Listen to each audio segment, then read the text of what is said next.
All right, hello everybody. Oh, I clicked off of that a little bit quick. Hello everybody, and welcome to another video, and indeed another series, a new project. We just got off of doing a very cool stream series on the latest Guild Wars 2 expansion, Xanthir Wilds. Something I've been planning to do for a while is to return to FF14. So that's what this is here, and hopefully everything's all good. I was going to start half an hour earlier. I was like testing out the YouTube premiere thing. Yeah, there is a hell of a lot to talk about as we roll through here. Welcome to everybody who's here in the live chat, and of course everybody who's watching this as a regular VOD as well, because I'm hoping this will be a normal enough feeling LP. So yeah, let's just clarify a few things off the bat here, what we're doing. This is a Let's Play. I'm releasing it initially live, so as I make the videos, there is a chat there, you can see it on the VOD and stuff. And one of the reasons I want to do that is because co-op gameplay will be a big thing here, and I'm hoping to play with you guys as we go along, which should be good. But I'm also making it to be watchable as a normal LP for anyone who finds the video in the future. You know, there's a lot. I have a plan every episode. I'm going to try to have chapter timestamps so you guys can track through and skip around if you ever feel like, you know, there's a bit of downtime. I'm basically aiming for there not to be. So I'm basically going into every video here with a specific idea, and it should feel pretty good. At least as good as the Xanthir Wilds playthrough was just now. Like, it's plotted out. I'm not just chilling and like winging it, basically. So, yeah, and I do encourage, even though there's a live chat, if you guys, as you're watching along, you want to drop normal, regular comments, I will be watching those comments. I'll be reading them for the end of time. Even if it's like 5 years in the future, feel free to stop by, say hi if you're giving this a watch. That would make me very, very happy, and that'd be very cool. So, yeah, speaking of skipping around, this is going to be a long intro. So just buckle in, I guess. There's no getting around it. It's going to be a long project, and it's probably going to be a long intro here at the start as well. So, what do I say first here, I guess? First of all, okay, if you guys are watching live right now, you could actually download the game as I go through the intro, probably. I kind of recommend getting it on Steam. That's where I got it. There's a free trial on Steam, and you know, I played that for like over a year. It has like, it's got no limits or like timers or anything. You can just play and play and play and play and play. And every time they release a new expansion, it gets bigger. So, like, the one downside to getting on Steam though is you're locked into Steam, which people act like a really bad thing. I kind of like being on Steam. I like taking the Steam screenshots and sharing it and stuff like that. So it's kind of, your mileage may vary with that. Also, this is a bit of a weird game where, like, their official site, I think it's called the Mog Station, can sometimes be buggy and weird. So I don't know. I think the free trial is amazing. Getting on Steam is really easy. If you're watching this right now, live, or over the coming days as the series is going along, feel free to pick it up and then you can come and play along. So yeah, and like when I first got this game, I was really unsure about it, and my free trial just went on and on and on. So speaking of this game, what is this? Right, so this is not my first Final Fantasy Let's Play. I've done quite a few of them. So, and I always open every series with this exact comment. I know that this is the 14th game, but if you're a noob, if you don't know anything, you don't need to know the other 14 games. That's like not how it works. They're an anthology series in which the story and the world and the characters and everything of 1 is completely unrelated to 2, is unrelated to 3, and so on and so on. Like, they do references, and it's cool to be a fan of the franchise, because the more you play, you'll see like recurring elements and you'll get like referential material. But generally speaking, they're all disconnected. So in the 2000s, they made FF11, which was an MMO. I completely skipped it. Then, and the series was having a lot of duds at the time. Then about a year before Guild Wars 2 launched, this game came out, 14. So this is the 14th Final Fantasy, but it's the second MMO. And there's a lot of mechanics and references in this to the to 11, the original MMO as well. So here, I've actually prepared something. I've come in, I've got some stuff set up here, guys. Well, I did. One moment, please. Here, I'll show you guys the whole franchise, right? I've made some screenshots. I did these in paint.net just this morning. Oh my god, that's way too big. Let's shrink it down, I guess, if we can. Okay, so these are all the games. Basically, I grabbed the logos. Would you believe, I would have thought this would have just been on Google, but there isn't a really good Googleable version of this image. These are all the games. So you got 1, 2, 3, 4, 5 on the top, then 6 through to 10. And then, so the newest one is 16. That's on the very bottom right. I've never played that. That only just came out, so, and, you know, they'll continue going along. Whether they'll ever do another MMO, I don't really know. But this is the full franchise as it is. We only care about one of those squares. 14, third row down on the far right. That's the only one we care about. But just so that you guys know a little bit more here, these are the ones I've Let's Played on YouTube. I did a series on 10, maybe you guys remember that. I had a lot of fun with that. Actually, I'm kind of really into 10 again at the moment. I've been on the subreddit and reading and stuff. I did 6. I just finished 6, in fact, a couple of days ago.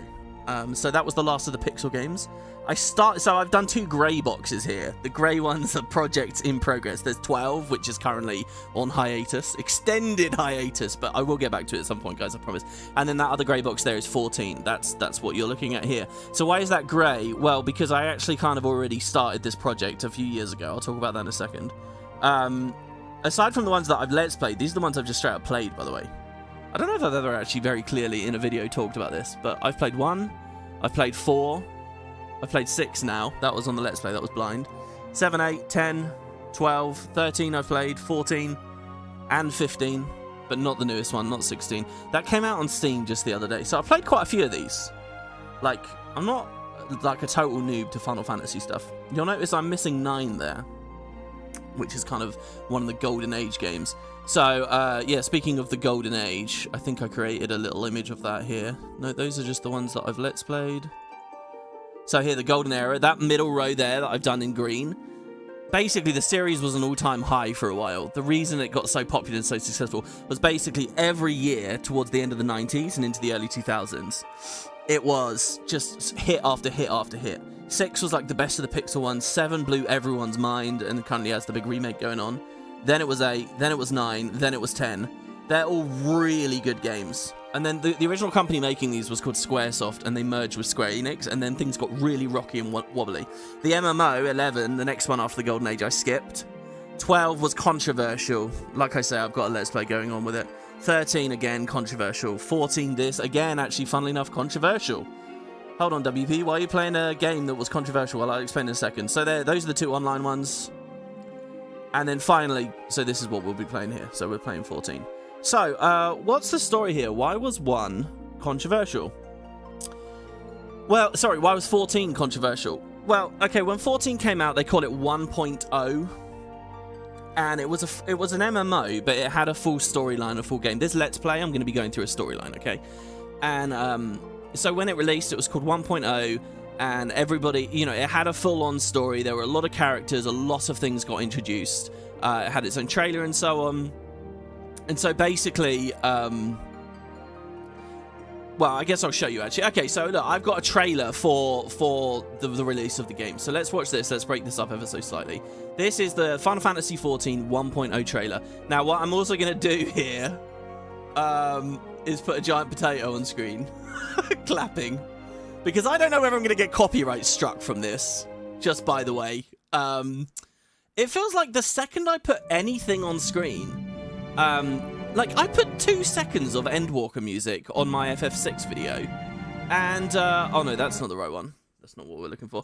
And they copyright struck it. Unbelievable. Anyway, here we go. So check this trailer out. This is 1.0. The original trailer for the launch of the game. I remember watching this. This was like, for the Guild Wars 2 timeline, this was like when the Winds of Change was coming out. And hopefully it's not too loud or whatever. People in the live chat, hopefully you can let me know. I'm going to close that poll here as well, by the way. So there we go. I had a little poll up for the live chat there. You think 13 is overhated? Someone says in the chat. Maybe. I mean, that became a whole trilogy of games. But anyway, so here you can see these guys are playing with these weird, like, tarot card-looking things. That's our main character as he's portrayed in the cutscenes. By the way, let's rewind ever so slightly here. This guy, we're just going to call him the Warrior of Light for now, okay? Now, that face, he looks very young there. They do really good CGI trailers for this franchise, and he gets older and older as the trailers go along. It's kind of amazing. So looking back at him here, he's so young-looking. But yeah, they're playing with these like tarot card things, and that's because like this game, when it first released, it tried to innovate in the MMO space, as a lot of MMOs do, and it had like this. They're called Lev quests, where basically you get these weird tarot cards, and they're like repeatable quests. So anyway, it made it into the cutscene. So you're gonna see this guy's gonna like pick one of his quests here. So So that guy there is a Rogadin, one of the playable races. They're like giant Frankenstein people. I don't actually like them very much. She's a cat lady. She's a Makote. We'll deal with the playable races in a second because I'm going to make a race in a second. This is the map of the world. How long must we wait? I grow weary of the company. The feeling, my dear, is mutual. Aha! What do we have here? No job is too daunting as long as the coin is good. Bah, you'd sell your own mother if the coin was good. My father, too. Now quiet down and help me decide. The voice acting's so I've weird no here at the particular start. preference. And why does that not surprise me? So he's going to look at this and get a Choose as premonition. you will, Midlander. This beast's Our in a fate frenzy the likes I've never seen! Look out! He's right on top of us! Move, lass, move! And so what's going to happen here is we're going to get like a flash forward in this trailer. This is the trailer for 1.0. But what they've done with this trailer is they've been quite clever in that they've integrated the whole story of 1.0 kind of at launch into the trailer. So you'll see we like snap forward. This is basically what it's about. Now, I've never played 1.0. I'll deal with that in a second. But so here we go.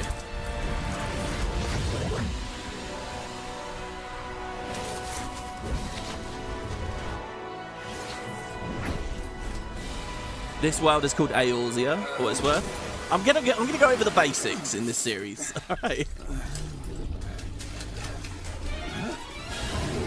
It's a Malboro. I love this. Malboros appear in a lot of Final Fantasies. I adore Malboros. They're like one of the staples to me. And the very first thing at the very beginning is this. It's a fight against one. I love it.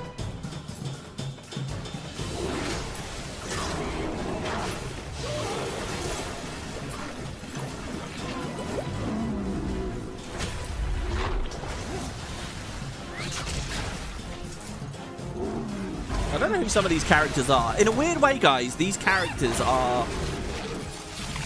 like, they're just trailer characters for now, but the game plays with them in very amazing ways later.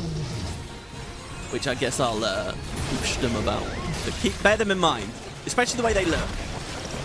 Especially him. Eorzea is the name of the world, of a region, not the planet. Fair enough, yeah.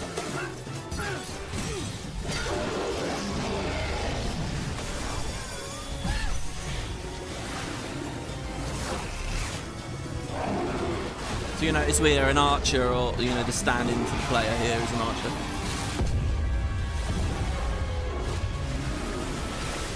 I'm not sure what skill that is, if it's a specific skill you can use in the game.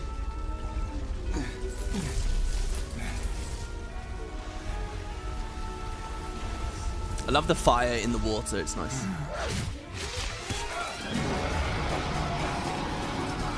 I am sorry about this giant potato on screen. I feel like I kind of need it there, though. Aha, so look, there is technology as well. There's always an evil empire in, like, most Final Fantasy games. Also dragons. The designs of these spaceships actually remind me a lot of 12. I feel like there were some scenes in there. But anyway, so who are these people?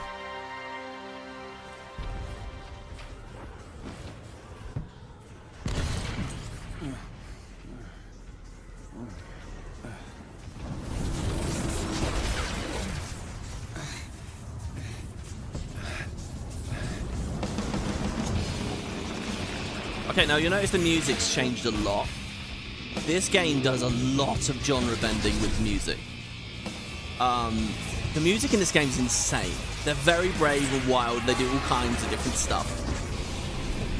And this is your first bit of a taste of it. So yeah, the original game, this giant airship here, right? The 1.0 game, it was about this big airship. That's called the Agrius, okay? And it fights with a dragon and it crashes at a place called Silver Tear Lake. Now, all of this is unplayable nowadays. So don't consider this a spoiler. This is all backstory for the game. So there's the dragon. And don't worry if you don't remember details or anything for now. We'll get to all of it in time. But it is cool, and I like where this is where it started.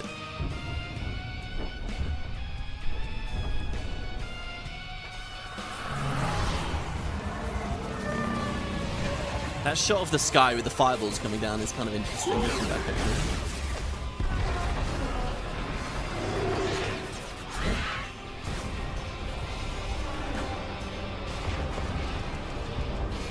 Should animate the potato like a VTuber. Actually, I was close to doing that last year when I was going to bring the series back.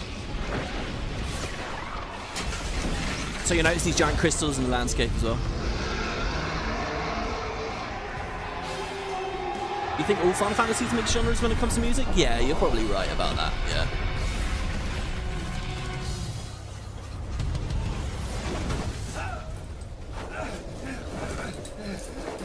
So it's like, God damn, what is this story about? And then he's gonna reappear in the pub. Or the tavern. Oh yeah, no, and so we see these strange monsters coming out as the dragon dies. I don't really know whether this lore is like retcon now or really matters. The nature of these creatures is what the story is going to be all about, Look basically. who's returned from his reverie. So nice of you to join us again. She's proper creepy.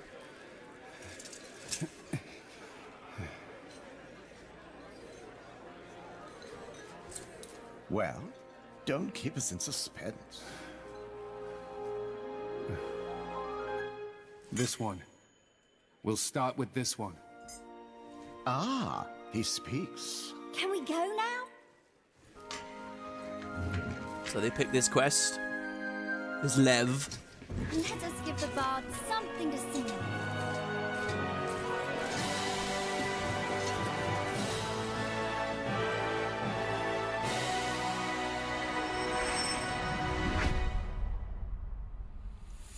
So there you go. So I've paused the footage now. What I've given you here, this is the original trailer. Okay, like I watched this on YouTube and recorded it and all that. Like it's just Final Fantasy XIV online. That's it. So that looks intriguing, doesn't it? So I'm here to burst the bubble here. This was terrible. This was awful. This was one of the worst products to ever release in the entire franchise. All those games you saw, and a lot of them have had problems. This game was a disaster. Now, I remember when this came out, it was right before Guild Wars 2, and I was mostly interested in Guild Wars 2, obviously. I remember watching some YouTubers reviewing it.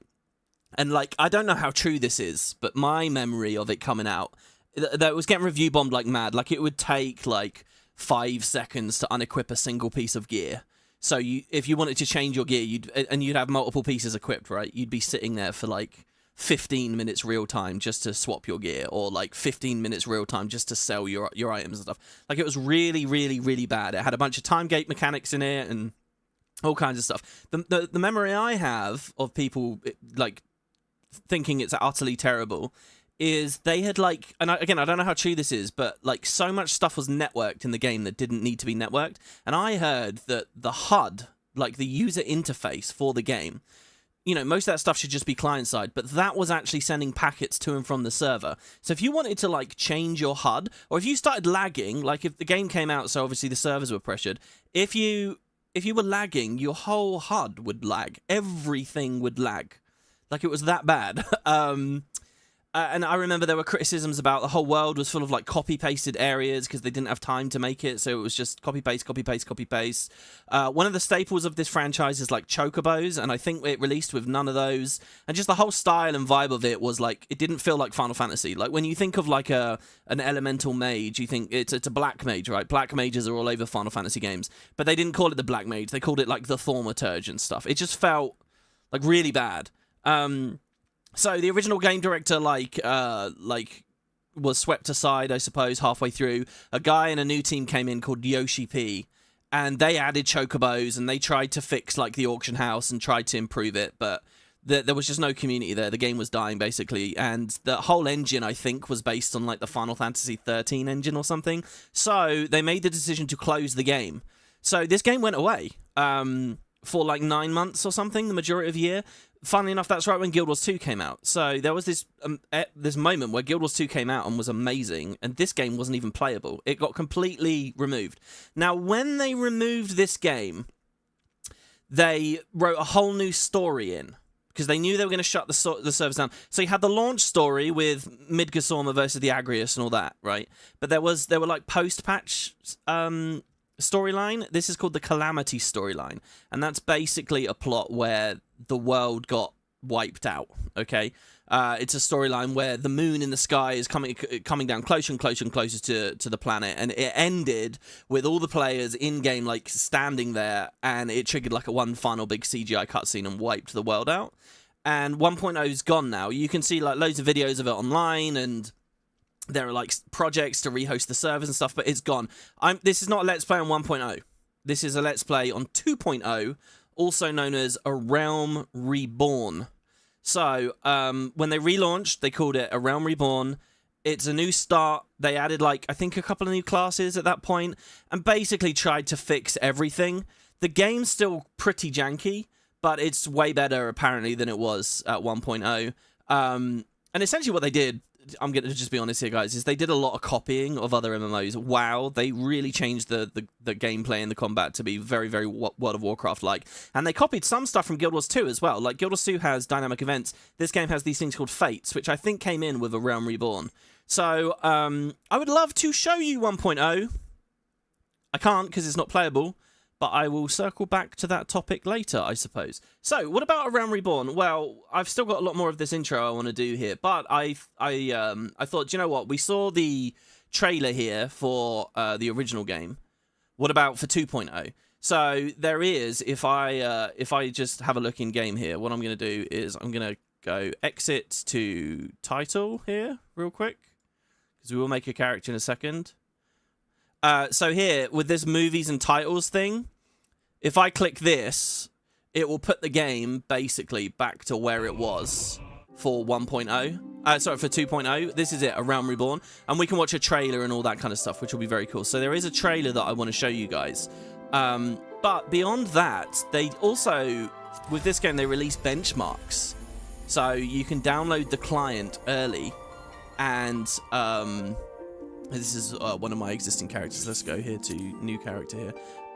So you can download a benchmark. Now, this morning, I downloaded the benchmark for 2.0. My God, for A Realm Reborn. The A Realm Reborn benchmark, seriously. And it's kind of interesting. So here is here's what the game we're about to play looks like. God, I feel like I'm making mincemeat out of this intro, but hey, whatever. All right, so here we go. So I recorded this morning on my PC here today. It's going to have, like... frames and frame issues and stuff, frames on screen, sorry. There we go. This is the game we'll be playing, and it's funny, they didn't really do many trailers, in all honesty, of this release. There's the big one we'll watch in a second, the CGI one, but in terms of like gameplay trailers and stuff, there's like one, but it's just copy pasted stuff from cutscenes, which we're going to get to in the upcoming episodes anyway. So yeah, I don't know if you guys have ever actually seen this. A lot of people in chat right now and who watched my previous project on all of this, they've all been playing the game for years, but how many of you guys really remember this stuff? I'm trying to get the audio just right here, by the way. Yeah, you can download all of them, and I actually have downloaded all of them. Square Enix themselves don't host them anymore, but you can get them through like other websites. So you'll notice there's a lot about chocobos in this benchmark. I think they really took the chocobo thing to heart. And even though they had eventually been added to 1.0 for A Realm Reborn, there's a lot of focus on chocobos. I've actually never had this experience in game. I've been to this map, but I've never been in a Zerg running around on chocobos. The thing is, the game at this point, everyone has like different mounts and stuff, so you wouldn't really have that explanation. But there's a cool thing here as well where you can see a delivery Moogle charging around in the group with them. And also the game looks way better than this today. Way better than this. I mean, similar. But like there's a lot of like aliasing and issues that I can see here when I was watching the benchmark. So that giant monster there is actually a really important story boss that they've just dumped out in the open world for a part of the benchmark, which is kind of amazing. So anyway, while that's rolling there, what else do I want to explain here? Oh God, I've written so many notes, so many things that I want to go through.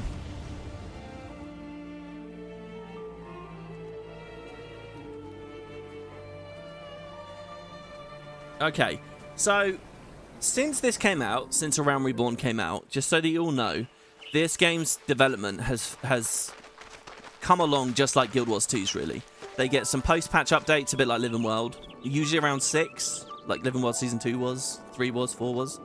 And then you get an expansion. And then you get patches, and then you get an expansion. And then you get patches, and you get an expansion. But they've always been rock solid, consistent with it. They've never been slow. They've never had any hiccups. And the fact is that this game starts kind of a bit low quality. So this start here is going to be about 10 episodes or so, I think. 7 to 10 episodes. So the playlist isn't going to be that long at the start. And that's where it's at, its rockiest. And then it just gets better and better and better, basically. And so I will cover it in order as we go along. And the expansions between the two games kind of line up as well. Like Heart of Thorns releases right around the same time as Heavensward.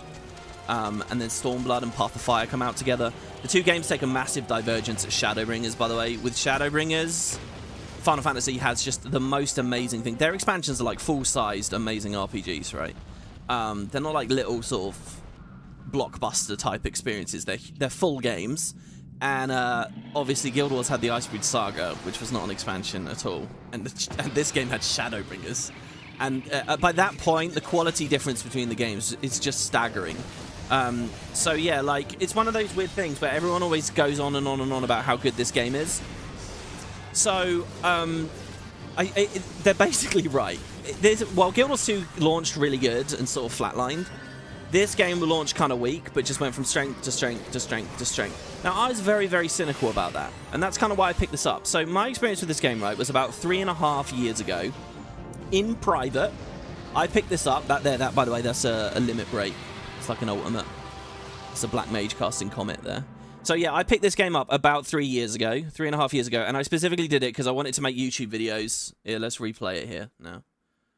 One more time for you all. I wanted to make YouTube videos for you guys. I wanted to like sample other MMOs. So in Choir, I picked this up. I played this, what you're looking at on screen right now. That was my mouse cursor there, by the way. That's baked into the footage. I messed that up this morning. I decided not to re-record. And I really didn't like it. I really didn't. I played all of this around Reborn, what I'm saying we're going to do 7 to 10 episodes on. And I thought this game's awful. I didn't think it was awful, but I thought it was pretty bad, and I decided not to do a Let's Play. So I completely left the game for like a year. I didn't come back, and it was only the free trial, so it came at no cost to me. I literally quit this game for a year. I came back, though, a year later, because I have a friend who's really into this, and he was watching. They do these things called live letters, where they're these big community events where they showcase a bunch of stuff. Anyway, they were doing a live letter for their next expansion. You know how Guild Wars 2 had like one big story arc building up the Elder Dragons and then it all ended with End of Dragons? This game did the same. It has one big story arc and it builds to a final thing. It's called Endwalker.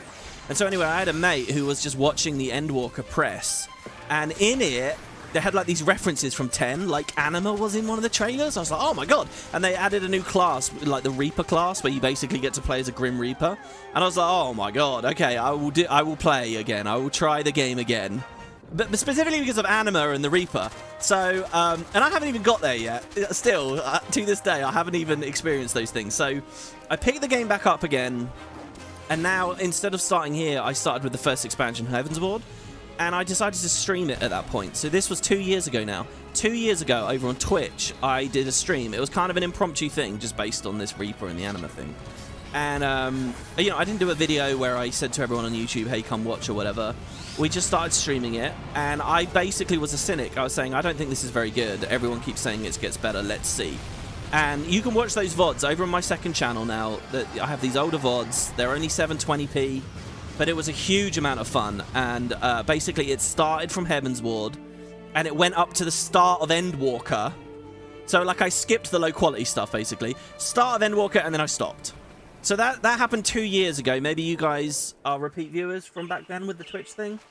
So anyway, 2 years have passed. I've always wanted to go back to Endwalker. People have always asked me to go back to Endwalker. I want to see it.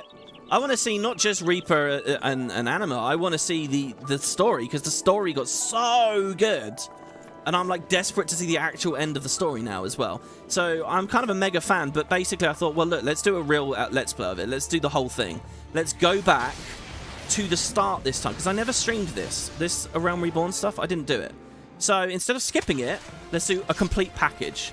I mean, technically, no, you're not seeing 1.0, since that stuff's totally unplayable. It would be cool to start there, but we can't. So this is the start for all intents and purposes. And that's what this series is. It's one full playthrough. And also, it's here on YouTube, where the chat is not an annoying overlay. It's nicely on the side, and we can do 1440p 60. It's going to look way better and be way cooler. So yeah, that's the idea. Now, so that's my expertise, if you will, with the game as well. It's really weird. I've got loads of hours in this game now. I've played and played and played and played. I know quite a lot about it. But it's this weird, like, middling experience where I have hundreds of hours, but equally I've got like these huge story gaps where I've never done certain things, specifically because I want to let's play it for you guys. So we'll finally fill those in now. And I'm looking forward to people offering your advice and stuff, YouTube comments, chat as we go along.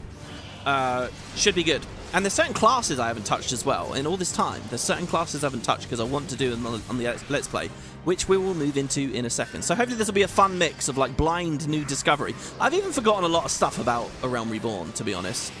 But yeah, I'll actually know what I'm doing to a certain extent. So there you go. That's the idea. That's the scope of the series. Thank you for giving it a chance.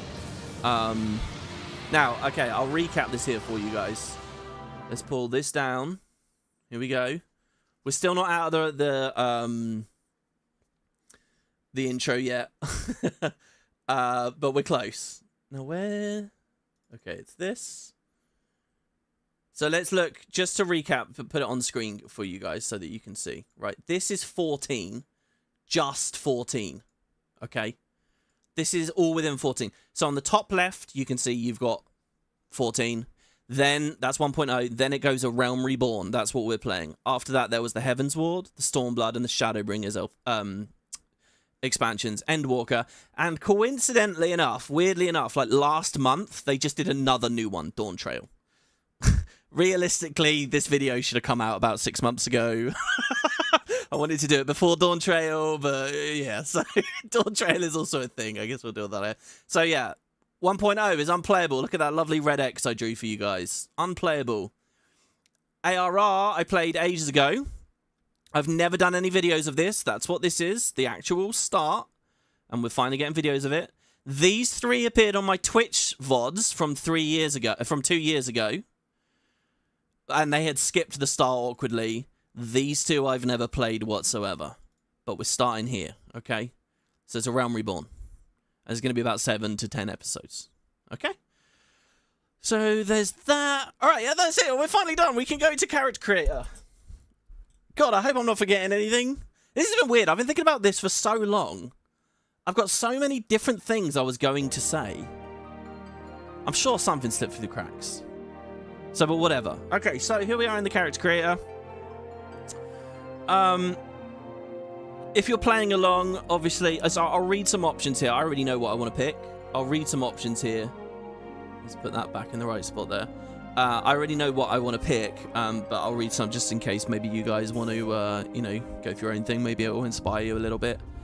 But first, one final thing. Let's watch the trailer for the actual main trailer now for the game. Ready? God, whenever I click quit, I'm scared it's going to close the client. So this is it, A Realm Reborn. Now, if I just wait for a second on this screen, it will auto-play the trailer. So remember, 1.0 ended with this storyline in which the world was destroyed. Question mark? And what you're going to see in this trailer is that event. Basically, they did this this thing called the Calamity, where the world blew up, and it was the story in 1.0, but now they've re-rolled it into the trailer for A Realm Reborn. So that's why this game's a little bit awkward to start, because you're immediately thrust into some crazy shit. But I guess that's also what makes it kind of captivating, I suppose. So we just have to wait. Actually, do you know what? I think I can just click this. Yeah, there we go, and it will do it now. So this is if you were to get the game today, this is exactly what you would see as the start.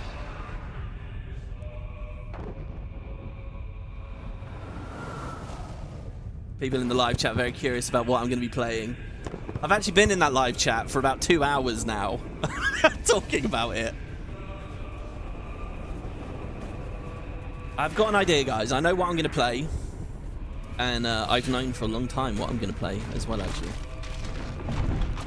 So here, so the story was this moon. This is an artificial moon, as you can see there.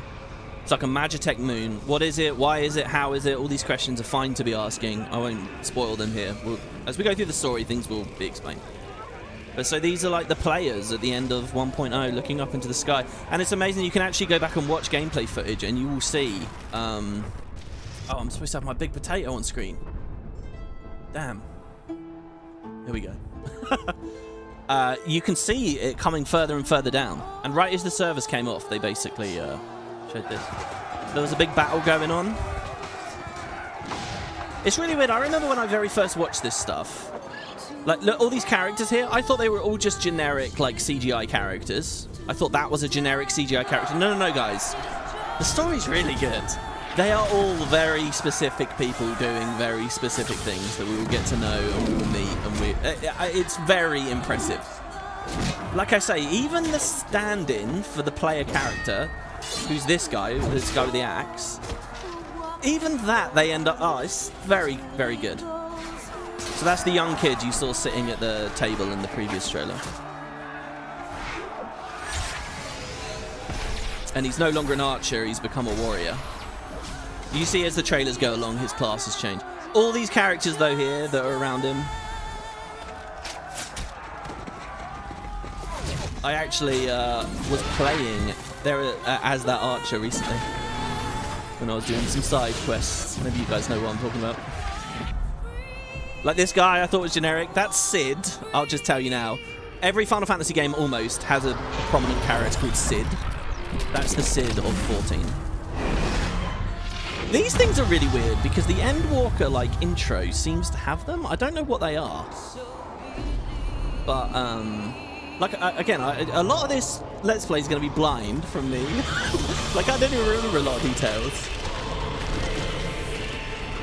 But here, within the moon, it's not just about the moon crashing into the planet. Of course it's not. There's a creature inside it. The OG bad guy nearly always gets a big prominent role in every Final Fantasy. The dragon Bahamut. Or Bahamut.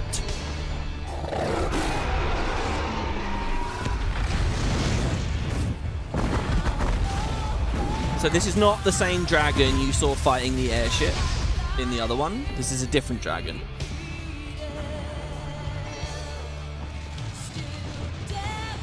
It's weird trying to talk into the microphone here from the perspective of like imagining people know nothing and like trying to go back to the stuff. It is quite impressive to me to realise just how much is plotted out actually. Sorry if you feel it's a bit annoying me talking over the cutscenes, by the way. Obviously you can just go to YouTube and watch them in silence if you really want. Generally speaking, I will not talk over things. But again, like, I don't want to just rehost the trailer with the same audio and all that kind of stuff. And besides, there's things to say. So look, it looks like all is lost, but somebody's helped us out. This BAMF.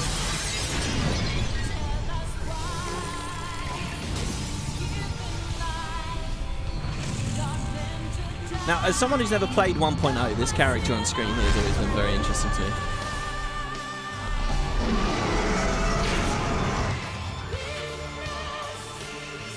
Like those, their character, literally everyone is like, oh, it's kind of amazing. I remember, like I said, I had like this year gap between when I was first playing the game and I spiraled out of it because I thought it was rubbish, and then I came back to it. And I had the weirdest moments when I came back to it, where I was like hanging out with characters and doing loads of questing, and then I realised, wait, you're from X, you know? I'm like, oh my god, you were in that scene ages ago. And in fact, when we get in game in a second, we're going to be in like this carriage, and there's going to be some characters in the background, in the carriage, that I'm like, what the hell? You're like main characters, and I didn't even realise. They're just like in plain sight and wander off.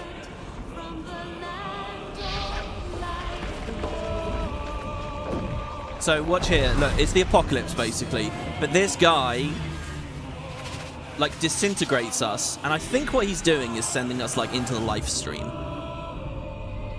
I might have got that wrong, that exact detail, whatever they call it. Anyway, he gets wiped out there. That's it, that's the end of the world. But, so that's what ended with 1.0. Now this bit's new. And oh look.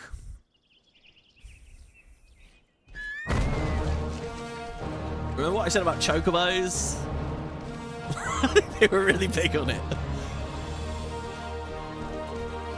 Oh, this is very good. I like the triumphant music here. God, I hope you guys can hear this well.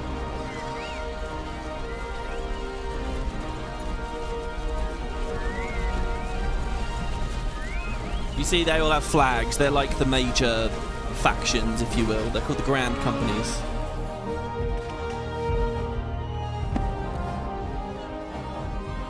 She looks so young there, it's unreal. People who watched me on Twitch a few years ago remember me flirting with her. There's actually like a moment in game where you can call her mummy, I think.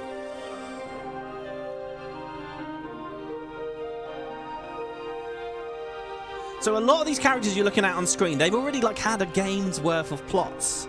Like if you go back and watch 1.0 cutscenes, oh my god, the music here is really good. Also, this is Odin. Odin appears in a lot of Final Fantasies. Odin is surprisingly like minimal in this game, as far as I know. But he's like the very last thing we'll do in this playlist, by the way, for A Realm Reborn. He's there in the first trailer, but... And there's a Behemoth as well. Plus, the Crystal Tower is in this trailer, which is insane. Because I thought that only... I don't know, I'm jumping ahead there a bit, I think. And look, so we've just ported back into the world. So it's like, wait, what happened? And you might notice something now about the character creator screen. And every time you log into Final Fantasy, that it's referencing this cutscene.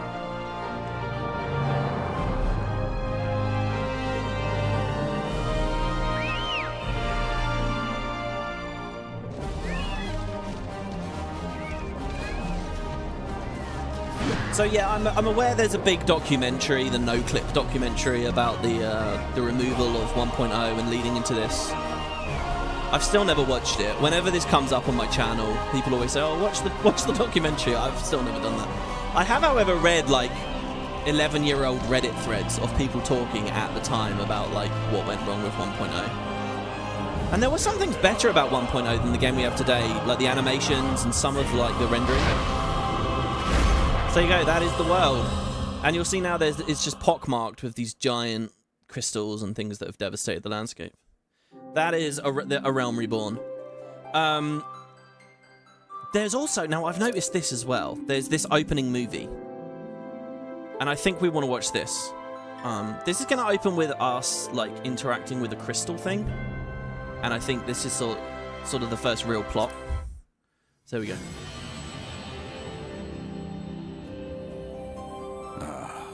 Hydaelyn. A vibrant planet blessed by the light of the crystal. Is this the planet called Hydaelyn? Amid azure seas, encompassing the westernmost of the 3 great continents, there lies a realm embraced by gods and forged by heroes. Her name, Eorzea.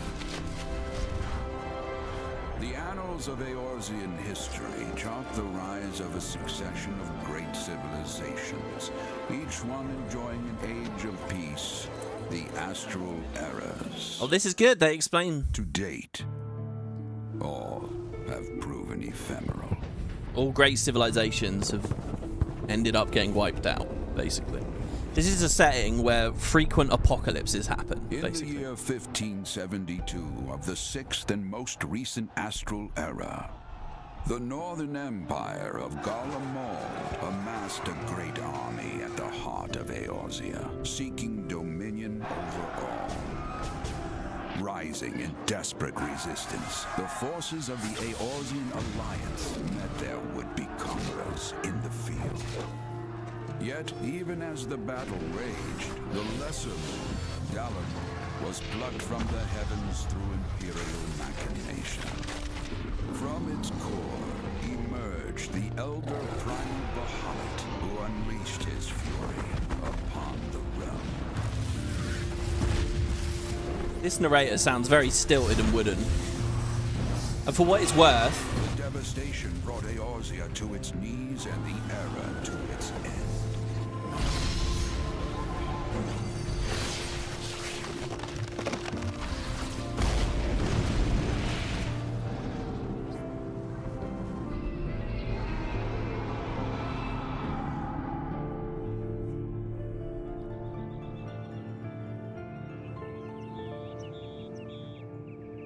5 years have come and gone. Oh, it's been 5 The years. light of life still shines upon Eorzea. So you can see this is kind of a mix of the other footage. Man labors tirelessly to raise himself from the calamity's ruin.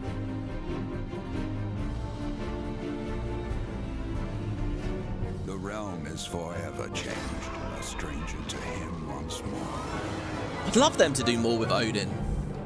Oh, maybe they have, I don't know. Of what lies ahead, he shall press on. Spurred by the promise of peace and prosperity. Amid this period of great change, an adventurer arrives in Eorzea, one whose tale is yet unwritten. So kind of just a bit of a remix of what I just showed you there. Yeah, the voice acting, by the way, guys, all changes after A Realm Reborn before you get to the next expansion. May he ever walk in the light of the crystal. So a lot of the voices sound really off and really not very good at the start, but don't worry about it because they all swap eventually anyway. There you go. So yeah, there's this weird thing about this crystal. Right, okay, seriously though, now we can start. Okay, so here's oh god, I've got to make a decision. So we're going to pick a data center where we're going to live. I think, oh fuck it, I'll just go with Europe.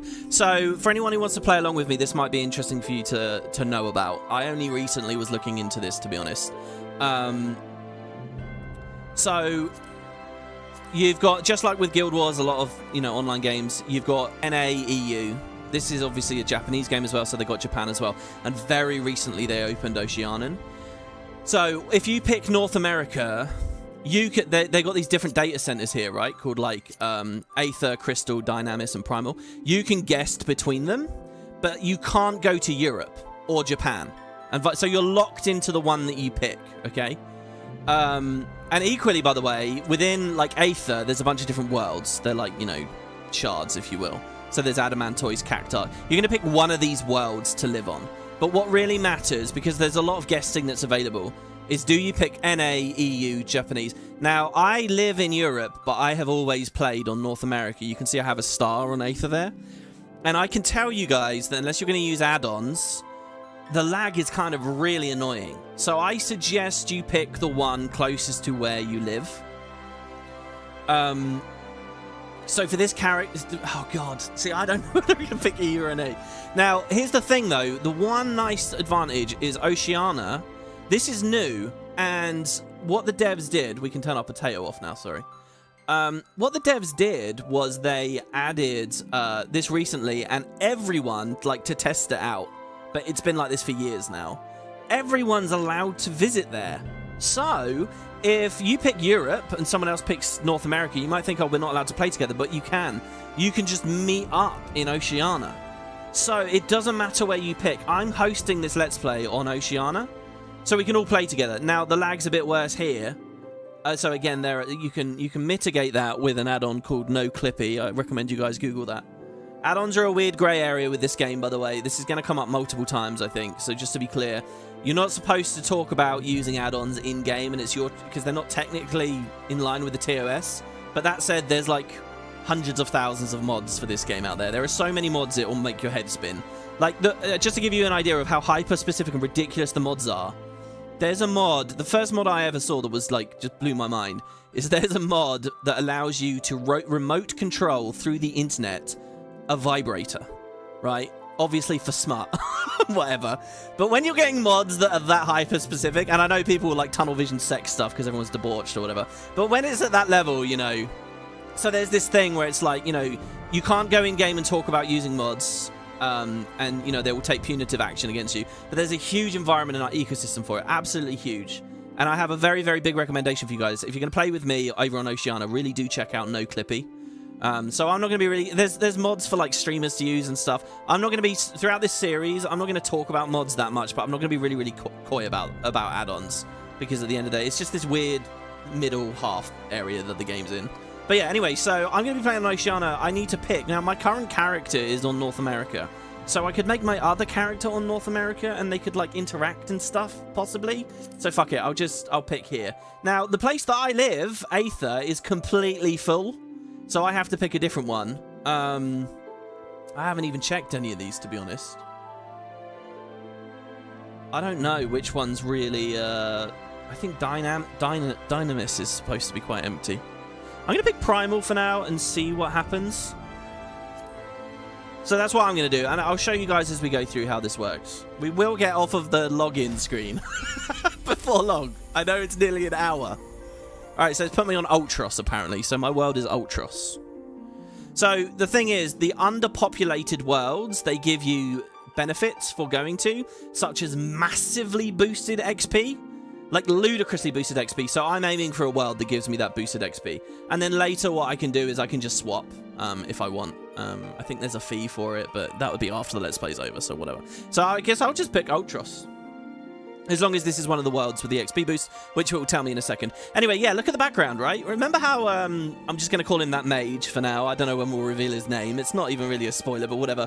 When that mage dissolved us, look, we're in the live stream. That's what this scene is. Every day when you log into FF14, that's what you're looking at. So the idea is we make the character, we're drifting around, and we get plucked out 5 years later when we start. So here we go. So new. So they let you load a pre-configured character if you like. I'm not going to do that.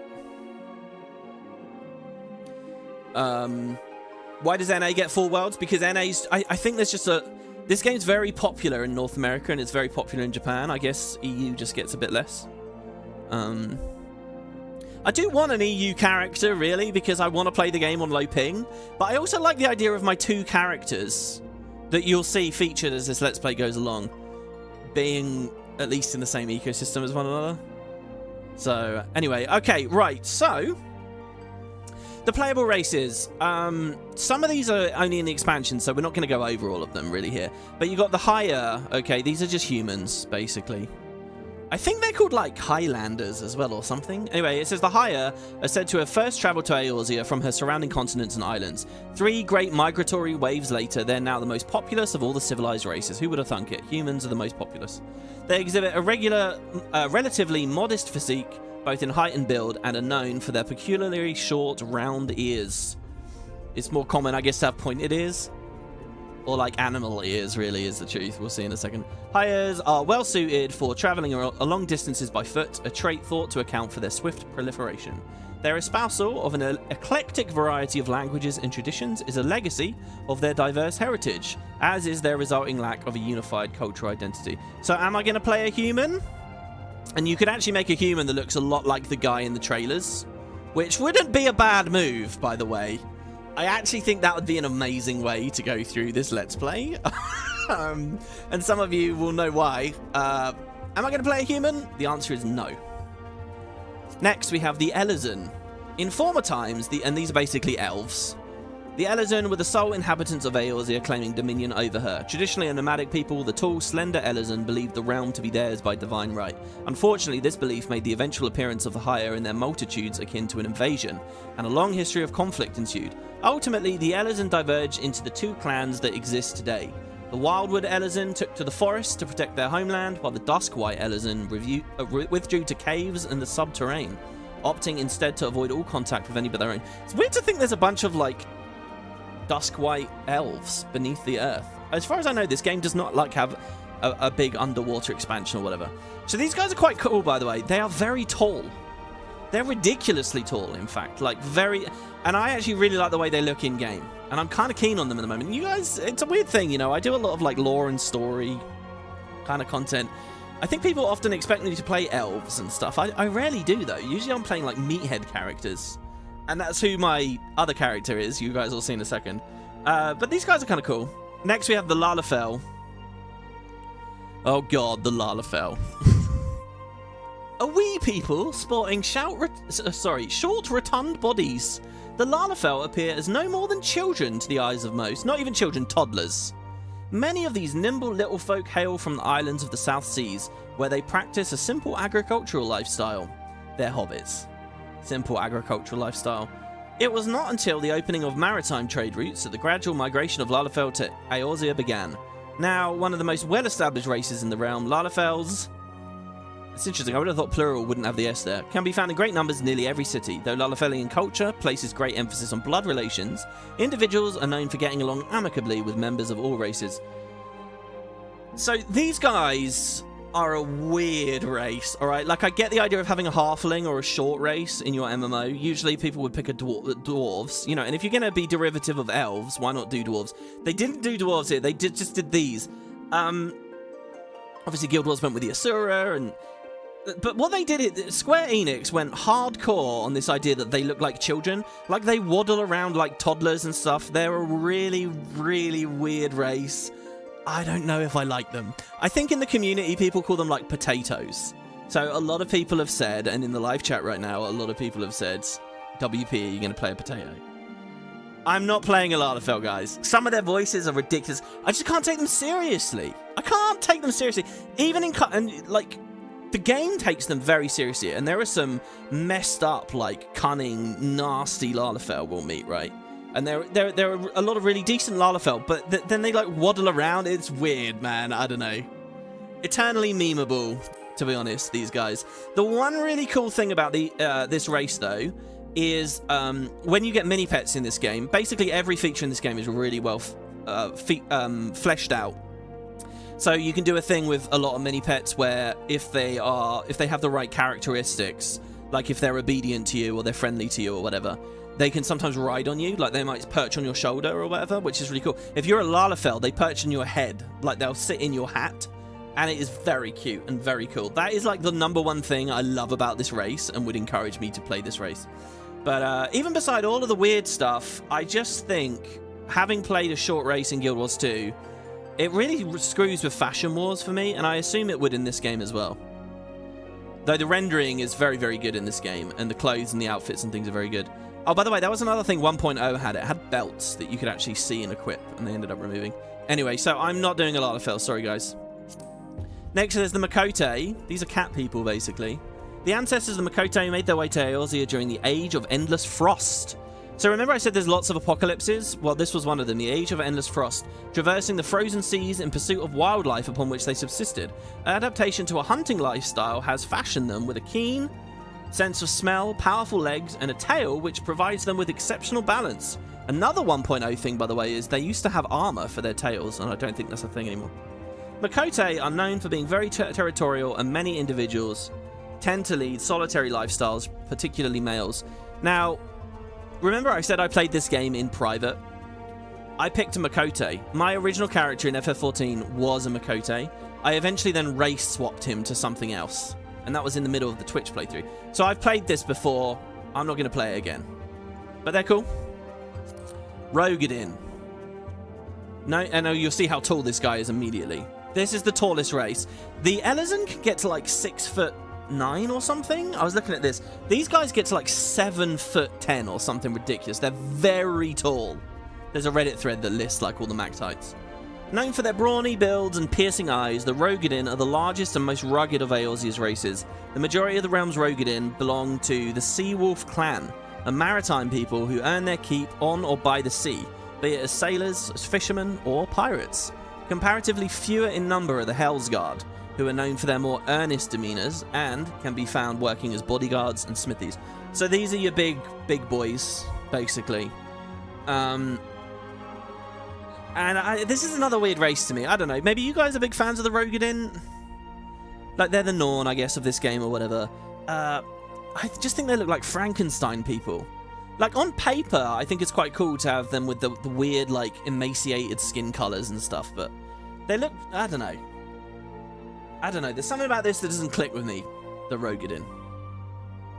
Nearly always whenever I see a Rogadin in-game, it's a player that's doing it like with like a joke set up to look like the Incredible Hulk or something. But I always just feel like they look like zombies or something. The females are pretty good, to be fair. The females are not bad.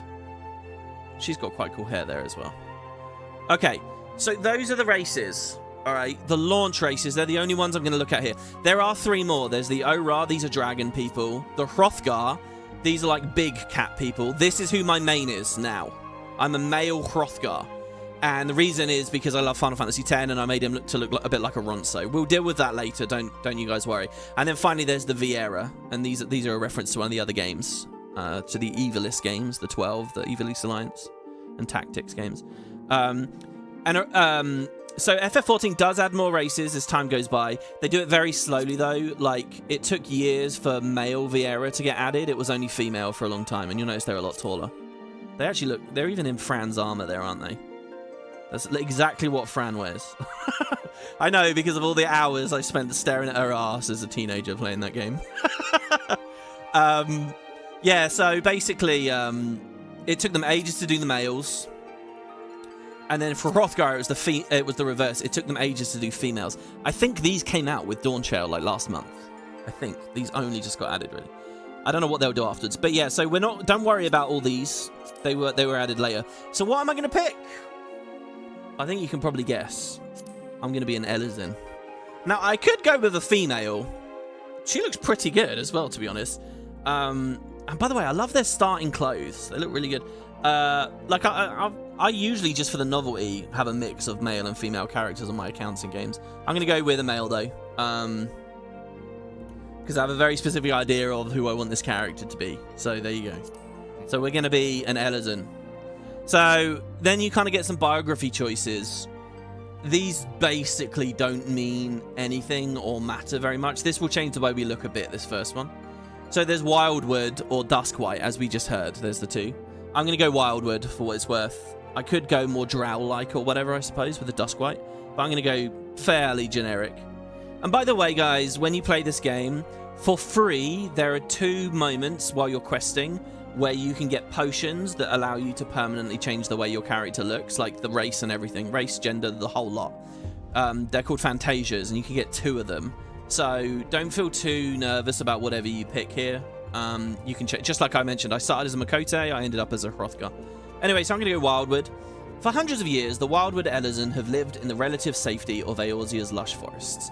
With the formation of Eorzea's government, however, many Wildwood ventured forth from the forests, drawn to the exhilarating cosmopolitanism of nearby Gridania. So Gridania is like this massive forest city. There is minimal dimorphism between the 2 genders, though males are generally considered to be milder and more chivalrous in demeanor. What does that mean, chivalrous in demeanor? Among their Duskwhite brethren, Wildwood are referred to as Greens for their love of the forest. So down here you see it says starting attributes. This is like a hangover, archaic, irrelevant mechanic. There are a couple of bits like that in FF14 that look unprofessional and a bit shoddy and all that and aren't very good. So do not worry about this at all. I was reading on Reddit how often this has ever mattered. And I think there's been like a couple of moments for very, very, very brief snapshots in time where maybe you would get a certain skill speed for being a certain race or whatever.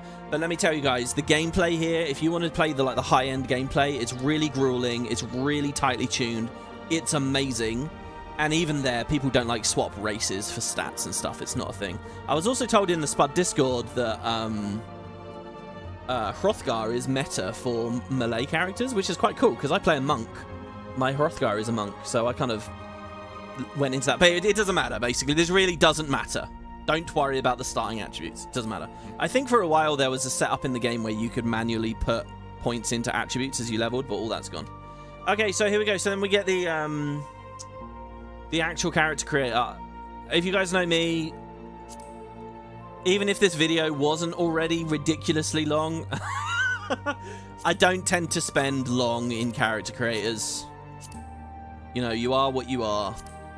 However, I want a guy that looks old.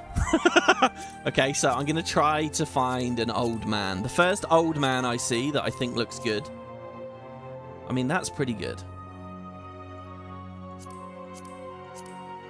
I don't know if there's a go back randomize button. Oh my god, some of these hairs look absolutely ridiculous. I did find the other day I tested this out real quick, and I got a couple of different old people really quick hitting the randomize button. Maybe what I should do is just go for the face and then I can swap the hair myself. Or maybe there's like an age slider. Let's see here. Hold on. Well, let's just see. So face. So this is kind of like Guild Wars 1, to be honest, the way that this works. So the oldest guy is that guy, probably. Skin color's fine. I don't mind that. hairstyle. What would look old?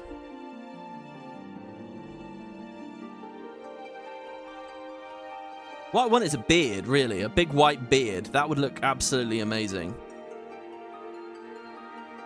And yeah, I like going for old. I know some people are probably thinking, ew, you got to make it look pretty. No, you don't have to make it look pretty. I want to stand out and be a little bit different. I like the idea of playing an older sort of character. That looks... Oh, no. The white is good. I mean, is that the best we can get, really, in terms of, like, old man-ish hair? I guess. Hair colour. Let's... There. I don't want it white. I don't want it bright white. I just want it looking a bit old. There we go. What's the weakest jaw? What's the oldest jaw? It would probably be like a saggy jaw, wouldn't it? The eyes. There. They look a bit sunken. Big or small irises. So you can see it's pretty detailed. Bushiest eyebrows, probably, we want. Oh, he just looks angry, though. This is the problem with Let's Playing games like this. Like, I could spend hours on this, and I know a lot of people will. So yeah, I quite like this, by the way. Ear clasps. You can choose if your ears have accessories, one on each. I guess I'll respect what the random did, and I'll leave it like that. But then you can change the color of them as well. I'll go with red or something. No, let's go with gold. Facial features. Oh, this is good. This is good. This could age him up a bit if we give him... Aha! Well, do we want him to be full of scars? Yeah, I guess that's fine. I don't want to just click every box as well, though, because I feel like that's the kind of thing lots of people do. Face paint, probably not. Colour, probably not. So, can I not assign a beard, then? Is that it, as far as the... I clearly got a beard from somewhere. But was it just... No, and it wasn't a part of the hairstyle. Jaw, eye shape, eye... Mouth? Face paint. So where did I get the beard from?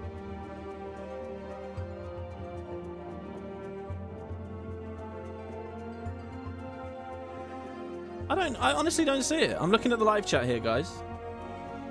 I do have face paint on at the moment. Oh, that's true. Yeah, I have white freckles. That's true. All right, we'll get rid of the white freckles. I probably should have left that. Beard is in facial features. Oh, I see. Yeah, I thought as I was messing with this, I toggled a beard on. Okay, yeah, so that's about as old as we can go, I guess. I'm pretty happy with that.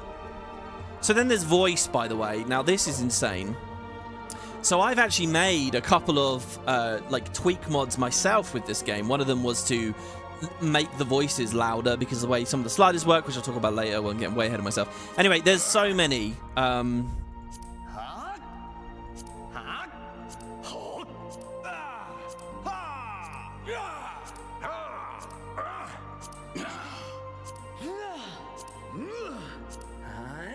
All right, who sounds oldest?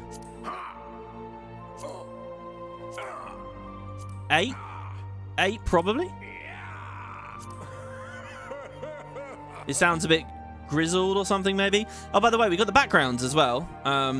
So here, check it out. So you don't just have to be looking at... we go to height here. So here we can see this is our character on the sunny Lenosian coastline. This is a nice little place. Here we have the Black Shroud. This is the big forest with the town Gridania in it that they talked about a minute ago. And then this is the other major territory, very deserty Ul'dan place. This is where my my original character was created. Oh, and then finally there's just like in a household. This is actually in an inn in the forest city that I was talking about a second ago. What else you got? You got different poses. He can be animating and doing different things. Could have been the whole time, to be honest, while I was setting this up. Oh, what do we do with height? I don't necessarily just want to max it out. Look at that, 209 centimeters. I guess we'll just shrink it a bit. There we go. And then we can take his clothes off as well to admire the body, I suppose. These look like incredibly uncomfortable boxers. They're riding up and they're really narrow across the top. Like, that's some major builder's bum he would have there. That's unbelievable. Well, there you go. Okay, cool. So that's our guy. And I guess I'll save that. So here you can see all the different times I've been into Character Creator. And you can see my original guys. You can see these are dated 3 years ago. See, 2021. LP character 2. Now, this mysterious other character I'm talking about a bunch. Don't worry, as the Let's Play goes along, we'll talk more about this. Okay, so then we can pick a birthday for him. The Eorzean calendar has a moon, Menfina, revolving around Hydaelyn's 2 astral and umbral poles, whilst fluctuating between each of the 6 elements. In this year, can be said to be the length of 12... In this, the year can be said to be 12 moons. Sorry, I feel like I'm going to cough for some reason. So I'm just going to pick today's date, which is the 23rd of September. So we'll go the 23rd, January, February, March, April, May, June, July, August, September. So there you go. So that's going to be his birthday. Then we get to pick a god. I'm not going to read all of these. Now, I went into this game thinking the gods were going to be a really big deal. And I'm here to say that for what I've played, and you guys have seen now, I showed you all this stuff at the start. This is why I wanted it to be really clear so you knew my experience. Obviously, I haven't played all the newest stuff. I don't know. And I haven't even finished the big major story. That's all going to be blind that's coming up. As far as I know, the gods aren't really that big of a deal in the game. As far as I know. For most of the... So I'm not going to bother. It will be so many hours down the road where we need to know more about these. I'm just going to pick one here. 2 days ago, I had a read of which ones I like. I like the sound of this guy, Azima. Azima is the Keeper of the Sun, because we're like, we're not one of the Duskwhite, we're one of the Wildwood, right? This guy is girl is the Keeper of the Sun and Goddess of Inquiry. She commands the element of fire. Fire is cool. Inquiry is cool. And is associated with the 9th moon.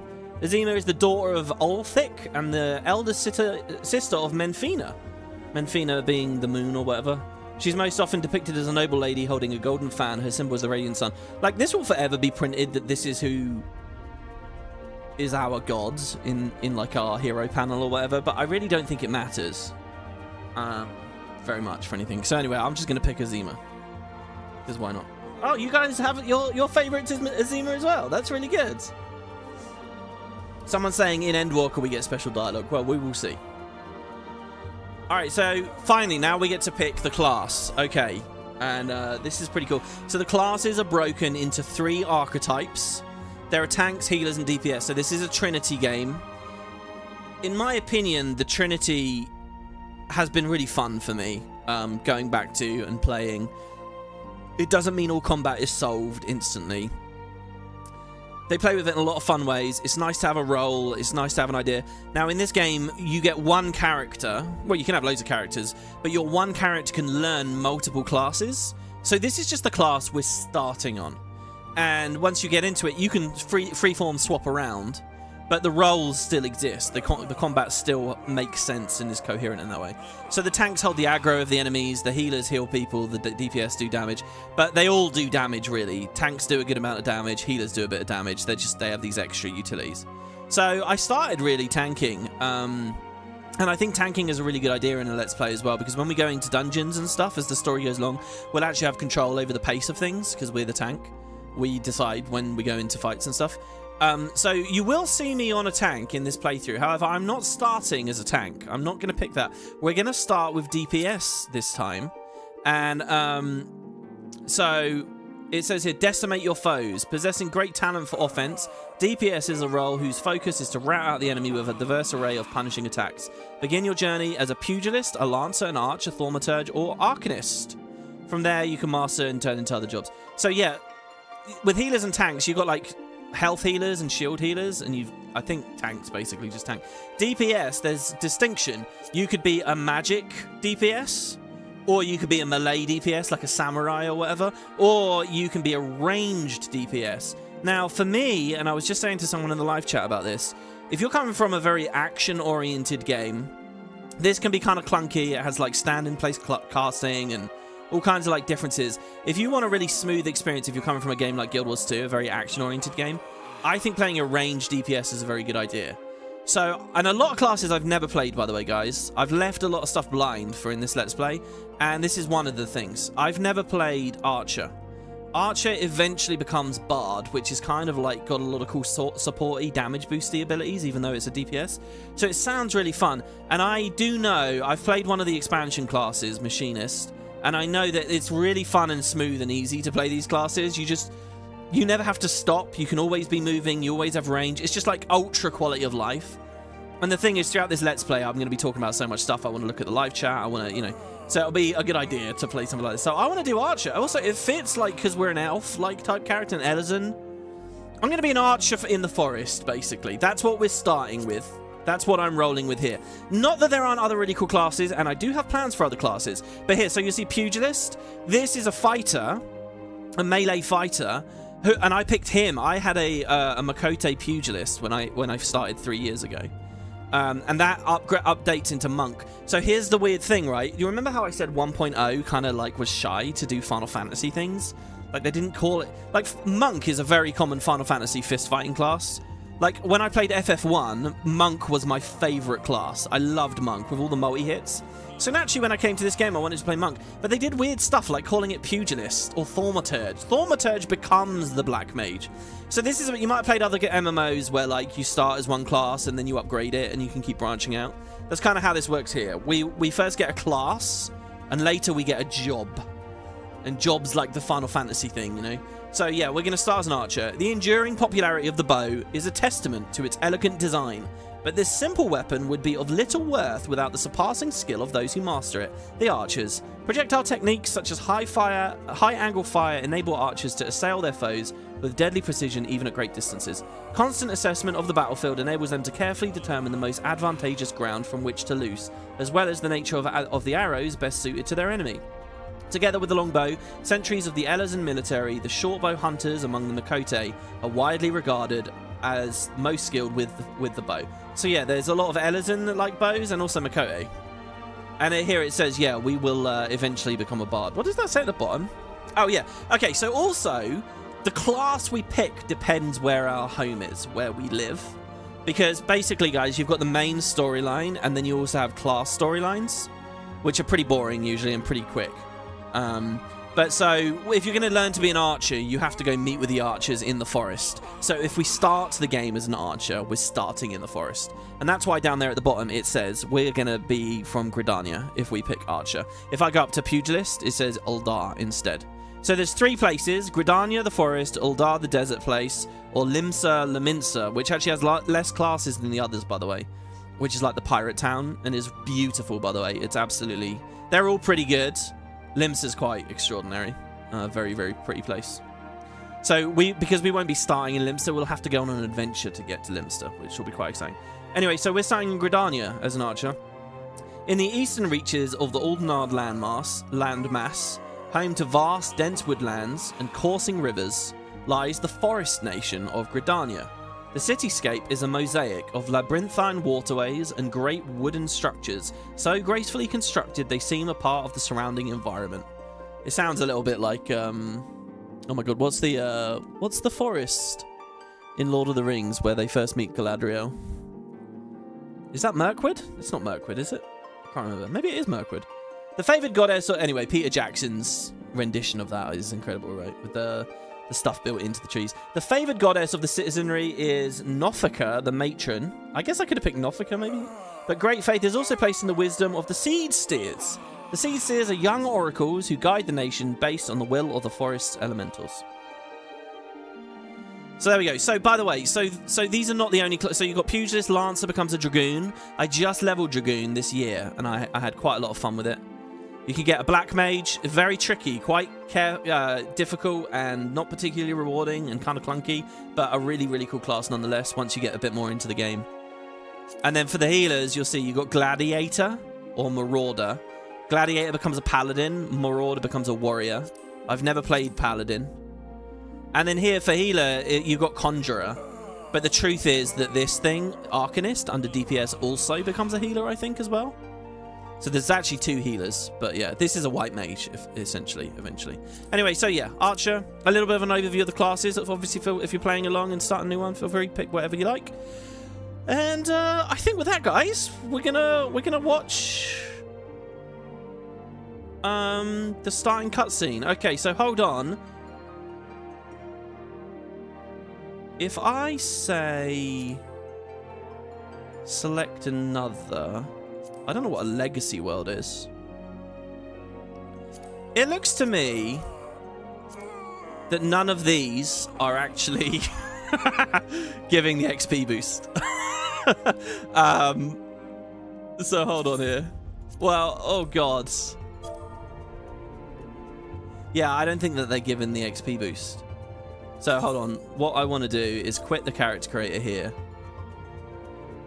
Quit out. Go back to data center. That was primal. Let's try dynamis. Because it should have come up with a star there, I think. A 1.0 is legacy players. Really? Okay, now it's put me on a place called Maduin. Oh, here, this is the guy. This is the character that I made as a test. I didn't remember that he was on Maduin. I think that this had the XP boost on it. Okay, so hold on. We go new character, load appearance data. The one that I just made. There you go. There he is. We click OK. We don't need to save it again. What's the date again? The 23rd of December, November. Oh god, I shouldn't go in reverse. Yeah, October. There you go. The 5th moon. Okay, and who do we pick? We picked her, and we picked Archer. Here we go. Look. Okay, so look, my world actually, guys, is Kraken. Kraken's cool. I like Kraken. That's fine. Okay, I'm going to live on Kraken. It doesn't matter because we're all going to guess to Oceania anyway. But yeah, so you'll see here it says XP bonuses are being granted to new players created on this world. That's what I'm looking for there. That means leveling is really goddamn easy. Like, I've heard that even just a little bit of the way into the first expansion, you'll be at level cap purely just from the main story rewards, which is nuts. So yeah, I'm going to live on Kraken. World is another name for the server in which a character will reside. So what's our name? Now, if I hit this randomize button, it will give me a name that is suited in lore to the race I picked. So we picked Elizon, so it's called me Gaithan Mestuno. Mestino? I think they all have like weird French kind of sounding names. Beltadois. We can hit random again. Ebril, no. Okay, so I have an idea for a first name. I just want to randomize the second one. I kind of want it to be a cool reference, but I don't know what I would reference, to be honest. I could call it... Oh, no. I was going to say Revachol there, which would have been very bad. Drividot? Drividot? I mean, that's fine. Whatever. I guess Drivid... No, here we go. We'll randomize again. No. Uralt? No. I'm just imagining it alongside my first name. Oh, they don't seem to have too many. I hope they've got a lot, actually, because if not, I'm just going to seem like every other player. Like, there's going to be a billion players out there. They've only got 20 randomized names. Gabu Sid's dad. Oh, there you go. Look, somebody in chat says they've got the XP boost and they're at level 41 already, even though they're only on Story Quest 20. Pick Levier to make it weird.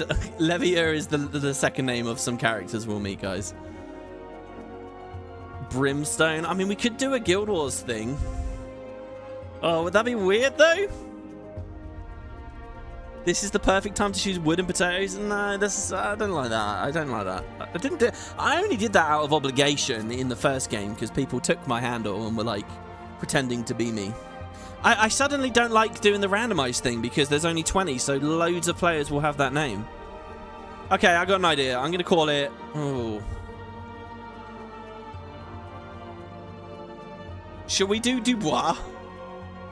I'm going to do Dubois, named after Harry Dubois from Disco Elysium. Okay, but the first name...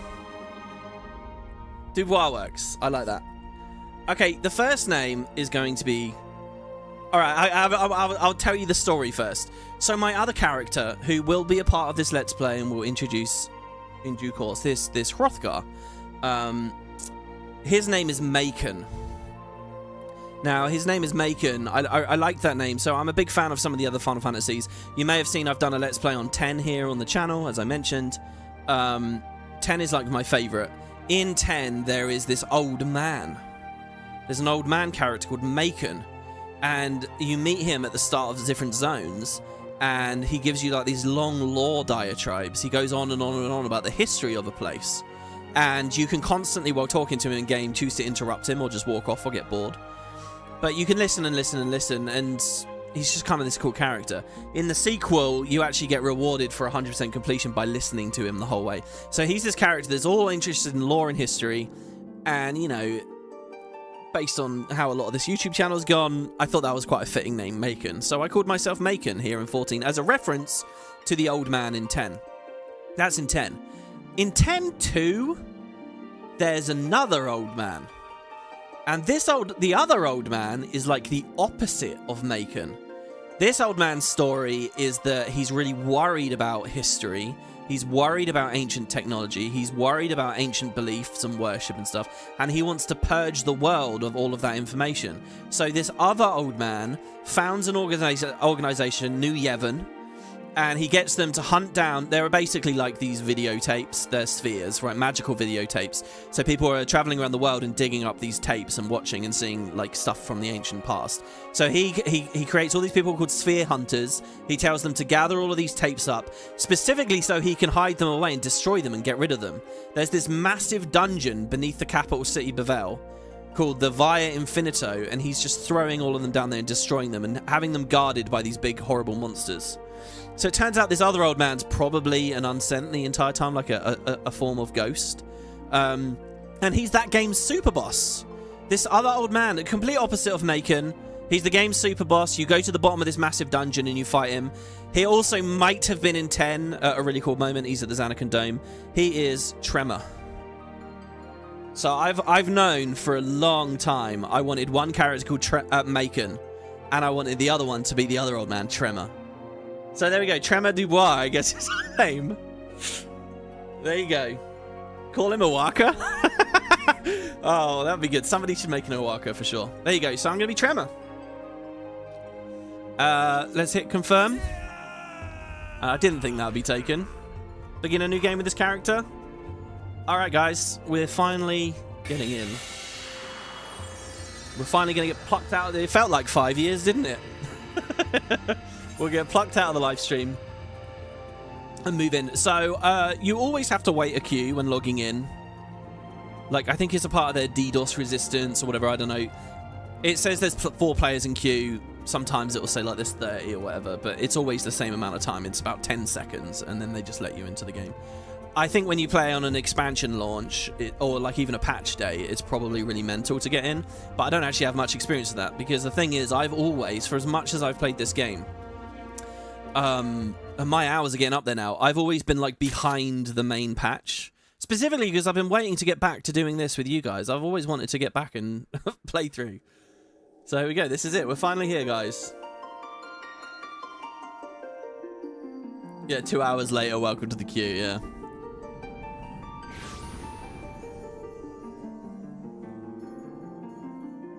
So here we are.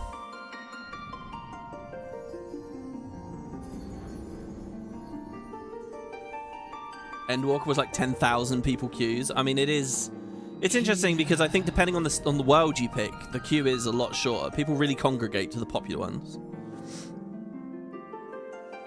you're going to hear a really iconic line in a second here. Feel.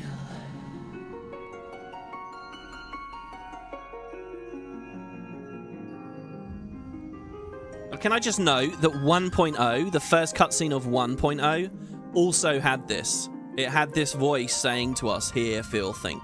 At the very, very, very beginning. Oh, it didn't say think, sorry. We only heard hear and feel. Oh, mysterious person coming out of the mists.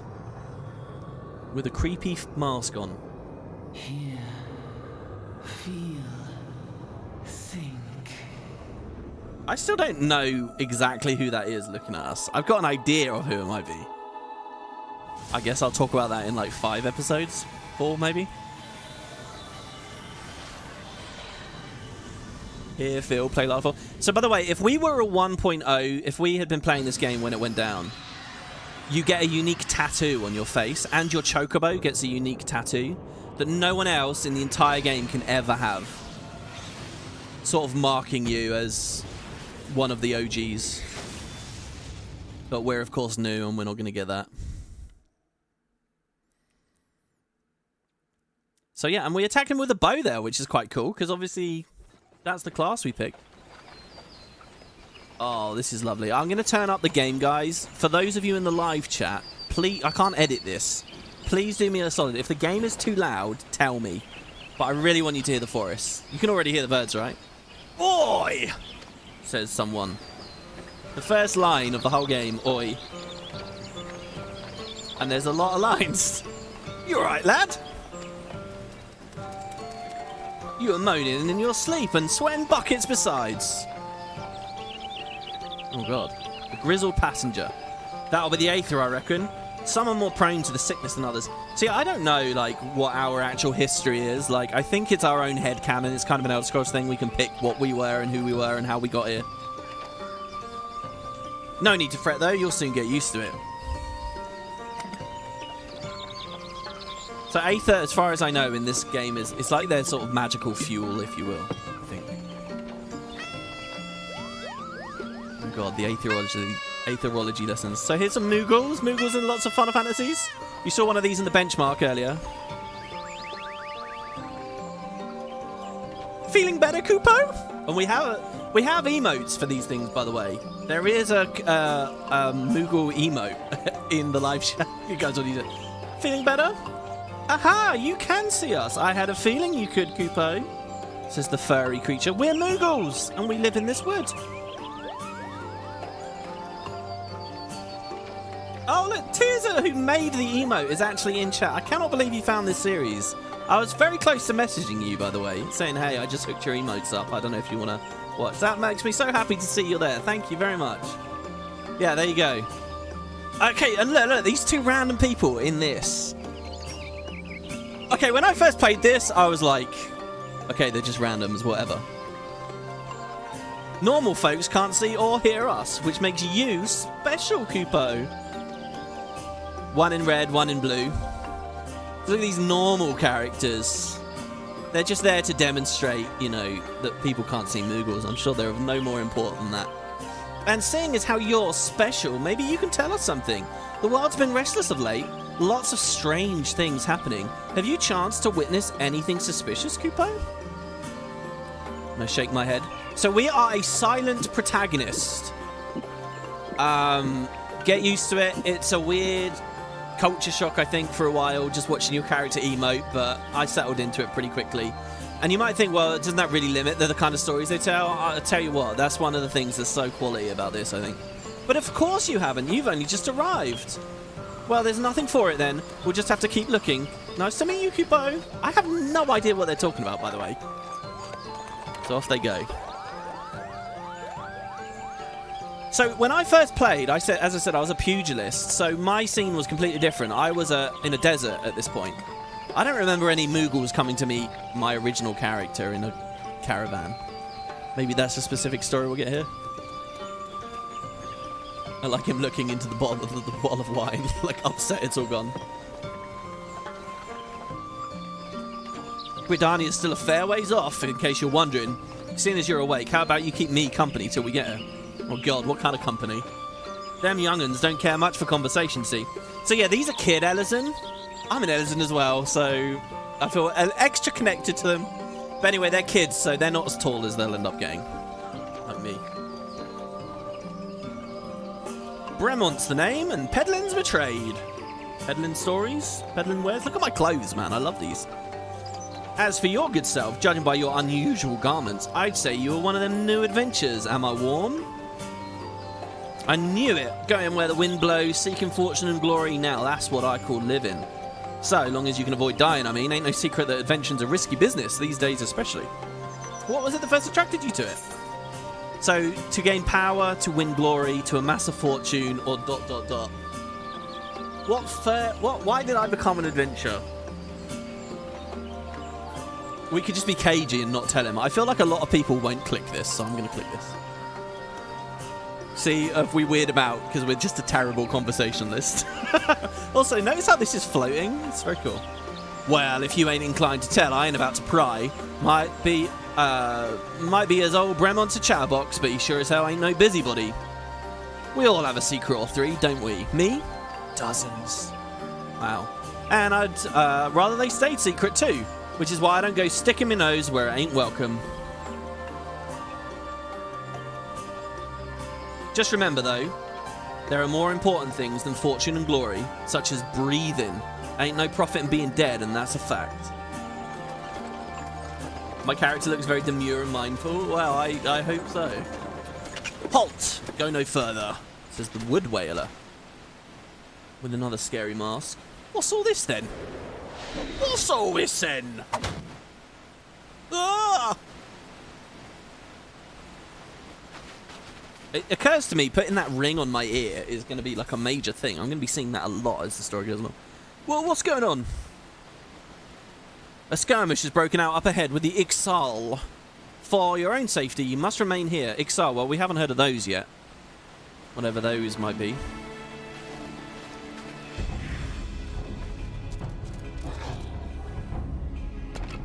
So these cutscenes, by the way, you might think this is like special because it's the start of the game. A huge amount of the game is exactly like this. They have so many you know, the voice acting isn't always there, but these are just really good, to be honest. And it's funny actually, looking back at my time with 10 and 10.2, you can see them like perfecting the art of all these little scenes. Like when you're looking at people through the spheres, or you're doing the creature creator mini cutscenes. Do you guys remember I once did like a 12-hour long stream just on the creature creator stuff? It's like that, but they put it all into the MMO. Bloody hells. We shall hold him here. Try to break clear. This, I believe, is probably a combat scene that they might have cut. I don't know. Because it feels weird that there's a fight here and then we just don't even participate. Well, no, what am I talking about? I think it's just to inspire us. We can fight, guys. We can help people. But doesn't it kind of feel like we could have jumped out and had a fight? That was too bleeding close. I like this song. Nice of the Exile to send us a welcoming party, though, eh? Joking aside, this won't be the last time you meet those feathered fiends. So, just you take care, alright? By the by, this your first trip to Gridania? So, again, it's our headcanon. Have we ever been there before? No, I've never been there. Is it nice? Thought not. But I'll wager I've seen some changes since your last visit. Allow a journeyed itinerant to teach you a few new things about your destination. Ahem. The city of Gridania lies slap bang in the middle of the Black Shroud, the biggest, lushest forest in all Eorzea. Though it ain't near as lush as it used to be, saying that, not since the calamity laid half of it to waste. So there was a consequence to the end of 1.0. The destruction prompted a herd of new nasties to move in and gave the Exile unneeded encouragement. Birdman raids have become a daily occurrence. At long last. Behold Gridania, the forest nation blessed by the elementals. He said we were ages away, and then we had like two sentences. The Black Shroud, the ancient forest, close to the heart of Eorzea. Beneath the boughs of its towering trees lies the woodland city-state of Gridania. Usually the narrator in these games is an actual character you meet. I don't know who this guy is, though. Who's the original narrator? Is he a character? I can't really remember all the old voices in these first few episodes. Sanctuary from the world beyond the hedge, even the mighty elementals, eternal guardians of the forest, could not forestall the coming of the 7th Umbral era. They started recording, I think, in the States, and then the entire rest of the game is done in the UK. The goddess Nofika was never one to forsake her children, and today she welcomes another brave soul. I think it's the UK anyway. Oh, that's Louis Soir. One who may yet play a telling role in the tale of this great realm. So it's possible this voice is that guy that teleported us away and saved us in the calamity earlier. who we look a little bit like, I'm now realizing, actually. Tall Ellison, white hair. And here's where we part ways, son. I'm off to the markets to deliver me wares, then it's back to the high road for me. Here, I want you to have this by way of thanks for keeping me company. Let me turn the music down ever so slowly. Hey, you never did tell me your name, did you? Well, here's an idea. Become the sort of storied personage I can brag about having met, and I'll consider us square. Oh, believe me, I intend to. I don't know what happens with this guy. I feel like he must be in it a lot. May the matron take him to her bosom, that he may never want. And in his heart, sow serenity, purity, and sanctity. So I don't know, when we get in game in a second, I don't know where the day-night cycle will be or whatever. Well, there you go. FF14. 2.0 voice acting's a bit rough. Yeah, even like the way that was scripted there feels a bit stilted and a bit old-timey. Yeah, the voice acting does. It's going to be weird. It is weird. You get to know all these characters, and they do speak quite a lot, and then suddenly their voices completely change. It's awkward, and it's a funny thing. It happens in the Pokemon anime as well. When I was writing my big review for that, there's a really, really difficult bit in the battle frontier where suddenly everyone's voices change. And Ash doesn't sound like Ash, and Misty doesn't sound like Misty and all that. Or May, as it was at the time. Here we are. It looks very warm.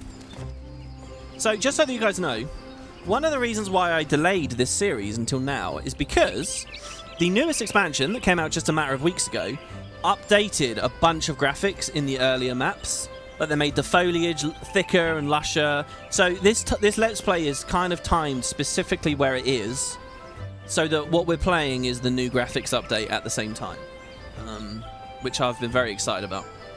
You there, yeah, you. Your face is not known to me. Newly come to the city, no doubt. He might be the guy with the mask from earlier. I am Bertinant, a wood whaler of Gridania. It is my duty to protect our nation from her enemies while welcoming those who may yet prove her friends. Let's see which you are. I'm a friend, I'm sure. Dude, I wanted to be an Ellison with a quiver so badly. Look at that quiver. Oh my god. Looks so good. So welcome to Gridania, a vibrant forest nation cradled in the bosom of nature. Please select the control scheme you wish to use. So mouse and keyboard, or this is a PlayStation game as well. You might scoff at the gamepad thing, but I'm telling you, the tuning and the combat and stuff is really hardcore in this game if you want it to be. Basically, guys, 90% of the game is very easy, very smooth, very casual. Do what you want, really. But if you opt into the harder versions of the boss fights and stuff, it's really engaging and really fun. Difficult. And you might think, oh, yeah, that's impossible. But there's loads of videos out there of people playing very well on gamepad. I'm going to be playing mouse and keyboard. And in fact, not this episode, but in the next episode, I'll talk a little bit about some of my controls, maybe, if you guys are interested. Because I do have advice. I got quite a lot of advice about config and setup. So follow the instructions to move your character and adjust the position of the camera. When you're ready, speak to the guy. Oh my god, this is the default UI. It looks ridiculous. So basic controls there. We get the help pop-ups. This is chat on the bottom left, which we're not generally going to be using or looking at too much, so I can just turn it off. This is our health. We have 97 health, which is very low. We have 1,000 MP. Now, I think there was a patch, probably years ago now, where they just unified all the MP. Everyone always has 1,000 MP. Always. There's also, like, that doesn't scale with your gear and stuff, and it allows them to, like, design the combat system in a sort of a neater way. There also used to be a thing called TP, technique points, I think, which a class like ours would use, but they kind of, you know, removed that. We'll get into those details as we go forward. So, yeah, here we are. Oh, is it saved my? That's interesting. It's strafing me with left and right. Wait, did I pick the wrong character? What's our name? No, we are Tremor. Tremor Dubois. Cool. So this is where we came from. Didn't you hear me? Come over here and I'll guide you. So let me just see here real quick. I'm going to hit escape. I'm going to go hard. I'm going to turn off a bunch of these extra health bars, and the status I'm going to bring down as well. So here you see we've got this bar floating here. It's called the Road to 90. It says experience earned while below level 90 is dramatically increased. Apparently this is insanely OP. I've never played with this. So yeah, I'm getting a friend request, I guess. Yeah, if you guys want to friend up, that's cool. We can. I guess my friends list is different on this character compared to my other one. Initiating quests. NPCs offering quests can be recognized by this exclamation mark. You just right-click them to speak to them. And then this is the quest panel here. The quest is called Coming to Gridania. This is the very beginning of the story. Level 1. We get 400 XP, 103 gil. To be recognized as an adventurer of the city-state, you must first register with the Adventurers Guild. So we hit accept. Another green adventurer, I presume. I thought as much. We cannot allow strangers to wander Gridania unchecked and untested. Before you rush off and begin pestering every second citizen for work, I suggest you make yourself known at the Carline Canopy. That's the headquarters of the local Adventurers Guild, in case you're wondering. The Canopy is the building you see behind me. Speak to Mother Mioen. Mion? How do we say that? I'm going to say Mioen, and if you guys want to correct me, feel free. She'll take you in hand. You ever got a quest? Use the duty list to help you complete your task. So, yeah, up here on the top left. Okay, now, you guys might have heard this phrase, MSQ. It's what Final Fantasy XIV uses to refer to the idea of the main story. That's the main quest line. Main scenario quest, MSQ.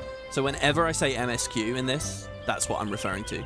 You'll also see, so if I click this, it will tell me where to go. This is the map. We're this dot here, and it's telling me to run up over here and to this.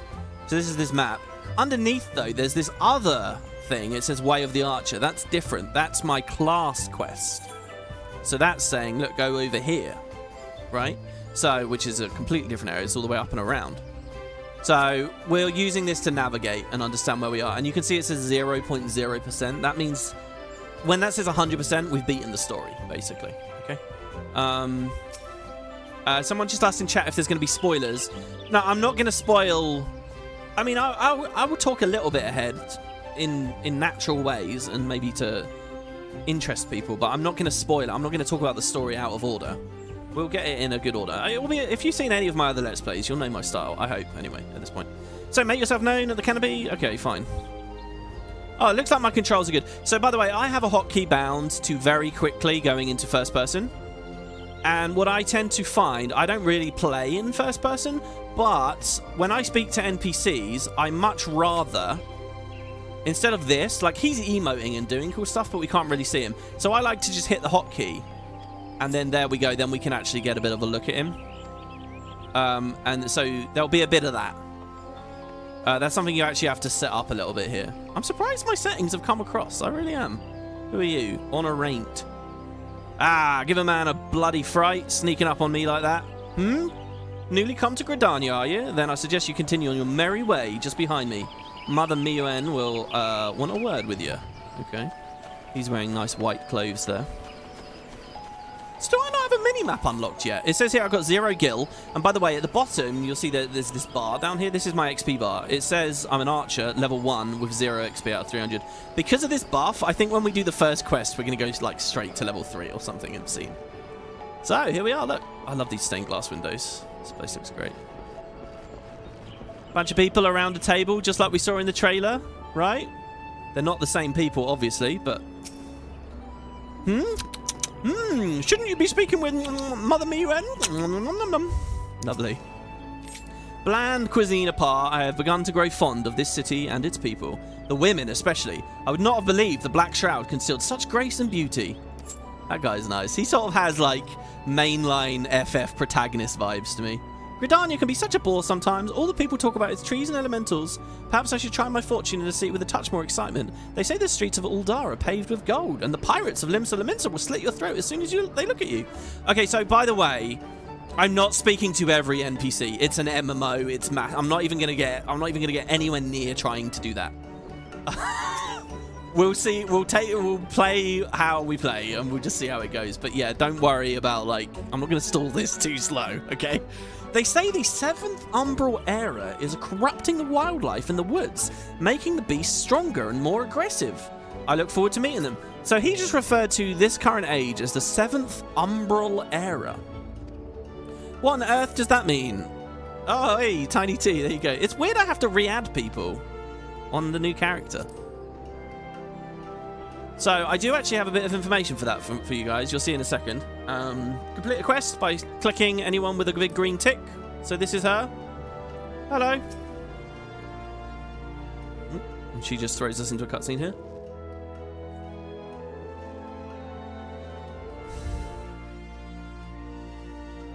Well, well, well, what have we here?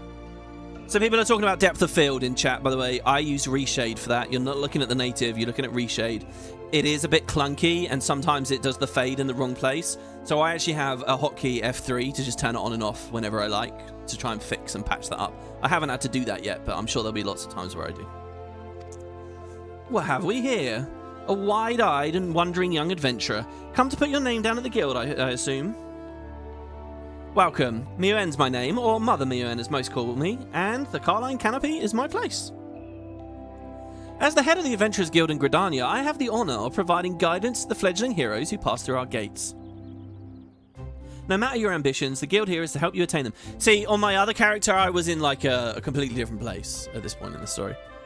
In return, we expect you to fulfill your duties as an adventurer by assisting the people of Gridania. A fine deal, wouldn't you agree? I think that's the Lancers Guild we were just looking at there.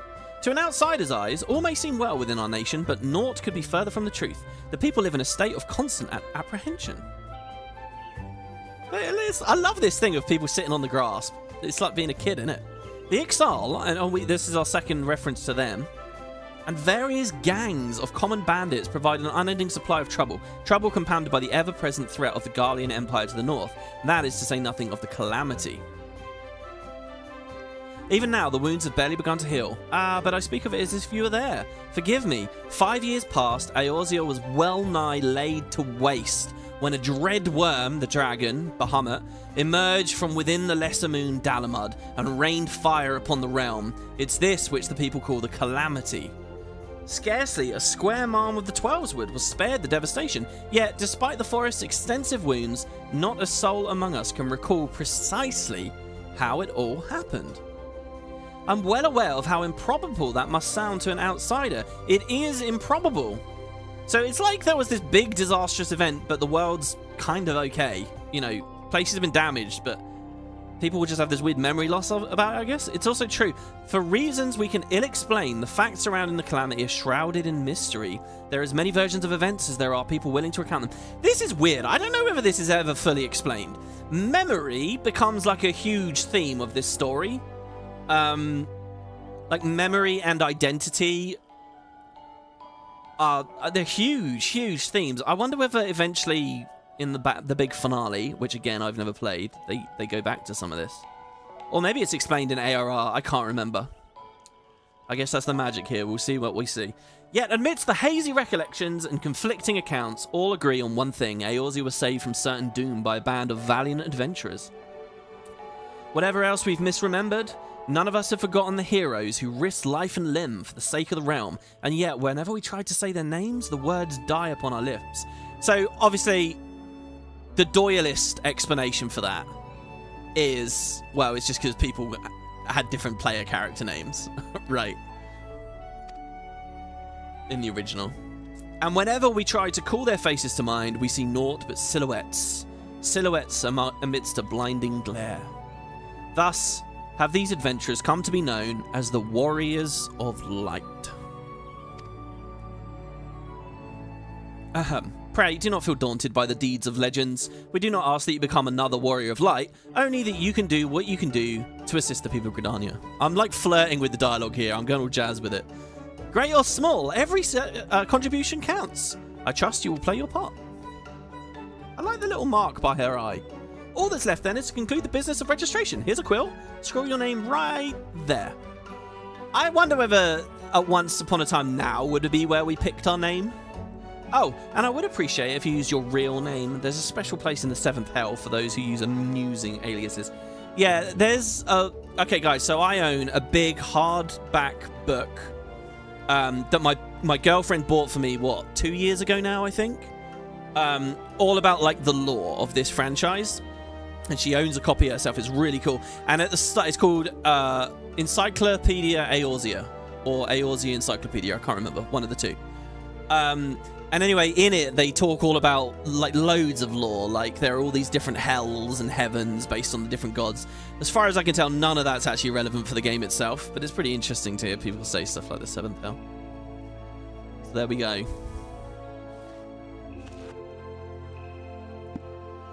Tremor Dubois? It's weird. I'm going to get called Tremor the whole way through this. And you're quite sure that this isn't an amusing alias? No, it's an awesome alias. Maybe. Very well. From this moment forwards, you are a registered adventurer of Gridania, a nation blessed of the elementals and the bounty of the Twelveswood. The guild expects great things from you. Look what just... Oh, and now these guys are back. Look what just arrived. Another god's damned adventurer. Don't you start with that. Adventurers are the very salve that Gridania needs. The elder Seedseer herself bade us welcome them with open arms. Did you mean to disregard her as well?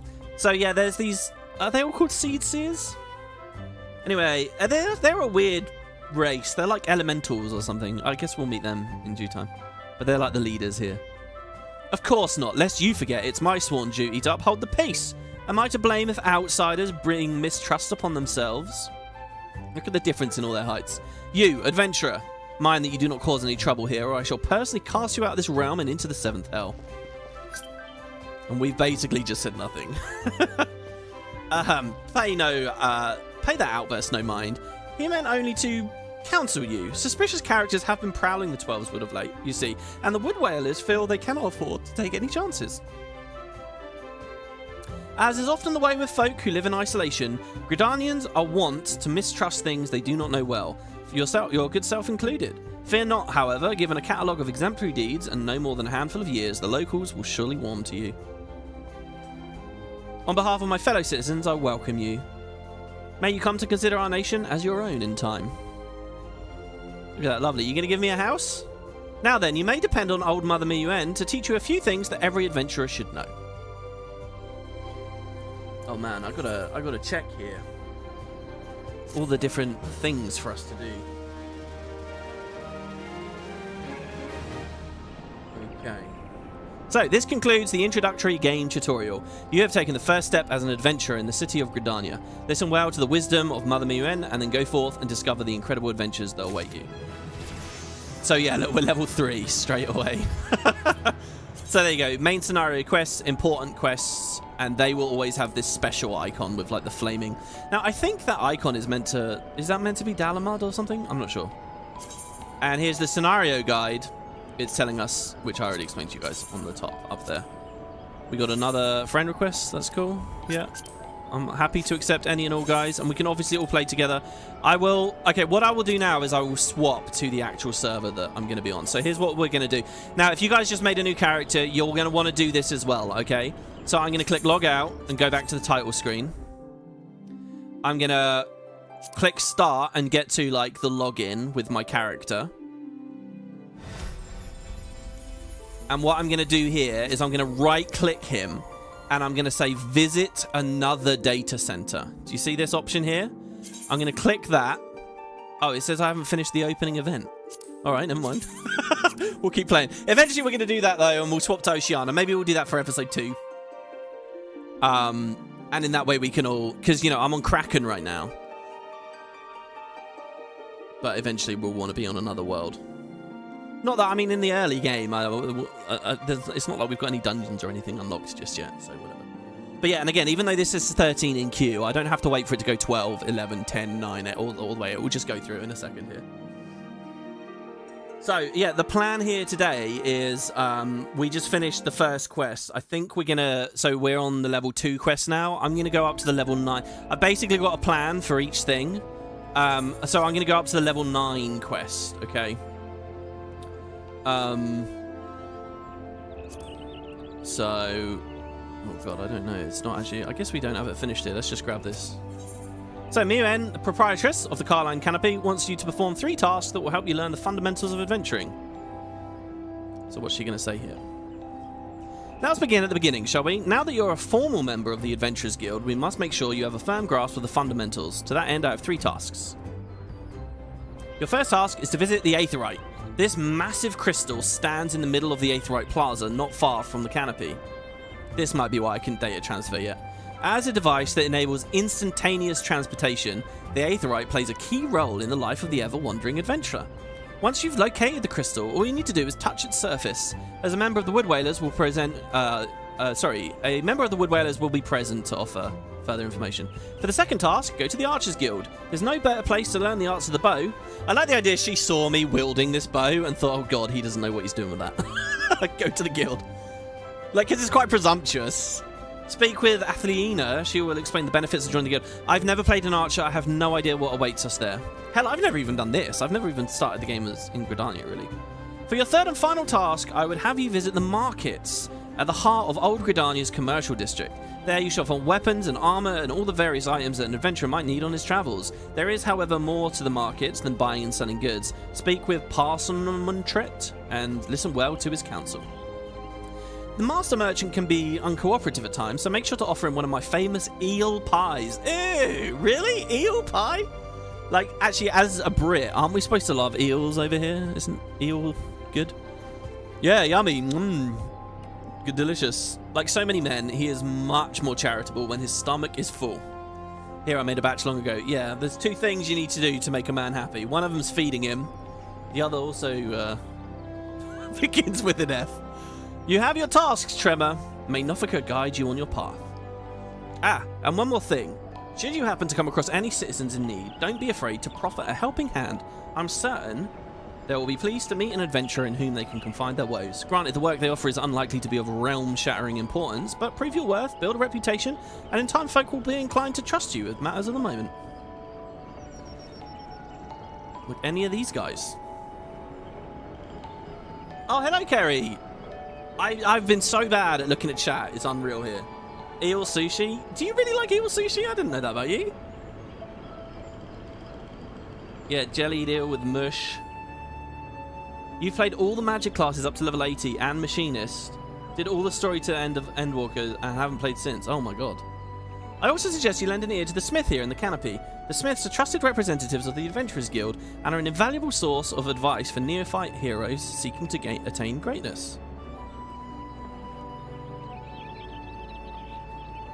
I don't remember this cutscene being this long. I just remember running out to the... because I made a test character maybe 5 days ago. Perhaps I skipped this on my test character because I was mostly interested in the controls and stuff. So yeah, speaking of which, okay, that fanfare, by the way, we're going to be hearing a lot of. So just to be clear here, in the game options for keybinds, I seriously recommend to you guys, with movement, you can unbind these two, turn left and right. These two here. So if I press A, it's doing this, right? You don't need those. You can make them strafe left and right. And in that way, you save Q and E. You can use Q and E for your skill bar and all kinds of stuff like that. So it's much, much, much handier to do that. That's my first little bit of control advice. Oh my god, look, people have made it. Hello. Wow. People have made it to Kraken, it seems. Hello, everybody. Yes. Listen, if I don't get to a friend request, I will accept as many as possible between the episodes. So here, we're in a sanctuary. A crescent moon icon will appear to the right of your XP bar whenever you enter a sanctuary. While in this special area, you will accrue a rest bonus. The bonus will continue to grow even if you're offline. So on my XP bar, I have a moon. That's also usually when you can safely log off. So then it also teaches about the main menu. I have no idea where that is right now. It's probably up on the top right. Actually, where is it? Where does the main menu start? Oh my god, it's over here apparently. That's weird. So yeah, we got a character, and you'll see a bunch of options are grayed out here. Loads and loads and loads of them. These are grayed out, these are grayed out. It's because these are all features we haven't really unlocked yet. Just mountains of them. Navigation, press M and you'll get the map. There's also a mini-map, which also is not on screen. What the heck? The default HUD is crazy. So here, we got this mini-map up here. I can zoom in a little bit with it. That's tiny as well. Jesus, what are these weird things people are throwing? So you see, we got a Vieira near us, a Makote. First person for this. A male Vieira, that's new. We got some Lalafell. Baby Gimli, nice. I guess we weren't in the real world because suddenly it's nighttime. I think we're actually out in the MMO now, guys, which is pretty good. So yeah, you can walk up to doors. A lot of them are open. This guy says, one day this will all be mine. I remember the first time I ever came to this guy, it was really foggy, and I thought he was looking out over the city. But really, he's just looking out over the forest. Dude, I really love the way I look. I really like the colors. I really like having a bow and a quiver. Oh my god! Tonberries. Oh my god, you're actually called Tom Berry as well. That's amazing. Yeah, this is a mini here as well. I am going to get a mini pretty quick, I think. You can buy them quite cheap off of the market board. Right now, we have 100 gil. Gil is this game's currency. It's the same in all the Final Fantasies, gil. I mean, maybe there's a game where it's not gil. In one, was it just gold, maybe? But here you can see that you can book airships from here as well. But if we try to, like, we can fly to some of the other big cities and places. But he says, I'm terribly sorry, sir. Sorry, she says. Our services are restricted to those who possess airship passes. So we don't have a pass. And I think we get that near the end of the game. So no fast travel skipping just yet. And in fact, if I open my map here, just so that you guys can see, this is a part of the city. This is also a part of the city. If we zoom out, this is the entire forest. So these are the 2 city maps. And there's loads of different maps around here. And then if we zoom out even further, you can see, you know, there's a hell of a lot more stuff going on. Weird, why does it mark this off? I thought that we had a smaller map at this point, but hey. This island here is in, I've never been there and I've always wanted to. Anyway, I'm getting too far ahead. Wow, we have a weird idle pose, eh? With our feet crossed. It looks like we're relaxed, but we're probably not at all. Alright. Right, so, what skills do I have? Oh! Okay, so here I just press K. I've never played Archer. This is all new. I don't know any of this. Heavy shot. Delivers an attack with a potency of 160. So potency is just kind of, like saying power. It's the easiest number you can look at to see how strong an ability is. Like, if something does 300 potency, I'd want to press that more than this, basically. Also, it has a 20% chance of giving me Hawk's Eye.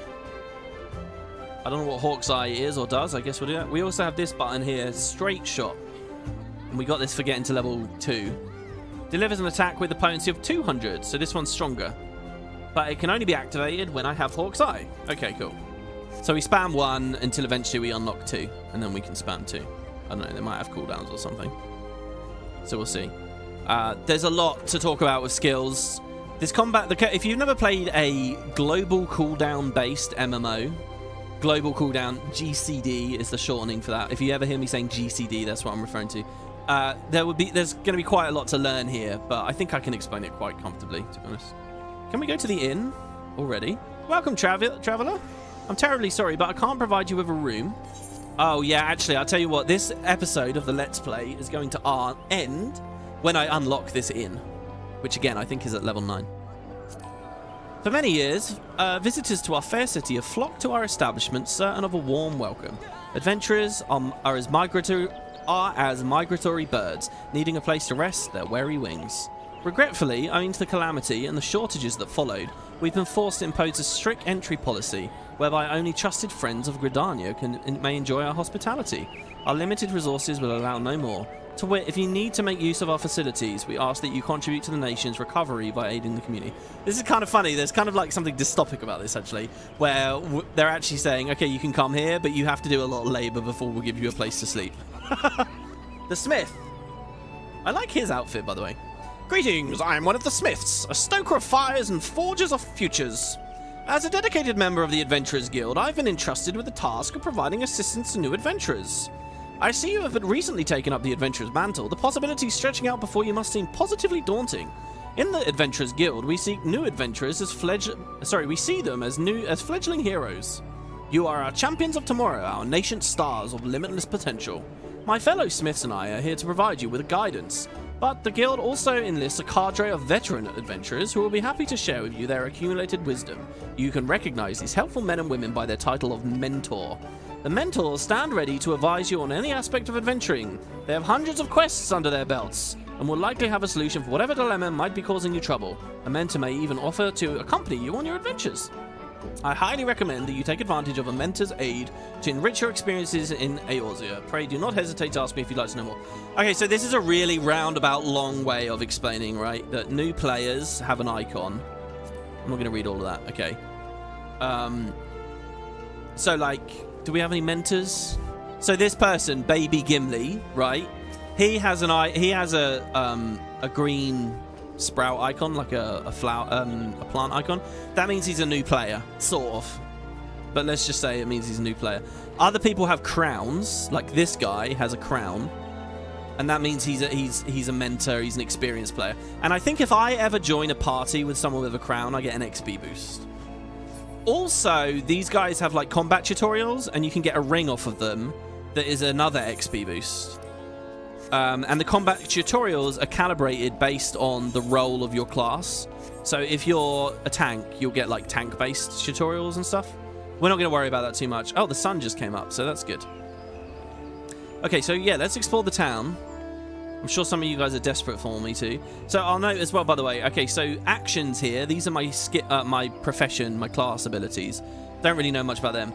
There's role as well. These are like cross-class abilities. Everyone who's a ranged DPS like me, like maybe you're a machinist, they use guns, but they're in the same role, okay? They get the same things here. So these are like cross abilities. We haven't unlocked any of those yet. But then there's also general abilities here. One of them's sprint, and I'm going to get that. What that allows me to do is move faster. That's it. You can just, once a minute, you can run very quickly. So, for example, if I'm back here, we're running at a normal speed. When I sprint, you see, wow, we have a very ducky walk, don't we? Oh my god, a very ducky run. Okay, that's me sprinting, apparently. My Hrothgar's sprint animation is amazing, just going to say. But yeah, it's a buff for a few seconds. It's a good thing to think. So yeah, check it out. There's a lot of players around here. My god, a lot of players. There's this giant thing here. This is called an aetheryte. Now, can I... Oh no, I'm trying to show off too much stuff. So these are the teleportation crystals. In 1.0, you had this mechanic called Anima, I think it was.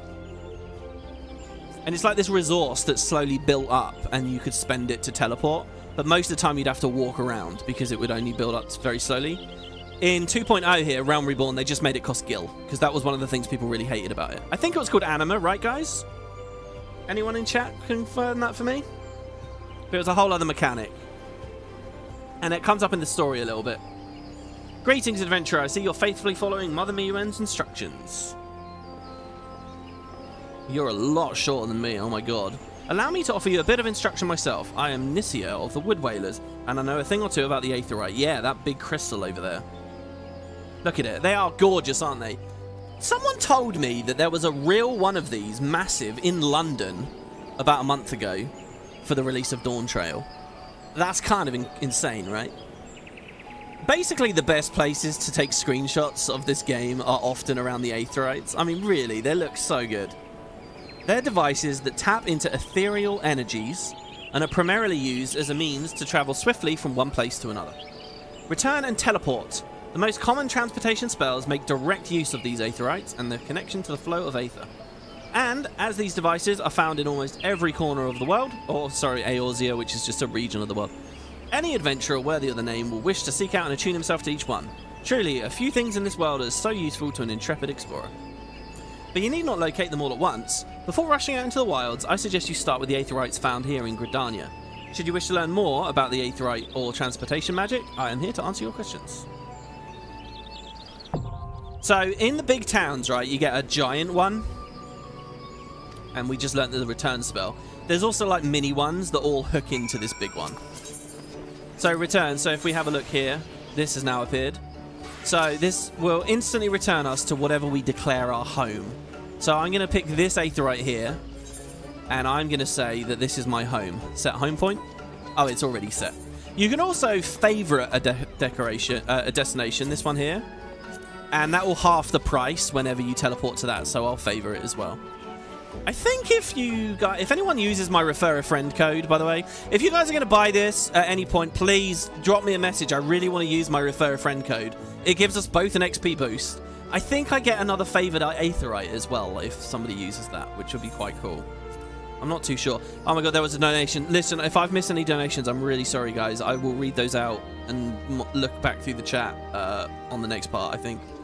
But C-Cube, a few coins for your new adventure. Thank you very much for the 20 BGN. That's lovely of you. Thank you very, very, very much. That's very generous. Our quest now is what? To just go interact. You can see on the map, right? There's a little one here near the Archers Guild. So we can actually do both at once, in theory there. So let's see. Oh. It's a nice clear day. By the way, you can always see the weather. It's actually a cloudy day. Yeah.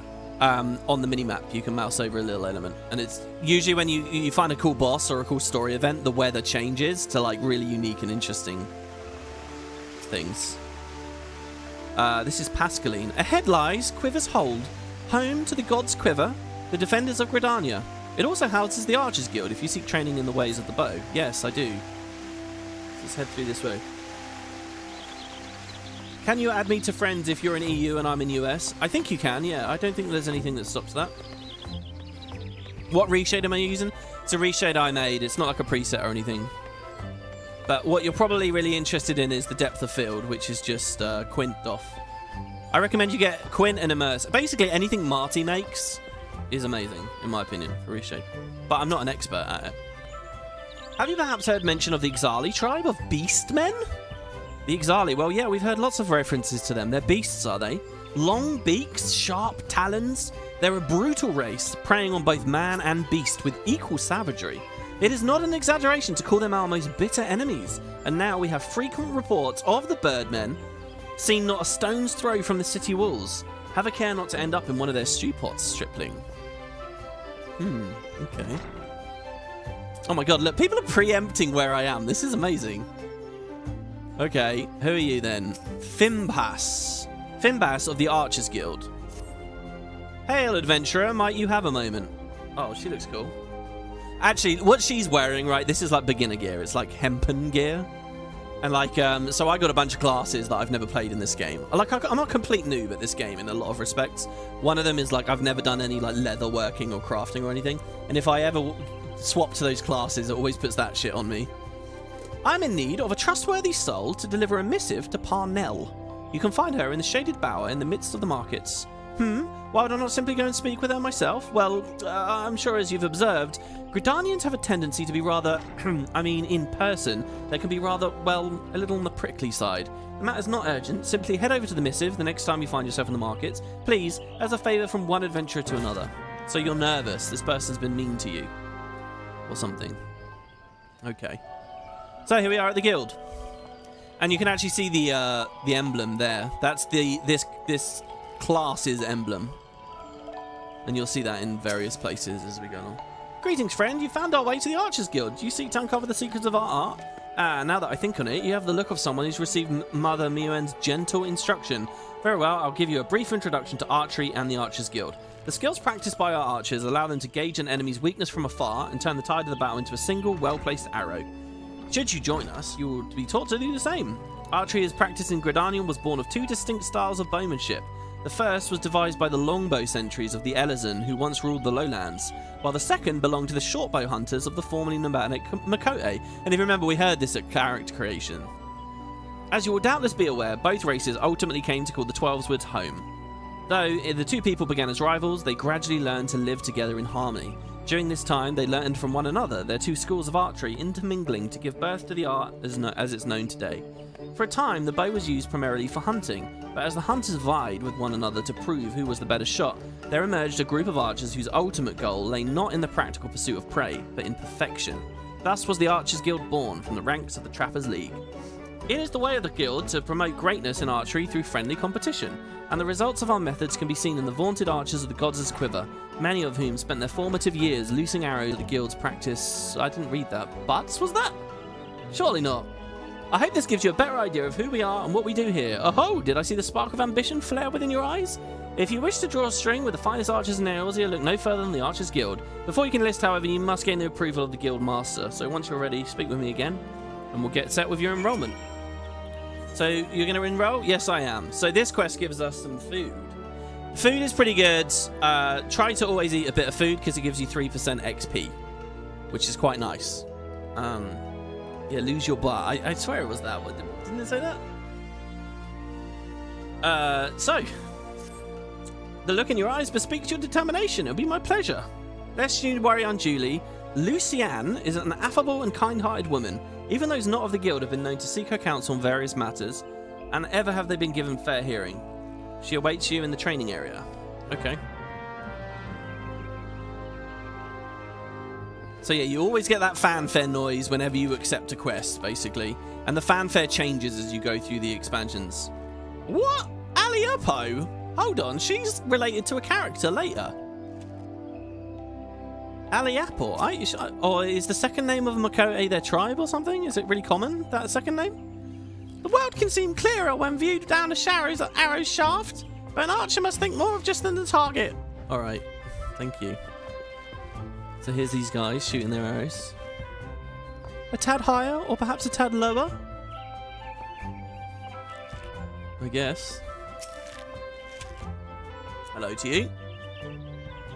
It's not related. Most of the Mooncats have that surname. Okay, there you go. Cool. Greetings, adventurer. I am told you wish to join our ranks. I'm Lucienne, the Master of the Archers Guild, and I bid you welcome. Our doors are open to all who have the will to learn. Allow me to explain the basics of our art, and I'll offer you a foretaste of that which we teach the members of our guild. The bow's greatest advantage is its range. Unlike those arms used in other disciplines of war. So, discipline of war is the game's term for combat classes, basically. There are two kinds of combat classes. The disciplines of magic, I think they call it, and the disciplines of war. So, DOW or DOM. And that's basically all of the combat classes. There's also Disciple of Land and Disciple of Hand. And those are gatherers and crafting classes, because they're full-blown classes. If you want to be a miner or a fisher or a herbalist or whatever. But yeah. So if you ever hear DOW or DOM, it just means combat classes. The bow's greatest advantage is range, though the bow may not boast the destructive force of a sword or a spear. Because remember, lancers and dragoons are like around here. Well, dragoons aren't, but lancers are. Its myriad strategic applications more than compensate for this shortcoming. An experienced archer can immobilize an enemy by striking a leg, or sap its strength with a poisoned arrow. Rise to become a virtuoso of archery, and a veritable deluge of death will be yours to rain down upon your foes. By fighting from a distance, we can better assess the battlefield and thereby determine the most advantageous course of action. This is of paramount import, as our role in battle is to exploit the enemy's weakness. With requisite placement and timing, but a single arrow may serve to turn the tide. To this end, the guild seeks to instill a discerning eye within its members, that they might learn to strike at vulnerabilities swiftly and surely. Now, any half-wit can bend the bow, but it's no simple undertaking to become a skilled archer. You must be prepared for a long and arduous journey. Are you resolved? They're straight up telling me it's going to be long and arduous. I don't remember the other class quests doing that. Very well. So before proceeding, I need to gauge your innate aptitude. So I assign you a trial. Slay the squirrels, the ladybugs, and the funguars that roam just beyond the city gates. 3 of each should suffice. In doing so, you'll prove your fitness to join the guild. Report back to me when that's accomplished. Oh man, we get to actually see some enemies, guys. We haven't done any fighting yet. And I have to say, the enemies are very high quality in this game. I really, really think that. They have a lot of details, a lot of cool sound effects and little animations. It's very easy to miss it all, just being really zoomed out, but it's really good. None but authorized personnel may enter here. Really. And what about you, Pierres? Only those of the God's Quiver are permitted past this point. I suggest you step away from the doors. Okay. I think we spoke to everyone there in the end except one guy. So sorry to that one guy. Man, I feel tall. Oh, there was a guy with blue hair. Okay, so here there's an Aethernet shard. All right, I missed it a second ago. Basically, we need to attune to these as well. But once we've done it, we can now teleport from here back to the big one. So I'll show you guys. So here's our teleportation. We're at the Archers Guild, and we can go back to the plaza here just by clicking. And there you go. So that's one little bit of the town done. Now for our quest, I guess we've got to get all of them. We could leave and just go fight something straight away. I'm really curious what this this XP boost is going to be like. So yeah, let's oh, and we don't have our we do? No, here's the pie. I'm holding the pie. And we have silver chocobo feathers. Really? Oh, is that because of this server that I picked? That might be for cool gear. I don't know. If anyone has any good ideas for what I can do with the silver feathers, let me know. For like on episode 2. So yeah, you'll notice here, right? There's a bunch of quests as well, but some of them are in red. Like that, because I can't get that till I'm level 60. And that would teach us one of the expansion classes, Gunbreaker. Some of them I can grab. This one here, Preserving the Past, teaches you all about 1.0, and I kind of want to do it at some point. I've never done it, specifically because I wanted to stream it one day. That one will teach us to be a carpenter, but I think we only get those later, I guess. And then that's the other part of the town. Oh my god. It's huge, actually. Let's just go up there. Let's just follow the quest marker for now. Oh, is that a player with him? No. I thought that was a player with his mini pet on his shoulder or something, and I was going to show off. That's one of my favourite things about this. Get a nice water mill. And a river. There's also really nice footsteps sounds. Usually as you walk on these. Can't really hear it right now, it seems. In fact, it's probably because I have the game volume a little bit too loud. The music volume, sorry. In episode 2, I'll have all my keybinds and everything set up real quick, and it'll be fun. Seletoire. Damn, these stubborn leather workers. I spent a fortune on this mammoth pelt, but did they refuse you to use it in my order? God's sake, the blasted creature's already dead. Surely it'd be the greater crime not to make it into a pair of boots. Oh. That guy looks cool, kind of like a paladin. That's another class I've really wanted to play for a long time. Sprint. Like, I'm going to be skill clicking through today. Just so you guys know. Because I'm not going to sit around keybinding everything. I know with, like, I can copy paste a folder, a couple of files in a folder, and it will automatically swap everything for me. So there's another Aetherite with a guy in love with it. Half these emotes I don't have, even on my main, by the way, because you unlock them from bits of the story I've never played, I've never got to. Like, these guys here are a very high level, like, gathering system, the script thing. Oh my god, that guy looks cool. Hello. She's got some major cleavage going on there. Parnell. Greetings, sir. Freshen your drink, governor. Might you be looking to secure the services of a retainer? Sure, I guess. What's this? A missive from Fimbas, you say? Whatever could it be about? Let me see now. She wants to know about all the available stock of potions in the markets. Hardly a matter that warrants a letter, much less the hiring of a courier.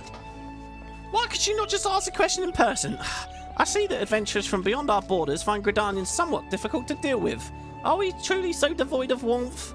If we mistrust outsiders, it's only because so many of them have brought chaos to the Twelveswood, and such as sins as theirs are soon not forgotten. It's not soon forgotten. Yeah, I suppose we might endeavour to be a little less cold. Alright. So there you go. So we just learned how to hand over items, basically. Oh god, I just did that automatically. I didn't even talk about it. So retainers are like, so there are NPC friends that you can get, basically. And they'll go on quests for you. They'll sell your stuff at market for you. You can level them up. Like on my main right now, I'm in the process of leveling up a retainer who's a fisher and a retainer who's a miner. And eventually, like, they can start earning you money and stuff. It's a cool system. And it's how you actually do the trading stuff. And you can customize, but basically you can go back to character creator, essentially. And mess with customizing them however you like. But we'll deal with that in due time. Parson Montret says, by what right does a fledgling adventurer presume to address Parson Montret, master of the markets? Wow, he looks a bit like us, just wearing glasses. You think you can stroll in here, bold as you please, and demand my hard-earned knowledge? Ha! A merchant does naught for naught, especially when dealing with the would-be heroes. If, on the other hand, you had some tasty morsels to curry my favour, then I might reconsider your request. Come now, this whole encounter reeks of Miriam's handiwork, and more specifically her baking. Don't look so surprised, son. I smelt that eel pie of yours a mile away. Hand it over. Oh my god. Okay, so yeah, you get quest items. As you can see, it says key items here. You're never going to fill this whole thing up with key items. Now, you can click and drag. So this eel pie, is realm famous, served only in her establishment. I can do that. A little tip though, you can just right-click this. A friend showed me this not a month ago, and then it will just autofill for you. I think there's a keybind for it as well, so it's not much of a system really when they let you invalidate it to that level, but it's super high QOL. So there you go. Hand over the pie. That flaky crust, just divine. Very well, I'm a man of my word. Pay close attention. Sorry, a man of my wood. A man of my word. Pay close attention, for I shall explain this only once. The aspiring adventurer need look no further than the rosewood and ebony stalls. Both are but a short stroll from where we stand. If you mean to do battle, you'd best be prepared with a quality set of weapons and armor. Look at this place. Normally it's full of players. I don't know. Are they cold away in this cutscene? Such goods are the province of the rosewood stalls, directly south of here. You'll be pleased to learn that the merchants of Gridania are exceedingly particular when it comes to craftsmanship, so you needn't fear defective straps and the like. If it is potions and paraphernalia you seek, head north. So this is just going to be about the shops. It's not going to be really that interesting. The shelves are stocked by all done merchants. Do you follow me thus far? There's little more I can teach you with mere words. Go experience it, unless you happen to have another pie, I think he said. So he has a side quest for us now. Some order with the Lancers Guild, but I'm not going to worry about that. Now, I'm not going to zerg my way through this game, but there are an ungodly number of side quests. Like, a ridiculous number of side quests. Like, you wouldn't believe. This is weird. Why isn't the icon showing up? You'd think I'd never played before. Maybe it's down this way? Like, if I want to do the Archer's quest, I have it like... Oh, well, we can say map here. Oh my god, it's got mini objectives? Well, we need to go out this way. I'm going to just right-click. Alright, whatever. We'll just go south. I know where we're going. We're going back to where we came from. So let's just go that way. Yeah, there are a ridiculous number of side quests. And then they're not really that interesting. It's a weird thing about this game, actually, where the devs put incredible effort into just so many side quests, but you never really need to do them for XP or for the items they give. Like, and a lot of them are just not really relevant for the story. Sometimes there are like these mind-blowingly good ones that are hints and teasers for later story. But and the first one I know of is a really good one in the second expansion in Stormblood, to do with a big villain and a plague and stuff.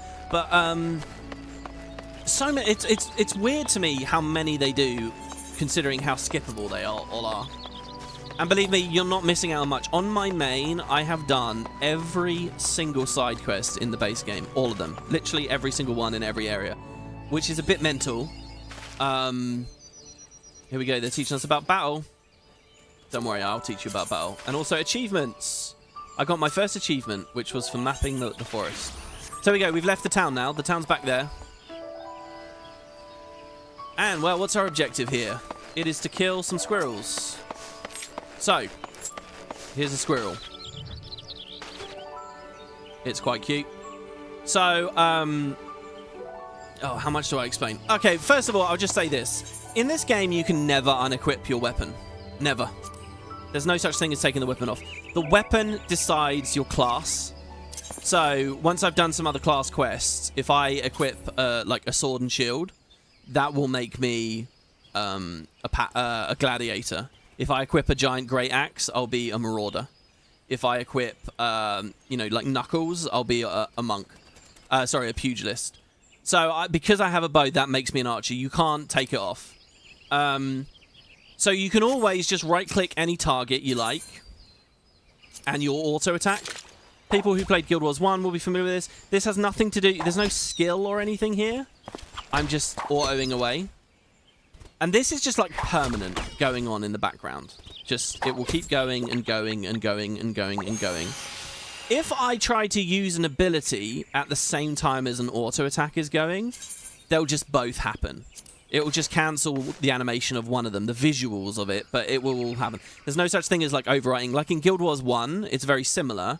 But if you enact an actual attack, it won't overlap. You're doing one or the other. In this game, you're just always autoing underneath. And in truth, this auto-attacking is It's just like a background thing, really. You don't think about it much.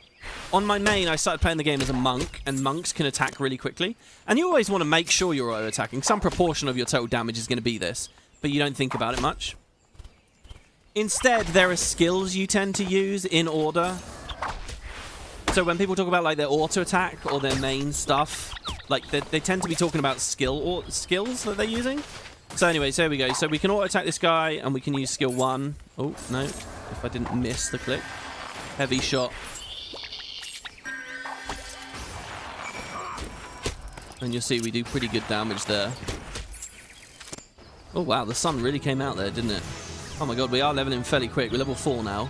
We just got a new skill here. Raging Strikes. What does this do? Oh, this is a buff. It increases my damage dealt by 15%. Okay. So what does this look like? It's like a red thing. And I guess if we heavy shot enough, we'll eventually get the buff that lets us straight shot. And yeah, I can run around while doing this. Like this, for example. Since I'm mouse clicking for episode 1, it's going to be a bit awkward and a bit weird, but whatever.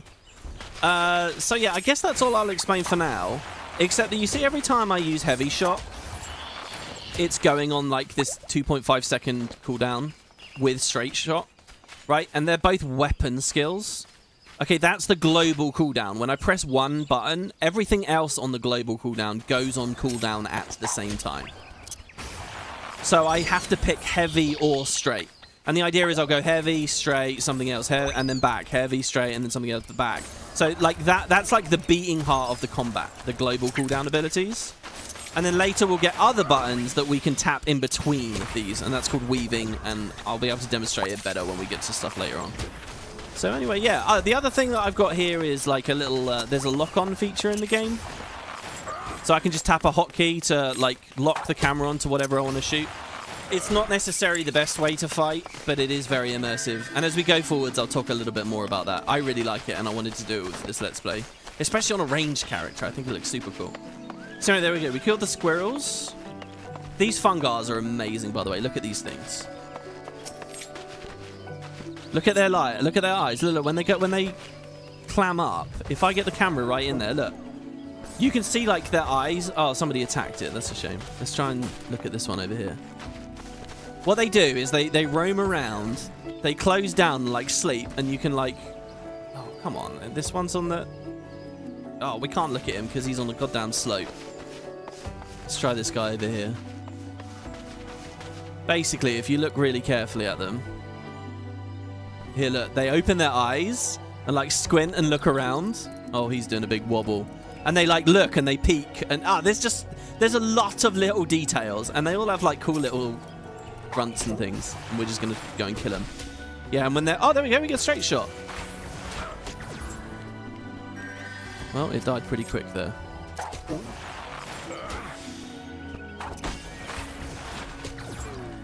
We got it again there. They go like, woo, the little woo noises.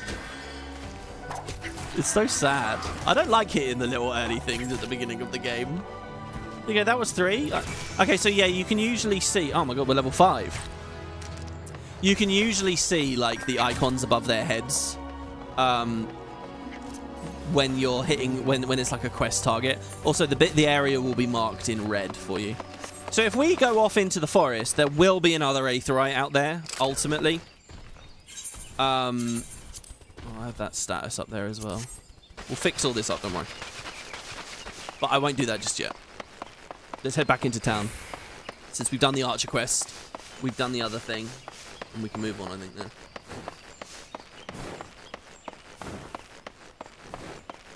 It takes about 20 hours to get faster. What do you mean it takes 20 hours to get faster? I probably shouldn't jump into a conversation in the live chat halfway through.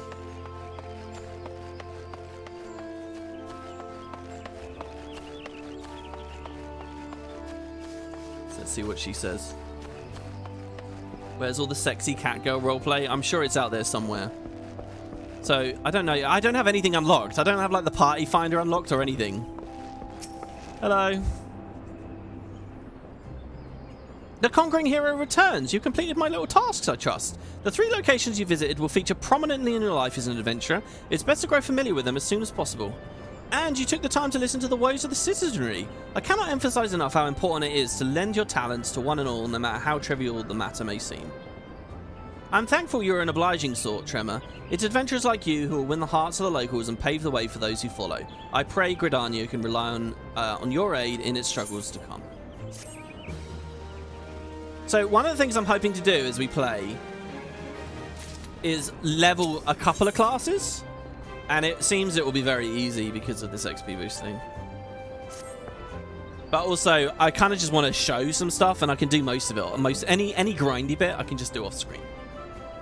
Tremor, have you visited the Bannock on your wanderings? It's a training ground found just outside the city where the soldiers of the Order of the Twin Adder are drilled in swordplay and other martial matters. The Order of the Twin Adder, there's like 3 major like factions in this game. The Order of the Twin Adder is one of them, and they're based here in the forest.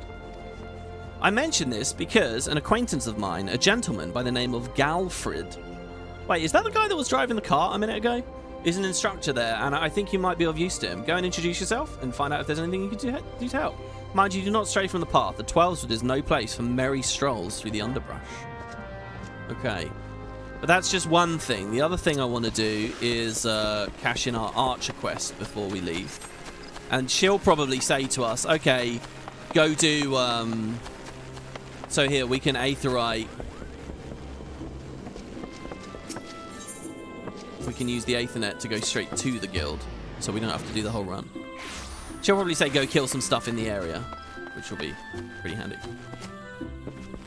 So yeah, return, by the way, is fine. It's free. It doesn't cost anything. It just has a once every 15 minutes IRL timer on it. So it'll be fine for us. Welcome back. It would seem you've successfully completed the trial. You've proven yourself worthy of a place within these halls. It's a pleasure that you're a part of the guild. Okay, now you may be a member, but they won't coddle you. So, I'm going to present you with a hunting log. Written within are the names of such creatures as would provide a fitting challenge. Should you find yourself lacking direction, you would do well to refer to the log. By way of a first step, I encourage you to practice proper technique. Loose arrow after arrow. Go well, my young apprentice. Okay, so the next archer quest becomes available at level 5. Which we already are level 5. And she gave us those pies as well, which is very good. We got a spell there, and we just hit level 6 from that. Oh my god, we're getting spells and things. Alright, we'll look at those in a second. Okay, what do you want me to do? Good evening to you, Tremor. I felt it was about time you returned. Have you grown more accustomed to the bow? Before we go any further, I wish to ensure you have grasped the fundamentals. Do you understand what it means to see clearly? To see clearly is not merely to look, it is to observe with intent. An archer must remain vigilant for any trace of his target. He must, in short, see clearly. The coming task will test your powers of observation. A number of targets have been hidden throughout the city. I would have you seek them out and destroy them. Each will fall easily to your heavy shot technique. When you've completed the task, return to me. Wait, there's combat in a town? Wow, that's weird. By the way, these class quests do usually end up with an actual story. Like, I did the warrior one this year, and it was pretty funny by the end. So you want me to heavy shot? Oh, wow, that is cool. Okay, that's one target. Wait, are there 6 targets hit? Oh my god, there's... Oh, this is going to be quite cool, actually. Do I have to, like, look on the roof and stuff?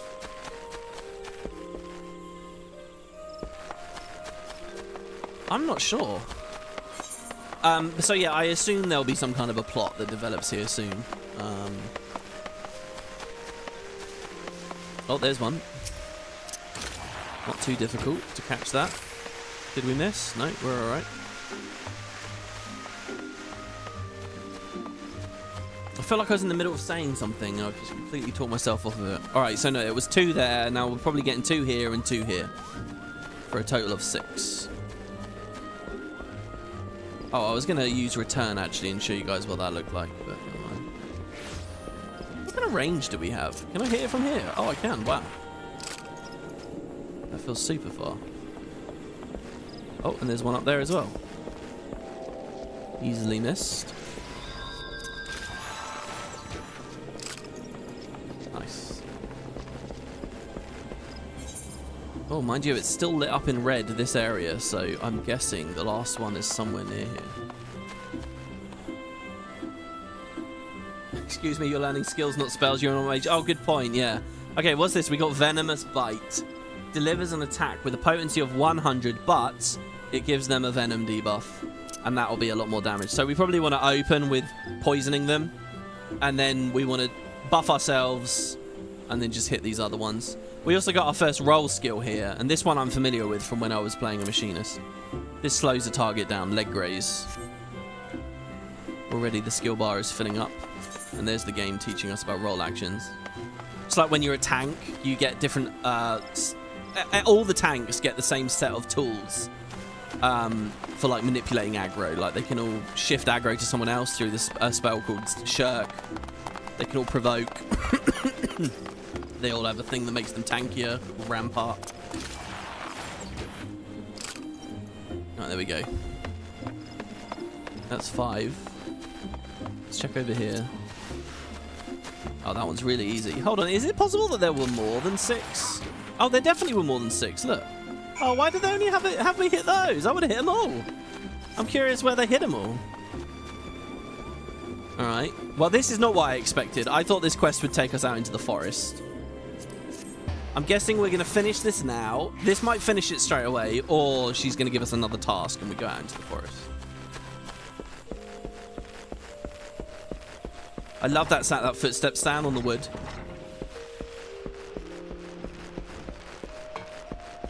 And even like we hit that one bit of metal over the door and it changed that footstep. Ah, you've returned. I trust that you've begun to comprehend the crucial importance of seeing clearly. Okay, the next trial will test our powers of observation and battle. Travel to the North Shroud and there put down 8 Microcrus and 8 Oppo-Oppos. So Oppo-Oppos are little monkeys, and when you play as a pugilist or a monk, you like have a stance, like a monkey stance. You can also get a mini one that climbs around on you, and that's one of my favorite things, to be a monk and have an Oppo-Oppo on me. Okay. So we have the advantage of being ranged. So obviously I didn't read all of the dialogue there. I kind of clicked through. Don't worry, guys, when it comes to the main story and when it comes to like when this game gets really captivating, and you know, it will. I'm not going to be skipping any of that. I'm not going to randomly hop through. I know I've watched Let's Plays where that's the style or whatever. But, I don't think that specific moment there of that Archer quest was of ultimate import. You hate the leather squeaking noises? Squeak, squeak, squeak? Yeah, I've seen a Penumbra download, which is just to like get rid of those little noises because people can't unhear them. I like them though. You're gonna make me like not be able to unhear it now though, and you're gonna ruin it for me. This race jumps elegantly? Oh, it does. Oh, that's a 1.0 thing I was reading about just today, by the way, guys. Like in that game, when you let go, you would like slowly come to stand still, and it was really weighty and cool looking, but also ultimately you know, kind of like unresponsive. So, by the way, look at this squirrel now. I don't know if you guys noticed, but earlier it did not have that dot above it on its nameplate. There was no dot. So what that dot is that means that is a mark for us in our hunting log. So that was the thing I was going to talk about. So if we look here, you see that there's this third main menu thing on the bottom right. It says logs. And we just got our very first one, the hunting log. So all the classes are displayed across the top here. There's a hunting log for gladiators and pugilists and marauders and lancers and everyone, right? So we're an archer. This is the archer's log. So what this is this is Square Enix saying, kill these specific enemies around the world and get massive amounts of XP. It's like a bounty system, basically. So there are 5 tiers. We're at tier 1. So you'll see it's got, look, kill some ladybugs. Kill 4 ladybugs and we'll give you a bomb of XP, just for free. You'll get the XP from killing the ladybugs themselves, and on top of that, we'll give you a bonus reward. And I have to say, guys, the fastest way to level in this game, by far, is to just do the log for like 1, 2, and 3. It's like turbo leveling, even without this buff. It's a really good idea to keep an eye on this. And, you know, you can run a plugin that will help you run around to them really quickly, or just open a wiki page. It's really good. So whenever you see this yellow icon, get it. When I first played this game, I didn't really understand what was going on here, and I kind of didn't focus on it. But I've leveled a lot of alt characters now. Alt classes. And this log is really, really good. What you can also do is you can grab the log and you can click and drag and just put it on your skill bar. So now, whenever I click this, it's there straight away, which is also really handy. So that squirrel we want to kill. So I'm going to... and it says we want 4 squirrels. So, of course, earlier, if I had done the archer stuff first, this would not have, you know... Well, there we go, we got that. Can we try and poison with Venomous Bite? It's a bit silly if we can kill it. So you see Venomous Bite is also on the global cooldown. Should probably just open with that. So there, when you've got the kills, it popped up there. There you go, and you see those things came up on the screen telling me, okay, here's your extra XP, and you're done. So once you kill all your targets in the log, it will tier up, and you'll get the next. And basically, you see it's Archer 1, 2, 3, 4, 5, 6, 7, 8, 9, 10. Basically, this will take you up to level 10 easily. And then it will take you up to level 20, level 30, level 40, level 50. Level 50 is where the game originally ended. It's like the original level cap, level 50. And it does slow down. For those of you coming from Guild Wars, they like flatten the curve out around level 30 or something. This game, it does keep going up and up, but it's leveling's pretty easy, to be honest. So anyway, there we go. That's those dealt with. Now, our main quest wanted us to go to like a little town. Oh my god, what was that? Someone on a mount. See, everyone has mounts, but nobody really rides chocobos anymore. So it's not going to be like what I showed you on the benchmark with the zergs of people chocoboing up. By the way, my big objective at the moment is to get a chocobo. I would absolutely love one. And it was my big objective when I very first played this game too. This here's the Bannock, where the Twin Adder recruits are drilled. You're free to observe, but see to it you don't get in anyone's way. Okay. So we get a vendor there. These target dummies are pretty good. You know that Tonberry mini that someone had earlier? The Tonberry mini will attack your targets with you. And like, so you can go to a striking dummy and you'll see it like trying to knife it, which is quite cool. It doesn't do damage or anything, but it's just a funny one. Hello? Greetings! I'm responsible for training the Twin Adder recruits. Thanks for volunteering your assistance. The 12 Wood is much changed since the calamitous arrival of the 7th Umbral era 5 years ago.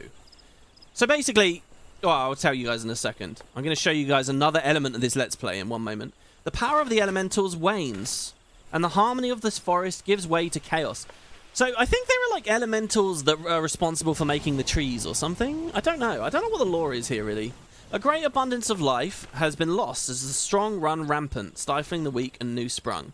Though it may not appear so to the eyes of an outsider, the 12's Wood is ailing, its once rich variety a fading memory. For the citizens of Gridania, the restoration of the forest is a sacred duty, and it is my hope that adventurers such as you will offer to aid them in their struggle. Listen to their requests and do all that you can. May the elementals bless your endeavours, Tremor Dubois. Okay. So we can pick actually some new armor here. Now these thigh boots here, you'll see, actually give me plus 13 defense and plus 7 magic defense. So they are better. You could also take this pouch of money, this Allagan bronze piece.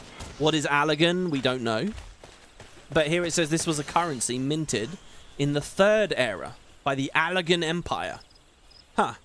Sounds like there's a lot of history going on that we're really not very familiar with right now. But there we go. I see you're eager to lend a hand, Tremor, that is well, but I cannot in good conscience send you into the forest until I have established that your equipment is equal to the task. It bears repeating that in the 5 years since the dawn of the 7th Umbral era, many of the 12 Wood's creatures have transformed into vicious, bloodthirsty monsters. Venturing into the forest without the proper gear is tantamount to suicide. I suggest you take some time to evaluate your equipment. Once you deem your armor to be sufficient quality, present yourself to me for inspection. So, what is it asking me to do here? Oh, just open the panel? Okay, so here's my gear panel. What else does it want me to do? He says, back straight. Well, you may be strolling around in your name day suit. Come back when you've acquired some sturdier gear. Oh, wow. So I need to equip a whole set of... Where do I get a whole set of gear from? Does this vendor over here offer it? Maybe? So, by the way, you've got all these stats. There's almost no reason to read any of them from 90% of casual gameplay.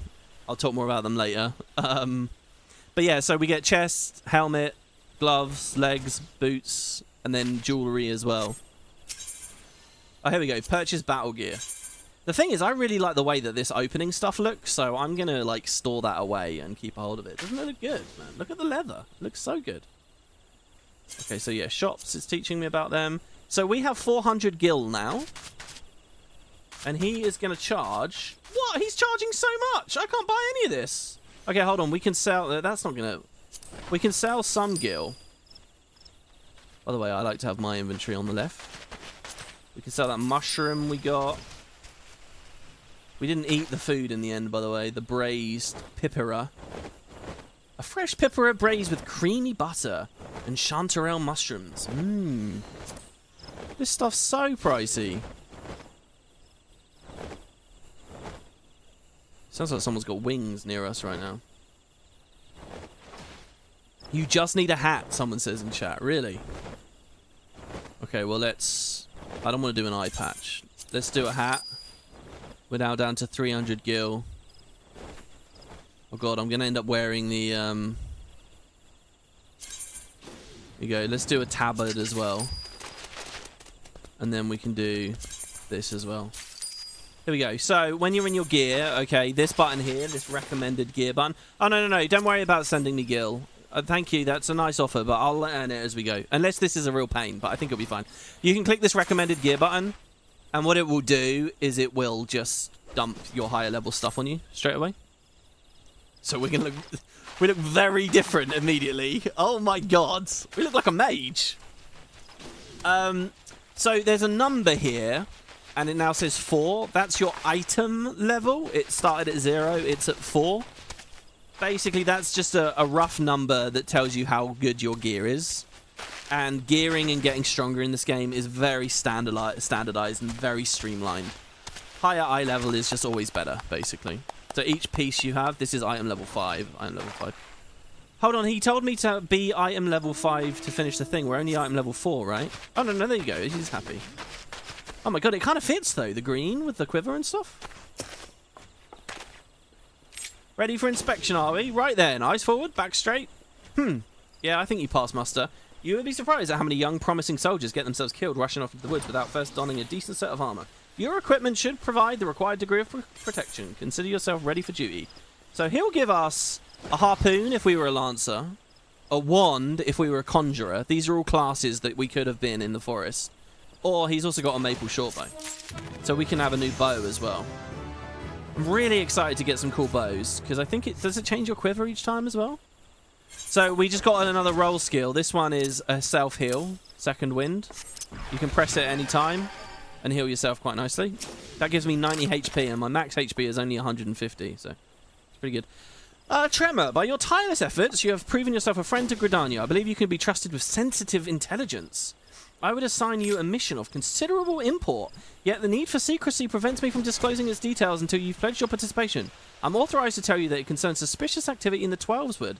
Say that you will lend us your aid, and I shall proceed with the briefing. Okay. Chasing shadows. Might be the first bit of main story, not sure. Good, time is of the essence. You'll by now have heard that a suspicious individual has been seen prowling the Twelveswood. And you may also be aware that the XIV activity has risen sharply in the region of late. What you may not know is that this increase coincided almost exactly with the first recorded sighting of the aforementioned individual. Suspecting a connection, we tightened our surveillance in hopes of tracking down our unknown visitor. Alas, our quarry is proving exceedingly elusive, almost as if he knows our movements ahead of time. In 1.0, I think there was a mysterious creature. I'm just going to use the word prime for people in chat, or who have previously played the game.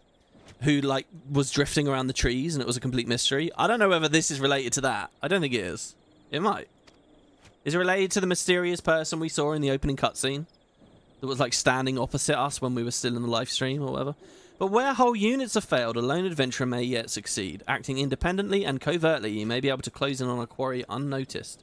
Fear and anxiety at the beginning and are beginning to take their toll on the citizenry. For their sake, I ask you aid in this investigation. Oh no, we look so much worse. There is a die system, by the way, and they just expanded the die system.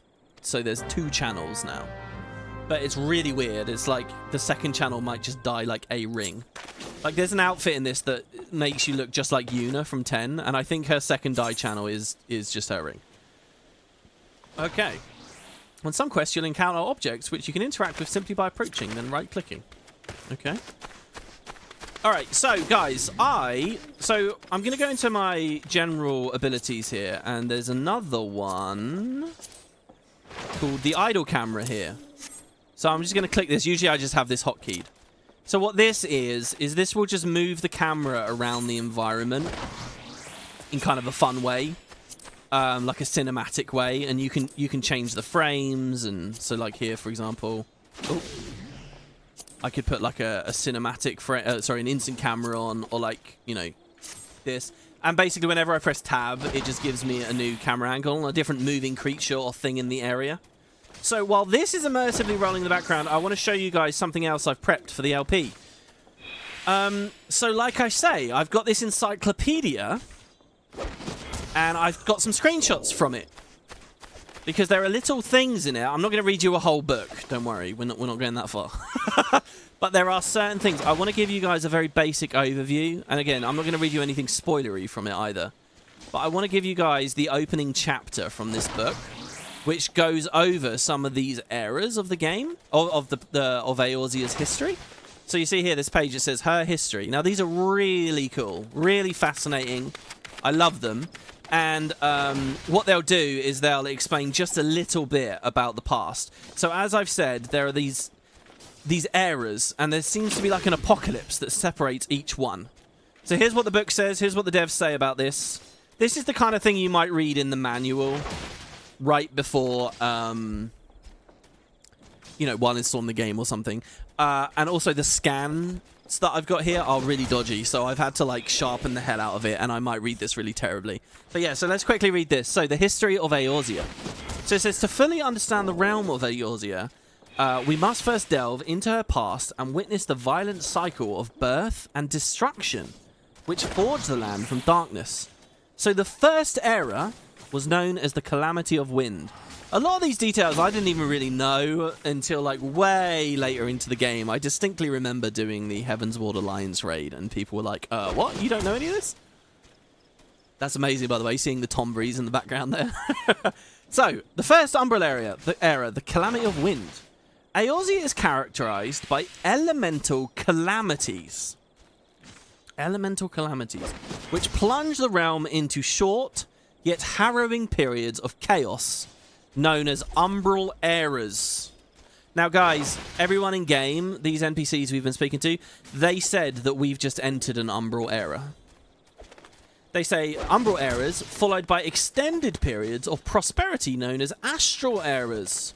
What then, you may ask, of the land before the first calamity? Drawing from the songs and writings of countless civilizations, theologians believe prehistory to be a tempestuous time of uncontrolled creation overseen by a mercurial god or gods, creations which abruptly end with the destruction of all that exists, ultimately allowing for the rise of mankind from the wreckage. So that all sounds very cryptic and weird. Maybe later the story will explain some of this.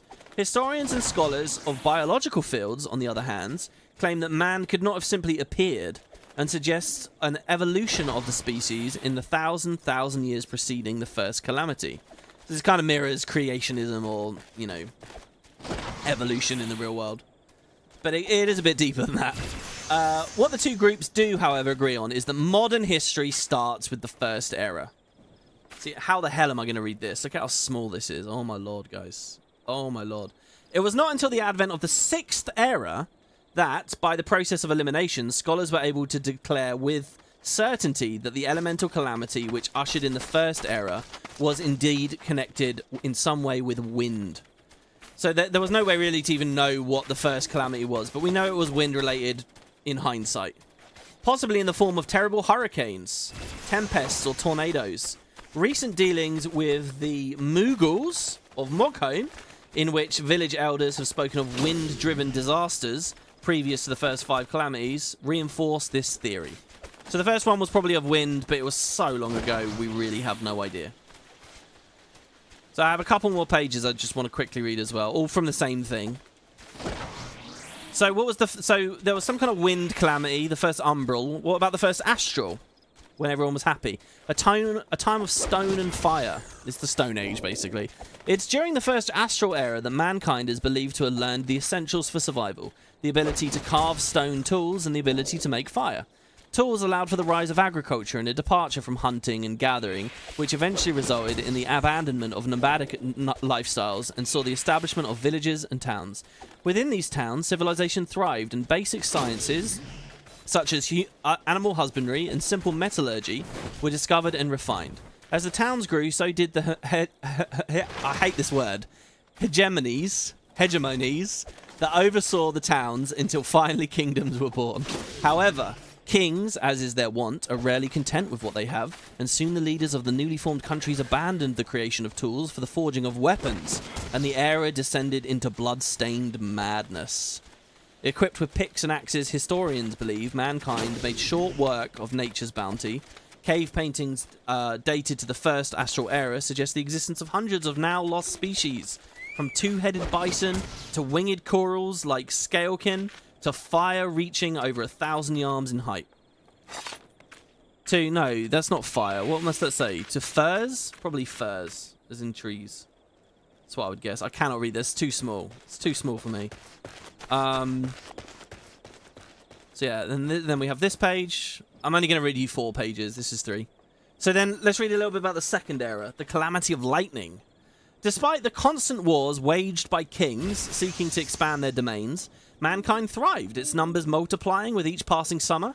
To house and feed the people, forests were felled and fields planted. To forge their tools and weapons, mountains were gutted and skies blackened. For countless years, nature suffered this wanton spoiling of the land until finally the scales were tipped. Mountains of fire belched forth ink-stained clouds which covered the skies and thrust the realm into eternal darkness. And from the skies fell an endless rain of white-hot levin bolts which razed fields, boiled lakes, and split the very walls of mighty fortifications. For a full 12 moon and a day did nature's fury ring.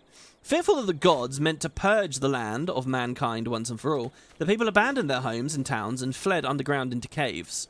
Awaiting them there, however, was not salvation but death, for the caves became breeding grounds for pestilence and plague. As the people sat trapped in darkness, watching their families meet slow, painful ends, they concentrated their efforts on one path left open to them: prayer. Theologians believe it is this mixture of desperation and focused prayer that gave way to the very first magical incantations.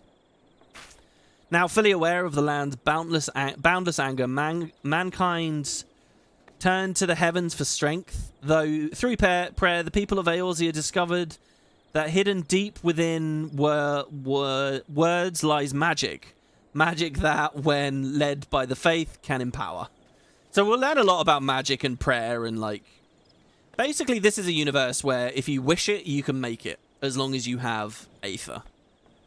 And that's kind of the linchpin of the whole story. Okay, and here's the final page I want to read. The second Astral era, faith in the above. And so, through primitive magics did mankind endure until the skies had finally parted. Those showing proficiency in these esoteric techniques rising to positions of power within their communities. The people were drawn to these charismatic leaders who accredited the fall of the previous era with the faithless kings and their unquenchable avarice. They claimed that only through faith and prayer would they be saved from a similar fate, and thus were the first organized religions born. In but a matter of years, kingdoms, centuries in the making, were replaced with theocracies, populated with men and women eager to prove their worth to the gods, that divine beings may spare them from the land's wrath.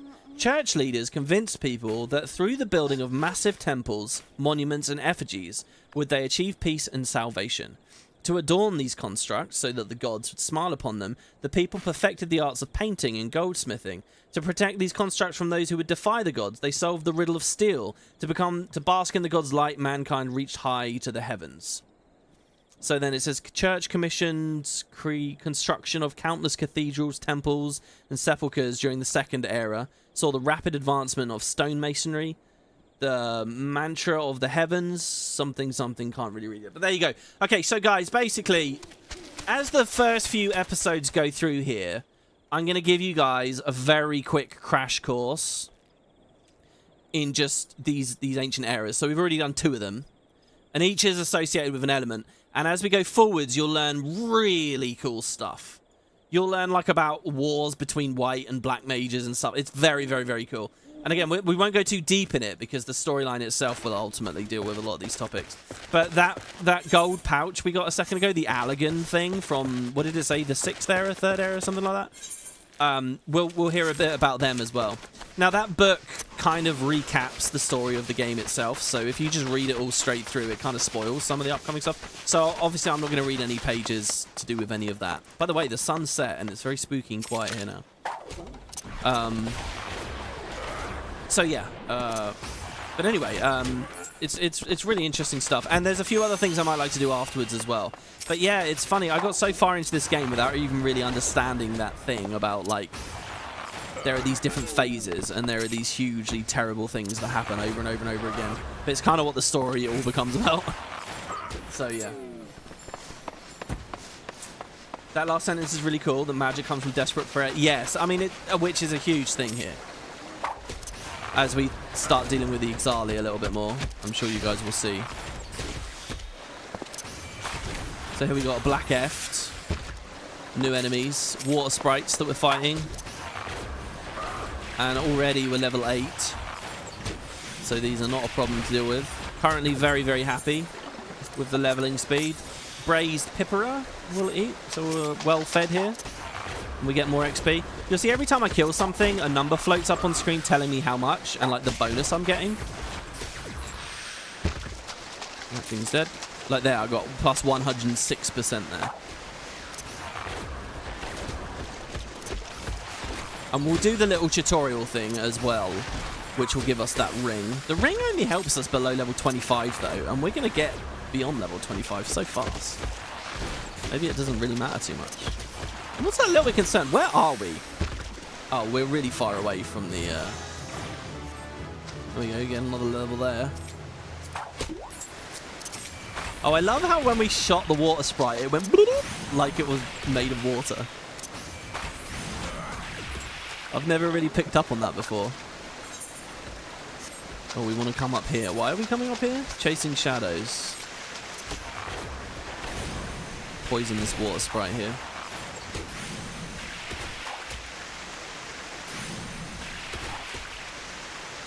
Ring works on all jobs, has some uses if you want to level multiple. Oh, that's true. Yeah, I can get the ring and then we can use it on another class at the start. That's true. Well, hold on. This waterfall's just got nothing behind it. How am I supposed to get up there? Oh, we want to go up the bank over there. Okay, that's fine. We probably don't need return on here. Wait, another forest fungi? We didn't actually finish this part of the log. There we go. Now we've done it. So that's entry number 3 complete for Archer. And what you do, basically, as you complete that hunting log, is it takes you around the whole world. Look at this big guy here. This tree ant sampling. Now, you'll notice it says he's level 12, so he'd be very dangerous to fight right now. But can you see there's that, like, blue icon to the side? That means, basically, that shows you his aggro type. So this guy's got, this ladybug's got it as well. So what that means is he's not going to be hostile to us. They're chill, they're passive. I'm going to sheath my bow there as well. I can sheath and unsheath with a hotkey. It's really weird, I got most of my hotkeys set up, but not the skill bars. Oh my god, the snowman? I've never seen anyone with that. That's crazy. Okay, so sometimes the story will take us into instances. I think that's what's going to happen. Yeah. So you have to solo these. they're not actually co-op, which is a little bit of a shame. A lot of the other stuff is co-op, and we're going to have a very good reason to do it co-op as well, which I'll talk about when the episodes get along. But these ones we have to do on our own. If you fail at them, they let you like go in on very easy mode. Look, someone's already here. But these are never too challenging. Oh dear. Is that a sword in a stump? Bad idea. Really bad idea. Okay. You'll recognise these characters were in some of the trailers at the start. I had no idea that this started with Papalimo and Ida. Really?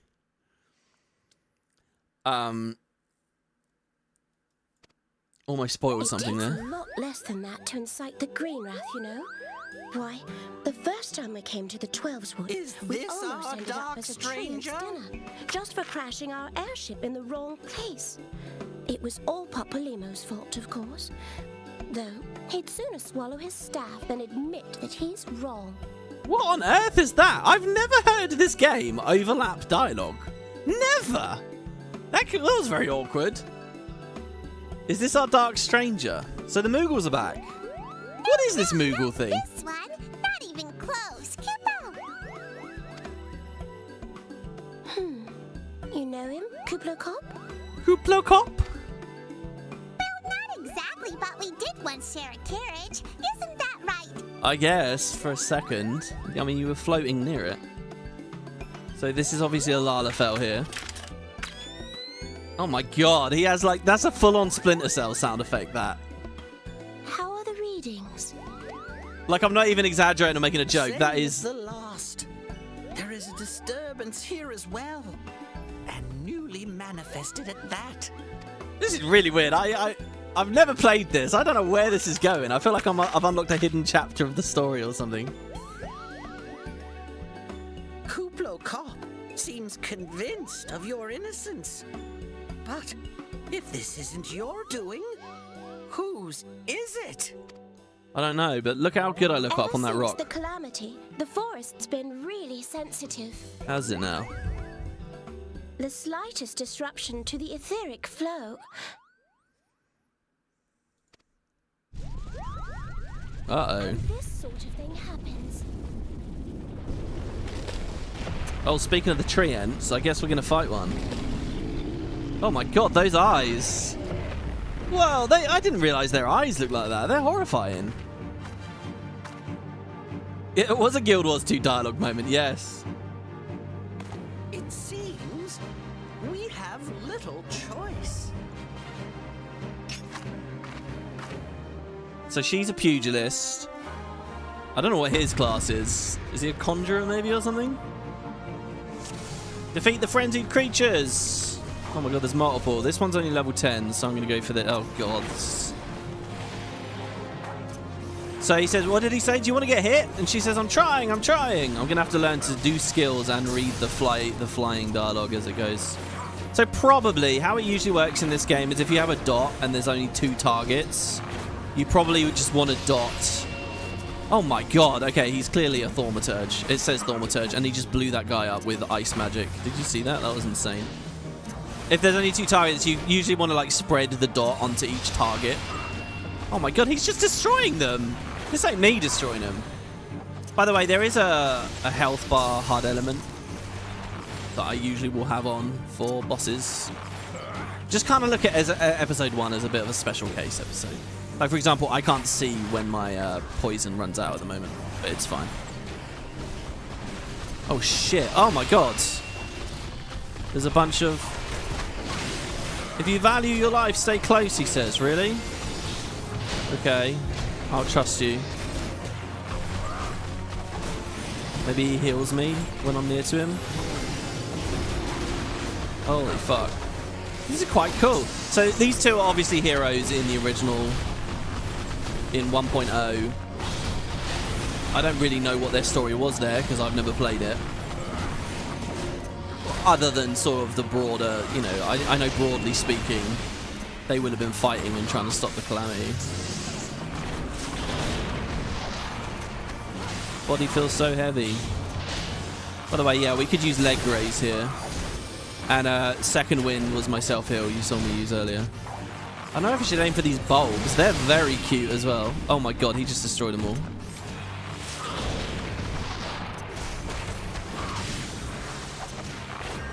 I'm probably refreshing the poison way too much. I'm not going to do it again. I think he'll just die. Might be one more random wave of things attacking. He can't heal. He's all damage. Yeah, good point. Why would he be able to heal if he's a thaumaturge? Unless, well, the thing is, those NPCs usually have like weird special versions of the classes. Like later you can play dungeons with just the NPCs if you like. Oh look, his eyes were red and now they're all empty.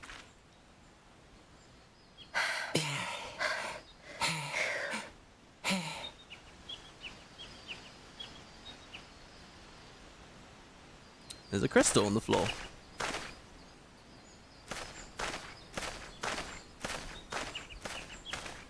Lots of parallax going on there with those leaves. Look at that. Looks oddly lumpy. Oh, but I'm not going to look stylish now. I'm in these weird green clothes.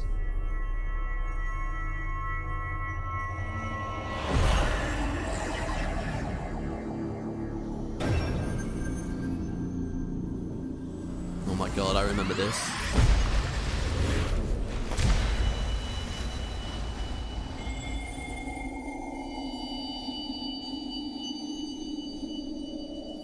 Hear, feel, think.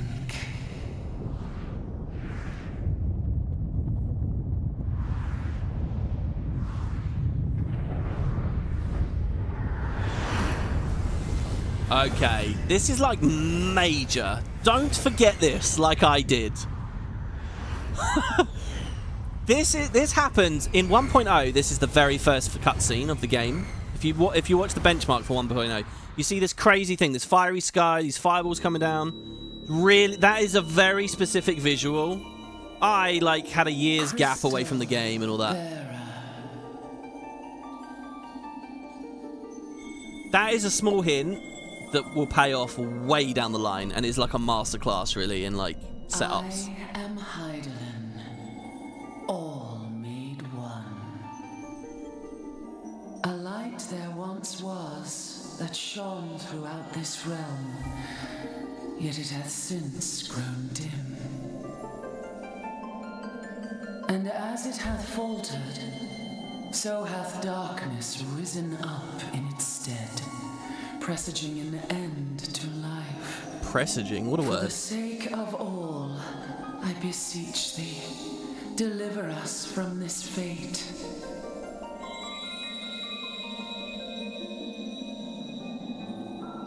The power to banish the darkness dwelleth in the crystals of light. Journey forth and lay claim to them.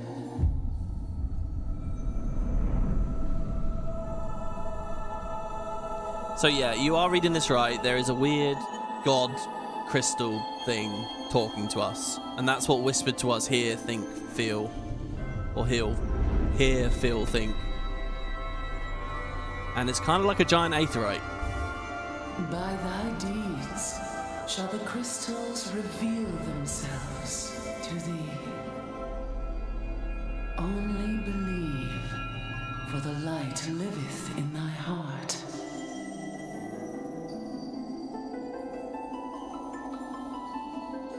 It's okay to wonder what the fuck this thing is. But here, those characters again, you might recognize from the trailer, I think. Right? It's the stand-ins for the player character. That's a lovely visual. The trails.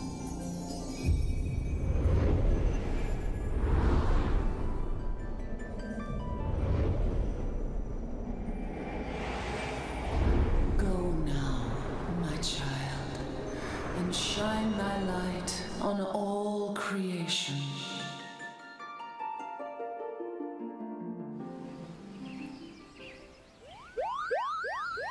Of course we get back into the forest with a Moogle over us. I love the way that comes down on the camera there. With the pom. You fainted. A surfeit of ether, no doubt. He sounds like an old man. And what have we here? So you see he's got a tattoo on his face. So does she. Our culprit, it would seem, an Ixal. And no ordinary Ixal either. A chieftain. That they would venture this deep into enemy territory, the beastmen may indeed be acting under orders. This is Papalimo. We found How the are we culprit. feeling then? It was an Ixal Better? chieftain. Good. Well, it's done we'll again. seek Brother Esumian's cooperation in the matter. Ida? Oh, loud, tactless. Much the same as always. Weird. I don't know what that is. Are they supposed to just be like ignoring each other or talking over each other or whatever? Anyway, she came over to see if we're okay. Hello. Yes. The game's not normally like this. Giant crystals? Can't say I've seen any. Are you sure you're feeling better? Oh yeah. Understood. Over and out. Oh, was he on his link pearl? It's like a phone, I think, basically. Kuplokop, please bear word of these developments to Brother Esumian. We shall soon return to give a full report. This might be the male Asura voice in Guild Wars 2. Really? Also, he's 40 plus. Over and out. He's got a very youthful face for 40 plus. What does an old man or old woman Lalafell look like? Do we see those in the game anywhere? Here is where we part ways. Till next time, take care. You hate Papalimo so much? To be honest, I barely remember the character. Because I'd spent a bunch of time with him here, then I had a year break from the game and basically forgot everything about him. I think that sword might be a clue. You should definitely pull it out and take it back to the Bannock. Okay, goodbye.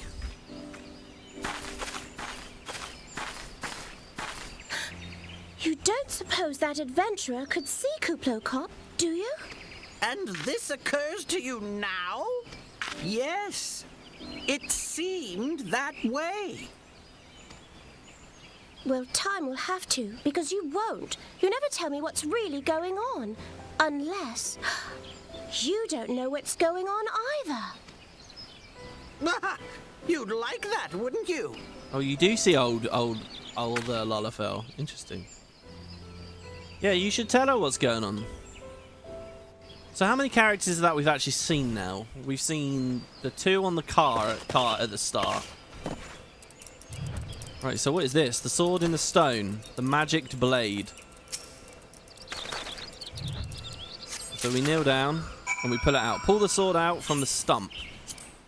What does it say? An ornately decorated sword found thrust into the life men's stump. Okay. Oh, and that's a player. I thought that was an NPC, to be honest. But no, it's a player wearing basically the same gear as me. It looks dyed a bit different. I mean, he's an archer as well. That's not one of you guys, is it? That is cool. Oh, my God. I love seeing you guys just randomly around in the background here. That's a crazy mount as well, by the way. The Tombury setup is pretty damn cool. Alright. So, I would Aetherite, but I don't think that would really get us there very quickly. Also, at a time like this, I'm so used to mounting, but I can't.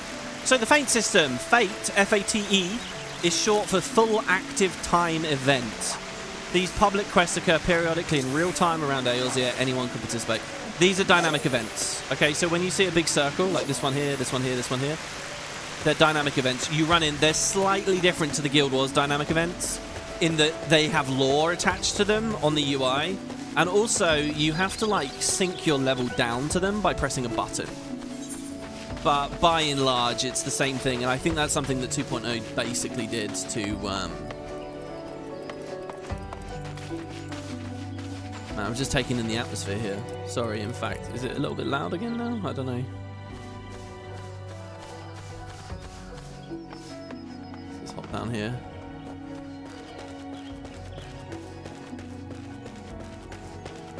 Hello, I'm back.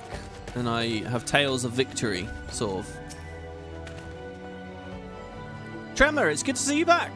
One of our patrols sent word that you'd been spotted doing battle with enraged treants. I'm relieved to find you're none the worse for the experience, but tell me, what were you able to discover at Lifemen's Stump? Well, we found this blade and the body of an XIV. A sword in the stump and a dead exile. I can say with absolute certainty that this blade is of XIV origin. It is of a kind used exclusively in the Beastman's rituals. The exile rarely set foot in the Central Shroud, so tight is our guard over the area. What purpose could that have driven them to take such a risk? I fear something is afoot. What's that? A dubious couple sporting peculiar spectacles? Ha ha ha. So, you've finally been acquainted with Ida and Papalimo. Ida's the girl, Papalimo is the Lalafell guy. Lay your suspicions to rest. Gridania counts them among her staunchest allies. Both are scholars, hailing from a distant land, and they've been with us since before the Calamity. Their garb may appear outlandish, and their exchanges baffling, but never once has they've given us cause to doubt them. Indeed, they're often on their own adventures, really. They often assist the God's Quiver and the Wood Whalers in their work, much as I hope you will in days to come. Although our unknown visitor eludes us still, owing to your efforts, we have acquired important intelligence on the XIV threat. You have my gratitude. We're fortunate indeed to have a capable adventurer such as you aiding us. I will pray you will continue to serve the people of Gridania in whatever capacity you are able. There we go. Chasing shadows done. Just talking about shafts, apparently, is the achievement for hitting level 10 on an archer. We get another skill here. We're getting the skills real quick. Foot graze. So this just straight up immobilizes someone. Galfrid, Chief Instructor, wishes to collect some egg sacs. Tremor, injuries to several of my men have left me short-handed and I require a capable sword to complete their unfinished duty. The task is simple. Put down as many of the local Chigo population as necessary to acquire some egg sacs. Having done, you can return to Mongaruguin at Gilbert's Spire. He will answer any queries you might have. Now, I have other business. Okay, so we're just kind of helping these guys out now, I guess. So, there isn't too much filler in the game normally, but A Realm Reborn, this opening stuff, these first 7 to 10 episodes, probably has the most filler of all. But what I will note is when I joined the game, it was in the middle of the Shadowbringers expansion, and right around then, they removed and cut and pruned a huge amount of this storyline. Like, they just straight up deleted a ton of quests, or there were quests that asked for like 10 items and they changed it to just 3, or like 20 kills and they turned it to just 5 or whatever. So it is pruned. This one sticks out as a bit fillery, suddenly. But I think in general, there's really not too much of that stuff. And you certainly do hit a point where it's all action. Yeah, kill X Murlocs, collect 4 bear asses. Stuff like that. There is a thing in ARR where there's a specific town that we're going to... Well, town base, I'll say, that we're going to be going to. And you go there over and over and over and over and over. Like, to a ridiculous degree. But is it weird? I'm kind of looking forward to that. Because it's been a few years since I did it. There you go. So we needed to kill some water sprites there, so we'll get those. This zone feels and looks amazing. Oh, yeah, it is great. And there's some places where the trees get a lot thicker as well. I like foresty environments. I like beaches. I like forests. I don't know. It's pretty basic of me, isn't it? But you must be the adventure standing in for our injured companions. Terribly unfortunate business, that. Well, look, here's the eggs. And every random, like, quest item we get like that is also going to have, like, lore that you can mouse over and read. He says, it seems that you had little trouble gathering the egg sacs in their stead. Excellent work. I'll have them over at the Trappers League immediately. Lest you wonder, these egg sacs are not destined for the dinner table. Members of the Twin Adder and the Wood Whalers are assisting the League by collecting the samples they need. So remember, the Twin Adder's like the big faction that's based here. The Wood Whalers are like the police, I guess? Those mean... He's one of them. They were mean to us when we got here. The Chigo, you see, is one of the few creatures capable of transmitting the disease known as the Creeping Death. Until relatively recently, any hire who contracted this ghastly illness would almost invariably perish. Indeed, a single outbreak once claimed the lives of a third of the Hyurian population here in Gridania. That was a long time ago, of course. With the medicines now available to us, the creeping death is not the killer it once was. Even so, it's best to halt any new outbreaks before they occur. Thus, we gather the eggs, and on a regular basis, in order to assist the Trappers League. So, well, thank you. I did all of that without the explanation. Such an embarrassing turn of events. I sent a recruit from the Bannock on a surveying expedition, only for the Craven to turn tail and flee at the first sign of trouble. That is not how we treat requests from the Conjurers. And if such a poor showing went bad enough, the lily-livered half-wit left behind the surveying equipment provided by the healer. So, you want me to go to the Bower and give him some perspective. Oh, we're going to a whole new map here as well. Wow. So the Encyclopaedia I mentioned, by the way, has like lore for every one of these maps. Like just pages and pages of stuff. And I really wanted to read that in this Let's Play. I wanted it to be whenever we go to a new map, I read you guys a bunch of cool new details. The downside is, though, what they do is they have like lore for this rock and the Sorrel Haven and the Hopspeed Pond and the Bent Branch Meadows and the West Vein and the Bower, and like they'll give you... Wait, no, I'm so wrong here. We're going south. We're not going over there. We're going down here. So by the way, I can hold left control and right click to create a flag, which I can see on the minimap now. And we can just run towards it. So anyway, it has like cool information, but over every... like there will be lore about this building. Like without a shadow of a doubt. There's something I could read, but it's too unwieldy as far as the Let's Play is concerned. It's going to be too difficult dipping back and forth, trying to get lore from everything. There is a system in this game as well, like Guild Wars 2 Vistas. It's one of our logs. If you look here, remember we only have the hunting log. The next one is the sightseeing log. That's basically Guild Wars 2 Vistas, but with stuff like time of day, you can only get the Vista at a certain time of day, or you have to solve a riddle to find it, and they all have loads of lore, and they will teach you more about the maps as well. And I'd like to do those as we go along. But obviously we haven't unlocked them yet. So it's just difficult, you know. There are like plugins that allow you to like mark areas of the map. By the way, these are like Yarzons. They're very creepy, giant, spidery looking enemies. You hear it just like growl at me there. Their sound effects tend to be very, very quiet. There was one again, screaming. But yeah, oh, something's aggroed. So yeah, when you see a little arrow come towards me, there's like UI that shows you, oh, this guy's attacked you.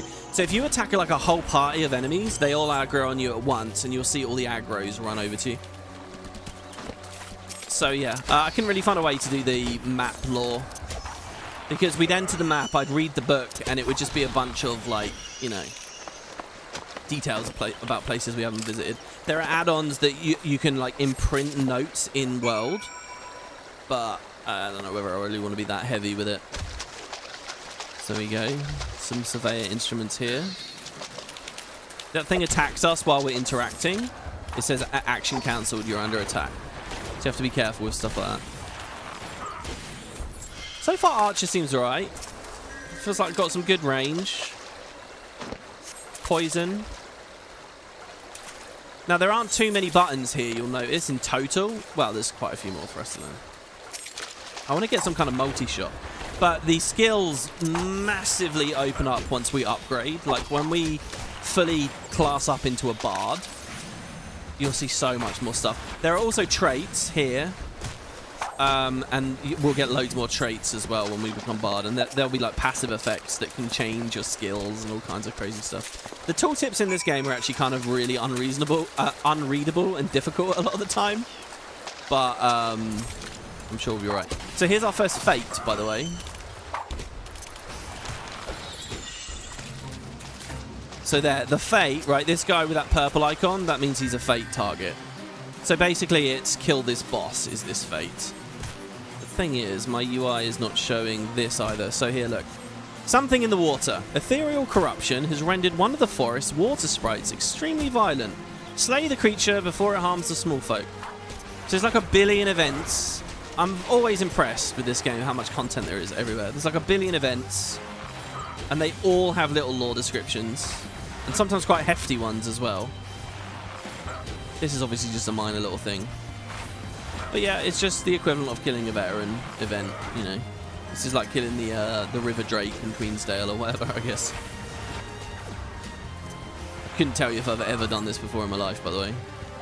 But there you go, and you get a big XP bump when the fate completes. So you get loads of XP and a bit of gil as well, 16 gil. And then the same as in Guild Wars, where it's like bronze, silver, gold rewards. It's the same here. Depending on your participation, you'll get more or less. So we go. By the way, now that I've got this UI on, we can see our objectives a bit easier. Return the surveying equipment to Pauline. So we can run around, I suppose. In fact, here. So this is a cool place here. This is our first little town, if you will. It's not as big as Gridania the city, but it's pretty cool here. The guy Bernard. Have you put a hand to Aetheryte yet? If you're planning on exploring the area, you'd be wise to attune yourself first. Chocobos are the key to supply transport, and Bent Branch Meadows raises a fine flock. So this is where eventually we will get a Chocobo. But we're level 11. I think we get it at level 30. That's when you get a Chocobo. So it's not just yet. But here, they got an Aetheryte here. And if I go first person, we can look up at it. It's like way up there. So it's a tune. So Bent Branch, we can now port in and out, like directly into the middle of this map, basically. So there you go. So now, yeah, and now we can teleport with this spell wherever we are in the world. General, here. We'll teleport. I'm going to put that over return. So this, we can go to Bent Branch or New Gridania. And we'll just teleport over there. It costs gil to do this, but like this will just take us straight to the city. So immediately after 1.0, you can see they put a lot more quality of life into the game. But yeah, this is where I really want to be. Look at this. I was here maybe a week ago when in-game it was storming and raining, and it was just the most ambient, amazing place. Like when you walk under this, the rain gets muted and you can see the ground like getting shiny and muddy and wet. They're very good with the weathers and things. But look, this is where they raise chocobos. And eventually one of these guys will give us a quest about it. Never seen a chocobo close before? Then have care that you don't stray too near and catch a friendly kick in the face. It's a bit like horses. Horses in real life, they're scary, guys. Very scary. She's tending. There. Quee! Quee! Do you want to hear me doing chocobo noises, guys? But yeah, so we'll be back to Bent Branch for one of these. And by the way, when you get a chocobo, it's not just that you can ride on it. It will like fight alongside you. One of these you'll see here, companions. And you can like level it up. And you can train it in different ways. And you can color it. And you can give it armor. You can do so much. It's unreal.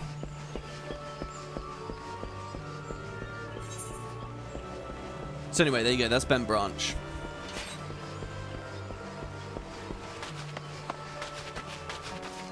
When it rains, players use their umbrellas in cities and stuff. Yeah, once you've unlocked them, yeah. It's like novelties. I love this giant fallen over tree here. A few more chigos. So I should keep my eye out for anything I see that has a hunt quest on it. But the thing is, we're already level 11, so when we go back to town, we're ready for the next archer quest straight away.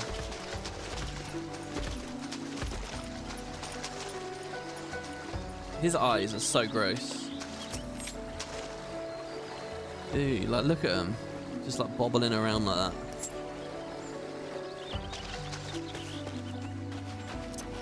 Kind of just went into that cave before and didn't really have to worry too much.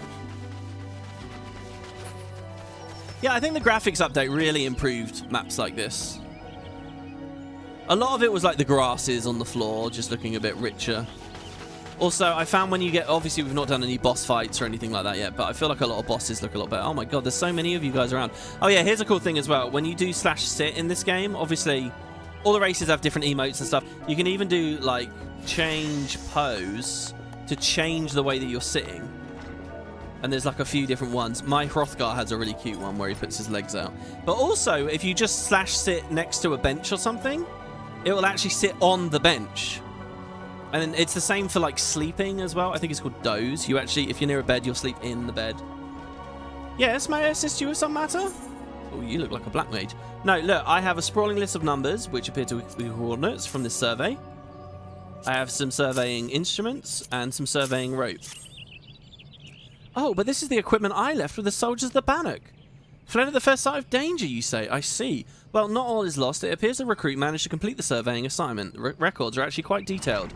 With the changes wrought by the calamity, I thought it wise to send the Order of the Twin Adder on a number of expeditions to mark the region's topography. As fortune would have it, the new officers saw these tasks as an excellent opportunity to train inexperienced soldiers. We can no longer rely on our past knowledge of the Twelveswood. If we're to survive these troubled times, we must reacquaint ourselves with our surroundings, that we may better discern the threats we face. Stay vigilant, adventurer. So there we go. This is the level 8 quest done. I believe the level 9 quest will give us the inn. And that will be the end of the episode, by the way, guys. Not to disappoint you all. So this time, I'm not going to take the armor. I'm going to take the Allagan bronze for a bit more gil. The bronze won't be gil itself, but we will sell it to vendors for 100 gil, which is good. We only have 600. So, Pauline needs an adventurer to cull the growing anole population, as well as gather some eggs. I hesitate to make such a dangerous request, but might you assist us in thinning the number of anoles on Naked Rock? In our efforts to commune with the elementals, we conjurers often find ourselves in the area. Of late, however, the meditations have all too frequently been interrupted by unprovoked anole attacks. Truly, the beasts grow more aggressive by the day. Their numbers have continued to grow since the advent of the 7th Umbral era, you see. Imagine living through an era and everyone says, oh, this is going to be an awful era. But that's what they're saying here. If you could slay a handful of the beasts, that should lessen their need to hunt and also serve as a warning to stay within their territory. Also get me some eggs. Okay. Yeah, and you know, all these side quests around, like just everywhere. It really gives me the impression of a much grindier game in which you weren't leveling quickly at all. And like you do the side quests at the same time too. Which, you know, I don't think there's anything necessarily wrong. I quite like a slow pace and I quite like a bit of grind. I always feel bad when like you're playing an RPG and you're at a certain like low, weak power level or whatever. And it's kind of an interesting experience, you know, and it's something you'll never get back once you're high level. So I don't mind like going slow with it and indulging and stuff like that. This game's quite interesting though, because when you downscale, they take your skills away and stuff so that you're back properly to a low level. So there's always in fact, there's a lot we could talk about in terms of the current state of this game. Like, when the combat's good, late game, it's really good, and there's a lot to press and there's a lot to do, and it's all very cleverly figured out, and it's really fun. But then when you come and play like this stuff, and you're just spamming heavy shot, for example, it can be like really like major whiplash. Like, oh, what the fuck? The game's so much worse at low levels. These, by the way, are Ochu. Anyone who's seen my 10 playthrough? They're just straight up Ochu. Look at it. That's an Ochu from 10. I mean, not exactly. It looks better than an Ochu from 10. And it's small. It's like a mini Ochu. And it's not called an Ochu. Oh, no, it is. Oh, my God. What have I been calling these things? It says Micro Ochu. That's the name. It's a portmanteau. It's a joke. Micro Ochu. Microchu. I only just got that. Right, I'm telling you guys that it's Ochu. It's like being in Killiker, right, everybody? I cannot wait to get to Endwalker and see Anima. Like, it's such a stupid thing, but it's... I've heard that it's not even like a major part of the story, sadly. I think someone told me it's a dungeon boss. And they tend to be kind of, you know, whatever. But still. Alright, we've got to go get the eggs now. And the eggs are over here. I'm still excited anyway. They have the cutest sounds. Oh, I've got to be honest, I wasn't really paying attention to the sounds there. Umbral areas are a time of rebuilding and recovery. Oh, would you say? I sort of had the impression that it was in an Astral era that people... Umbral eras kind of sound like... But I mean, I guess you could say that we're rebuilding from the calamity right now, so that makes sense.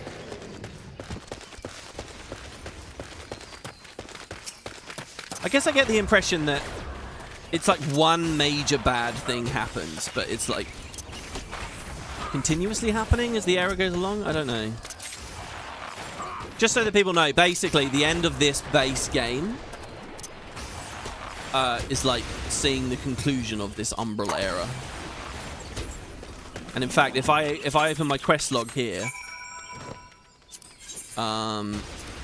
you'll see here it says 7th Umbral era, and then after that, this is once we're out. It's the Astral era. See, I wouldn't say that that's a spoiler. Oh, these things are cute. They're like little raptor guys. They're like Gallimimus a little bit, almost, but small. There we go. We got him in our hunting log as well there. And a new alpha male has emerged within the local pack, emboldening the lesser beasts. The leader must be slain before the pack grows even more deadly.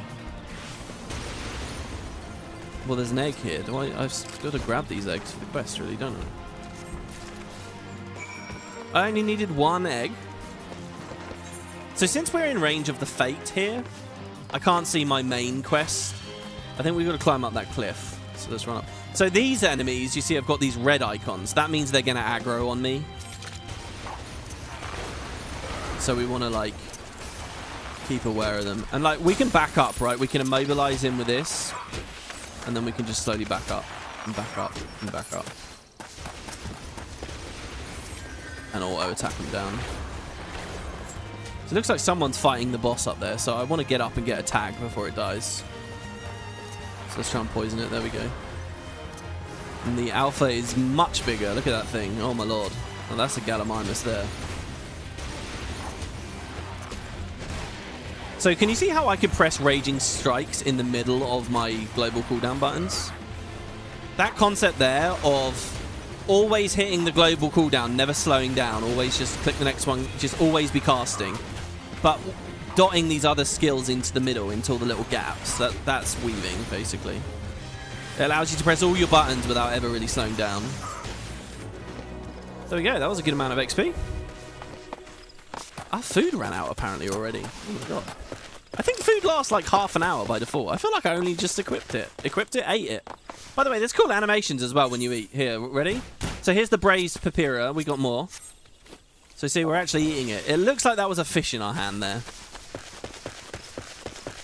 There's kind of a go-to food that I usually buy, and that's eggs. You can get boiled eggs really cheap off of NPCs. And I think, and that just gives you 3% more XP all the time. And I think, I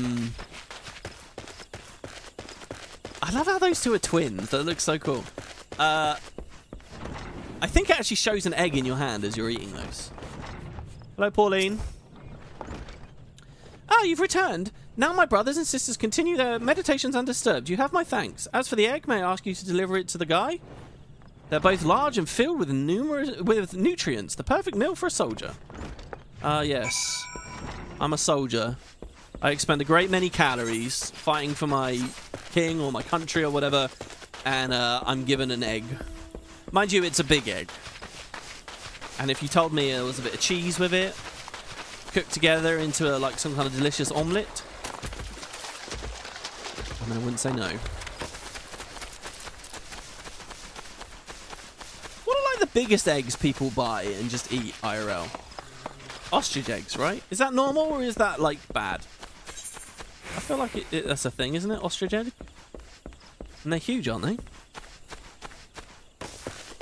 I'm being followed by potatoes, yeah. It's always Calamity, Umbral Era, Astral Era, Calamity, Umbral Era, Astral Era. There you go. Thank you, Horns Ruggle. And by the way, people who do clarify things and bounce off of me and each other in chat, I really appreciate that. I'm really nervous about this series because it's going to be quite long, and obviously I'm out of my wheelhouse a bit. So just look, the more that chat's been active today, it's been amazing, and thank you for that. And the same to people who are leaving YouTube comments as we go along as well. If people do want to clarify and explain things, because you know I'm no expert, I would love for that. That's very, very cool. So tell me what the biggest egg is, IRL. Oh, who goes there? Tremor, it's you. Another delivery? Yes, here is a melon-sized egg of the violent scalekin known as this Annul. So yeah, they have like lore for all the enemies as well. Like there's a giant bestiary in the Encyclopaedia, and they Basically, all the, like, raptors and dinosaurs and things, they're called, like, scalekin, I think. There's also, like, ashkin, and I think that's basically undead. There's a few other categories.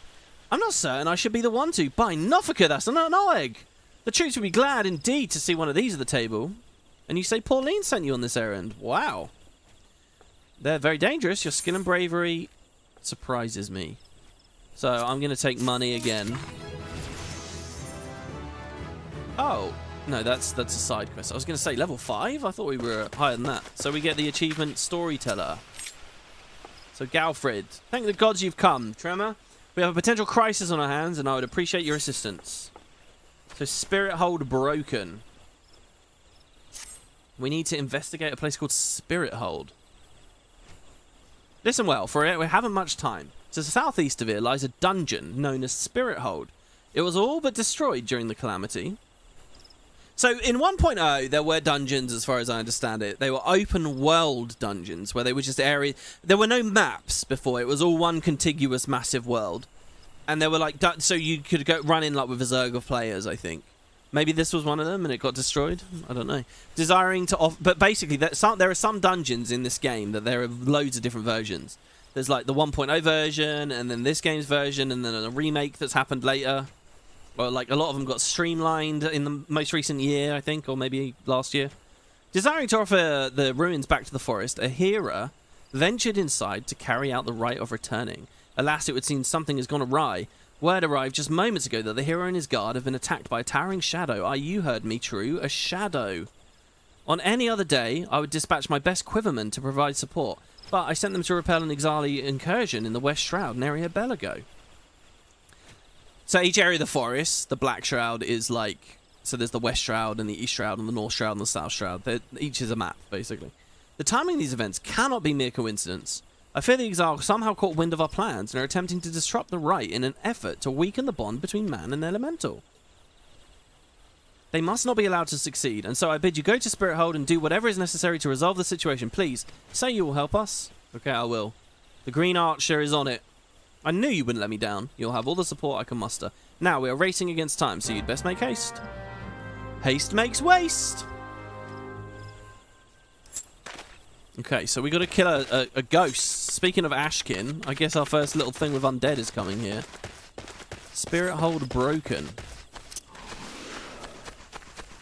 I don't know, this might be a like little instance where we end up in like some kind of dungeon filled with undead or something.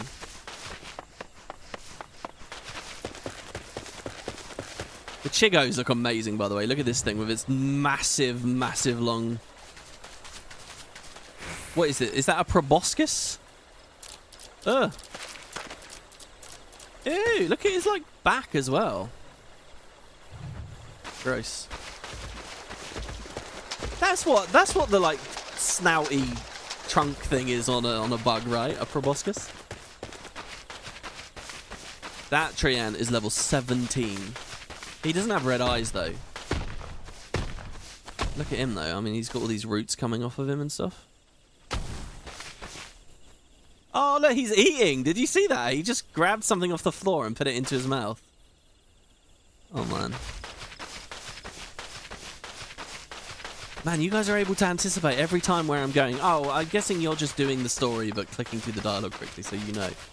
Ah, so look, an old ruin. Spirit Hold. I honestly don't know if I've ever been here. Ever. Hello, Alistan. He's smiling. Who goes there? An adventurer, is it? Here? An instructor Gefrid's request, you say? Thank the matron. Doubtless you already know this, but a towering shadow manifested without warning and attacked the hero in the midst of the rite. Most of his party has been successfully evacuated, but 5 remain unaccounted for. Please find them. See them out of harm's way. Oh, I guess it is kind of still an open world dungeon. Alright, what do we got here? We've got some kind of...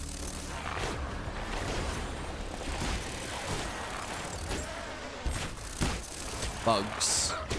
So I'm going to poison the one on the left and then just swap to the one on the right.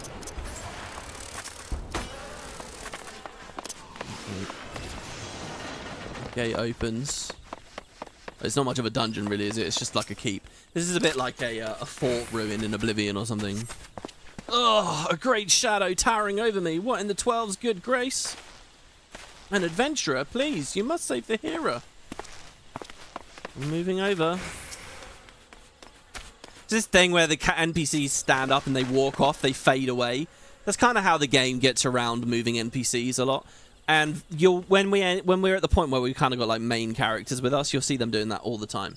Galfred sent you? I'm no longer of use here. Pray, help the hero in my stead. See, if you watch, he'll just fade off. See? But the idea is, you know, he's he's off screen. It's another one of those little suspension of disbelief things that you, like the fact we're a silent protagonist, that you get over pretty goddamn quick. Away, vile fiend, away, I say! I defy you! I defy you! Oh, an adventurer. We were ambushed in the midst of the ritual, and then I'm not sure what happened. So off he goes. I'm gonna hit these things. So you'll see how, despite the fact that I'm always auto-attacking, I'm also every couple of seconds hitting a new skill. Like, it feels like my auto-attack is heavy shot here, right? And that's kind of... There is another auto-attack going on underneath. That's all I'm trying to express early on here. This guy's cool-headed. She's cool-headed. A cool-headed conjurer. You were sent to help. I fear you're too late. The ritual's failed. I must need to return to Gridania. The Seedseers must know of this. She's cool.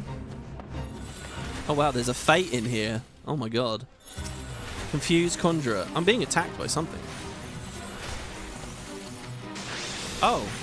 Oh, I don't know what they said. Sorry, the hero languishes in the depths. You must help him.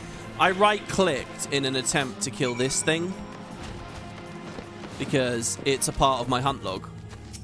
Actually, these enemies here, guys, you might remember from the start of the video when we were looking at the benchmark, there was a moment where we were looking at these enemies, wasn't there?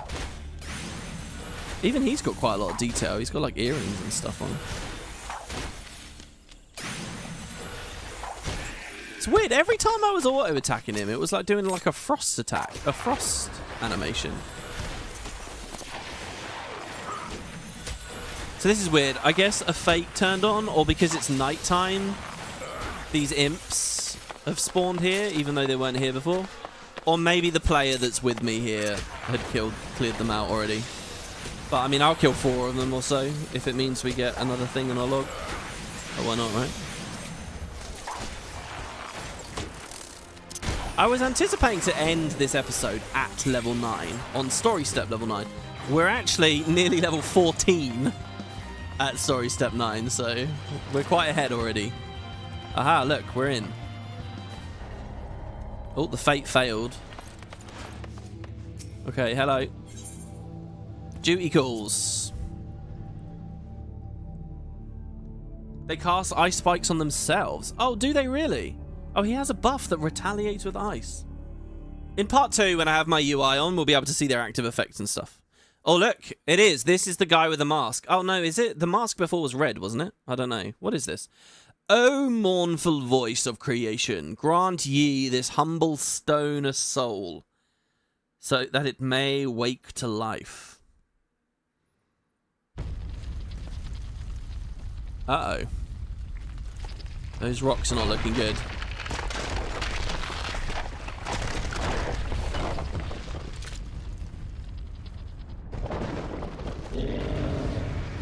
Big glowing eyes. Okay, we have a clay golem. So again, I should be able to immobilize him, blind him, cripple him, and just keep backing up, basically. It would be nice to get a straight shot. So every time I attack, basically, I'm gambling on getting this to light up. So if I ever talk about procs, I want a skill to proc. That's really what I'm referring to. I want straight shot to proc. Usually there's a good sound effect or whatever in the UI as well that tells you when procs happen. Jesus, this thing is strong. I'm so used to being able to use a Giselle Green to get a companion to help me. So we're going to run out of these AoEs. The way that AoEs work in this game are a bit weird. Really what you're dodging is the telegraph rather than the animation. And that might sound really weird, but I'll explain that in due time. So down it goes.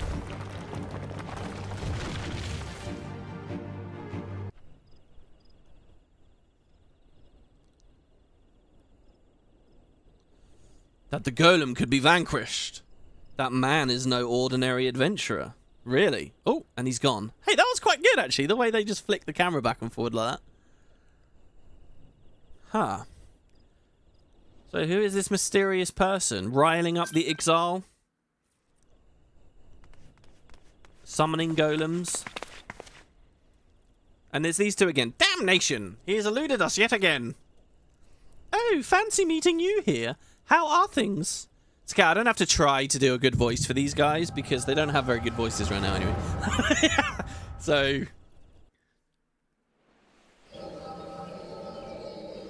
Okay, okay, so something really weird just happened. Obviously, we're getting a weird vision now. Why are we getting a vision? Wherever you are. Shh, more birds. This makes it how many times a day? 7? Their movements are beyond our fathoming.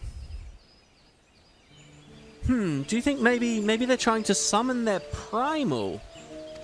What's a primal? I hope not, for all our sakes. Yet we must be prepared for the worst. We did actually hear the word primal once before in this episode. Earlier, when Bahamut came out of that moon, they called him an elder primal. And we just heard the word primal there again. Whatever it is, it's bad. It can be summoned and it's bad. And the flashback continues. And by the way, you might be thinking to yourself, oh, it's just a flashback. Games and stories have flashbacks all the time. No, this is it's a very major thing in the lore why we have a flashback here. Withered. The same fate has befallen Emerald Moss. Ah, so look, it's 5 years ago and the moon is in the sky again, the artificial moon. It is as we feared, Dalamud's anomaly is affecting life in the Twelveswood. You mean the disturbance in the etheric flow? The very same. The Garleans have a lot to answer for. Garleans are the evil empire people, of whom we've seen nothing or are not in the story right now, but yeah. The imbalance they have created is plunging the land into chaos, just as Louis Soir forewarned. And Louis Soir is that old man that teleported us to safety, and might be the narrator's voice. It's no wonder the primals have started appearing. Time is against us, but there is little hope for the land. We must hold fast to that hope and fight to the very last. Agreed. Where? Oh, sorry, I thought that was Papalimo. It was Ida. Ah, stupid things. She doesn't like... So the goggles help them see the Aether, do they? These stupid things happen to be the very latest in Sharlayan innovation. Show some respect. So, remember it said these guys are from a mysterious land? That person, Gridania, said they're friends, they're from a mysterious place. I think the place they're from is called Sharlayan. It's an island off from the mainland. But they're so uncomfortable and ugly. If you ask me, they're an improvement over that mask of yours.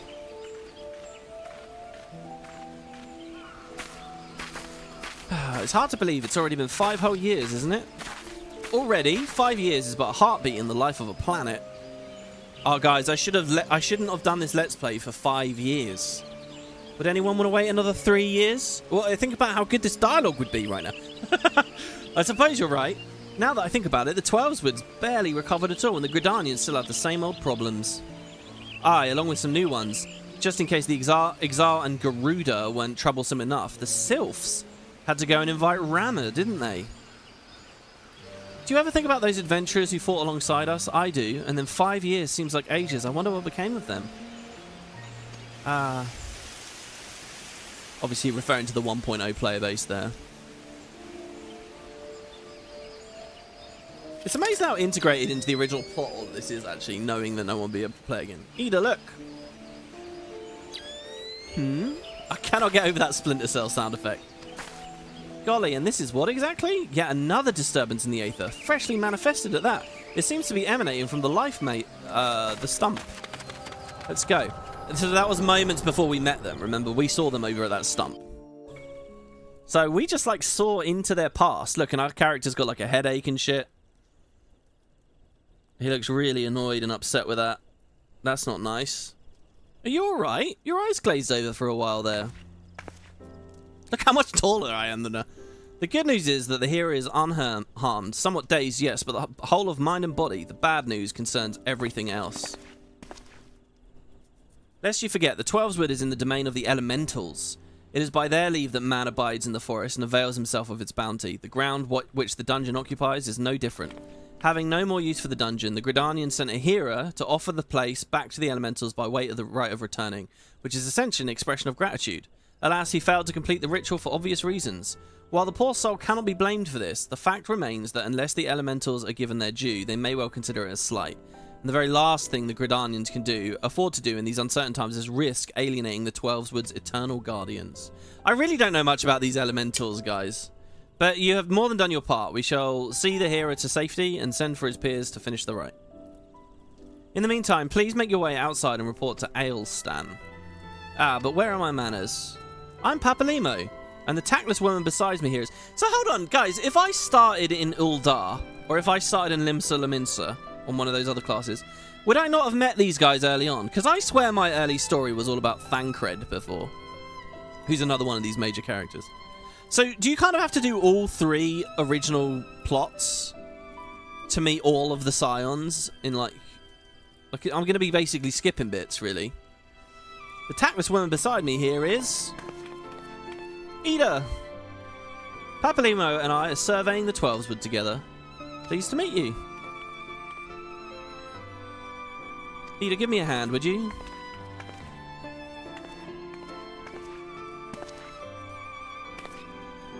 I like his, like, metal arm.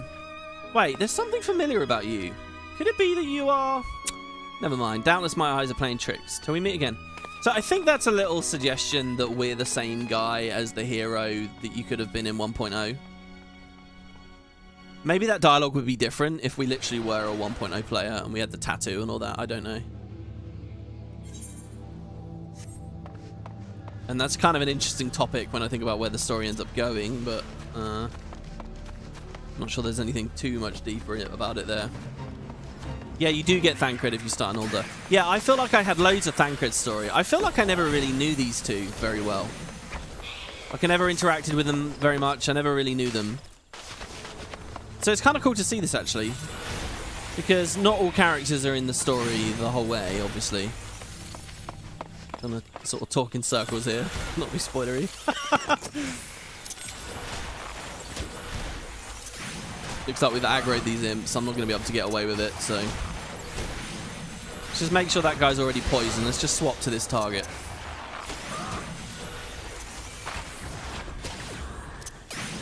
Yeah, look at that. This is so interesting, the blizzard thing. Okay, hello, Alistan. All this happened inside Spirit Hold? 12, preserve us. Who was that masked mage? And by what dark ambition is he driven? So many things shrouded in mystery. Well, I shan't find my answers on any answers on my own. I must needs discuss this with Galfrid. The matter warrants full investigation, if I am any judge, and that shall certainly be my recommendation. Your courage has saved many lives this day, adventurer. For this, you have my deepest gratitude. Pray return to Gridania and seek out Muyun. I understand that she wishes to thank you for your efforts on our behalf. So there we go. So here we can click the teleport spell, and we can just TP to New Gridania. And I said this on my old Twitch playthrough from 2 years ago. This game really impresses me out. Like, every little system, even just like teleporting there. You get a spell to cast, there's an actual animation of you popping in and out. You know, there's so much detail. The minion system has so much detail. Everything just has crazy detail. You know, like I was just talking about with the sit emo and the sleeping and stuff. Hello, everybody. Did I ever speak to this guy? You know who Mother Muen is, brother. You do well to take her advice to heart. The psalmists say she's overbearing, but without her, we adventurers wouldn't be able to get here in the Black Shroud. I myself owe her much and more. Hello, I'm back. It's been a day of adventure. It is evening now in-game. Welcome back, Tremor. A little bird tells me that the hero and his party owe you their lives. A tale for the tavern if there ever were one. It is only a shame that I must ask you not to tell it, for the time being at least. Do I make myself clear? Until the heroes have made their will on the matter known, it would be best to avoid unsettling people with stories of walking statues and spooky men clad in black. Now then, you must have suitable recompense for your valiant service. For the first half of your reward, I give you leave to make use of the accommodations here at the guild. Arrangements can be made, so all you need to do is speak with Antoinot wherever you crave the comfort of a firm bed and a soft pillow. Inn rooms are now available. For the second half of your reward, I offer you another path to fame and fortune. Guild Levs. Guild Levs are records of the various requests we receive from the citizenry. They outline all manner of tasks which ambitious young adventurers like you can elect to undertake. Condrant is our Guild Lev official, or Lev meet, here at the Carline Canopy. I've spoken with him regarding your knack for solving challenging problems, and here he is eager to make your acquaintance. Guild Levs are now available. So, you remember I've been going on and on and on about how there's a main quest, and then there's a class quest, and then there's all the side quests. Remember, though, back to the 1.0 trailer, the guy with the tarot cards, and I said so they were Levs. So, that's repeatable quests. And they're in this as well. And Fates are in this, which are also repeatable, but they're more like dynamic events. There's so much... now, I skipped that stuff before. There's also, like, mini mission versions of them called guild tests. I'll be showing you guys some of that stuff in the next part. By the way, have you perchance heard of coming for the coming festival? It's truly a splendid occasion. I looked forward to by young and old alike, and I heartily recommend that you take the time to enjoy. Don't be too disappointed if the recent troubles cast a shadow over the proceedings, however. I fear nothing short of the mysterious interloper's apprehension can prevent that. But we were talking about you, Tremor. You have made Mother proud. I expect great things of you, young man. So yeah, when I was on my original character, it was a different set of events at a bar in a desert, basically. You now have access to recommendations. This feature displays a list of quests or duties currently available in your area. Oh, weird. You unlock recommendations? Yeah, usually when you swap to a new map, it will, like, give you a hint as to what to do. So yeah, the next quest here will be from Mother Muen. There's so much to come, guys. So much to talk about. But I'm going to end this episode here. Can I just say, everybody who watched live, those of you who played in-game, obviously we're very early here, and there's not too much reason to sort of hang out in-game. But I just want to say, and this won't mean much to people just yet, but I want to do the story bosses in their harder mode as we play along. I want to do them at their extremes, and I'm looking to integrate those into the series as it goes along. So do consider that, and I will be pulling people from chat to play with me, and specifically with dungeons and stuff. I hope that will all be really fun. Obviously, we'll be getting to that stuff very soon. But yeah, so I'm going to go to the innkeep here. What can we do this evening? Well, I would like to go to bed, please. Hope you have a pleasant stay. So, inns, you can do a variety of things in inns that you wouldn't normally be able to. If you remember, this is where we... Actually, this isn't where we had character creation. I don't know what this is. This is lovely. I usually don't come to this inn. I usually don't live in this city on my other character. So, this thing, the orchestrion... This is a music player. All the music in the game. Do you remember in Final Fantasy X at Luca, you could pick different cutscenes or music? It's basically that, but not cutscenes. It's just music, but it's ludicrous amounts. And as you beat bosses and do dungeons and mini games and side quests, you can unlock the music rolls basically. And also, if you become an alchemist, you can like craft some, I think. But there's so many. One of my, like, sort of tentative goals on my main is to get a bunch of those done, but yeah. Here, there's a summoning bell. Once we have retainers, those are the NPCs that, you know, can go on quests and stuff for us. We can summon them here. The crystal bell. This will be a guy that changes the way we look. We can get haircuts and stuff. The armoire and the glamour dresser. This is basically skins. I'll deal with all that later. The toy chest is like toys and things, I guess. The unending journey. This allows you to replay any cutscene that we've seen in the game as it's gone along. So we only have a couple for now. And the comfy bed. Now, hold on. Let me look at my notes here.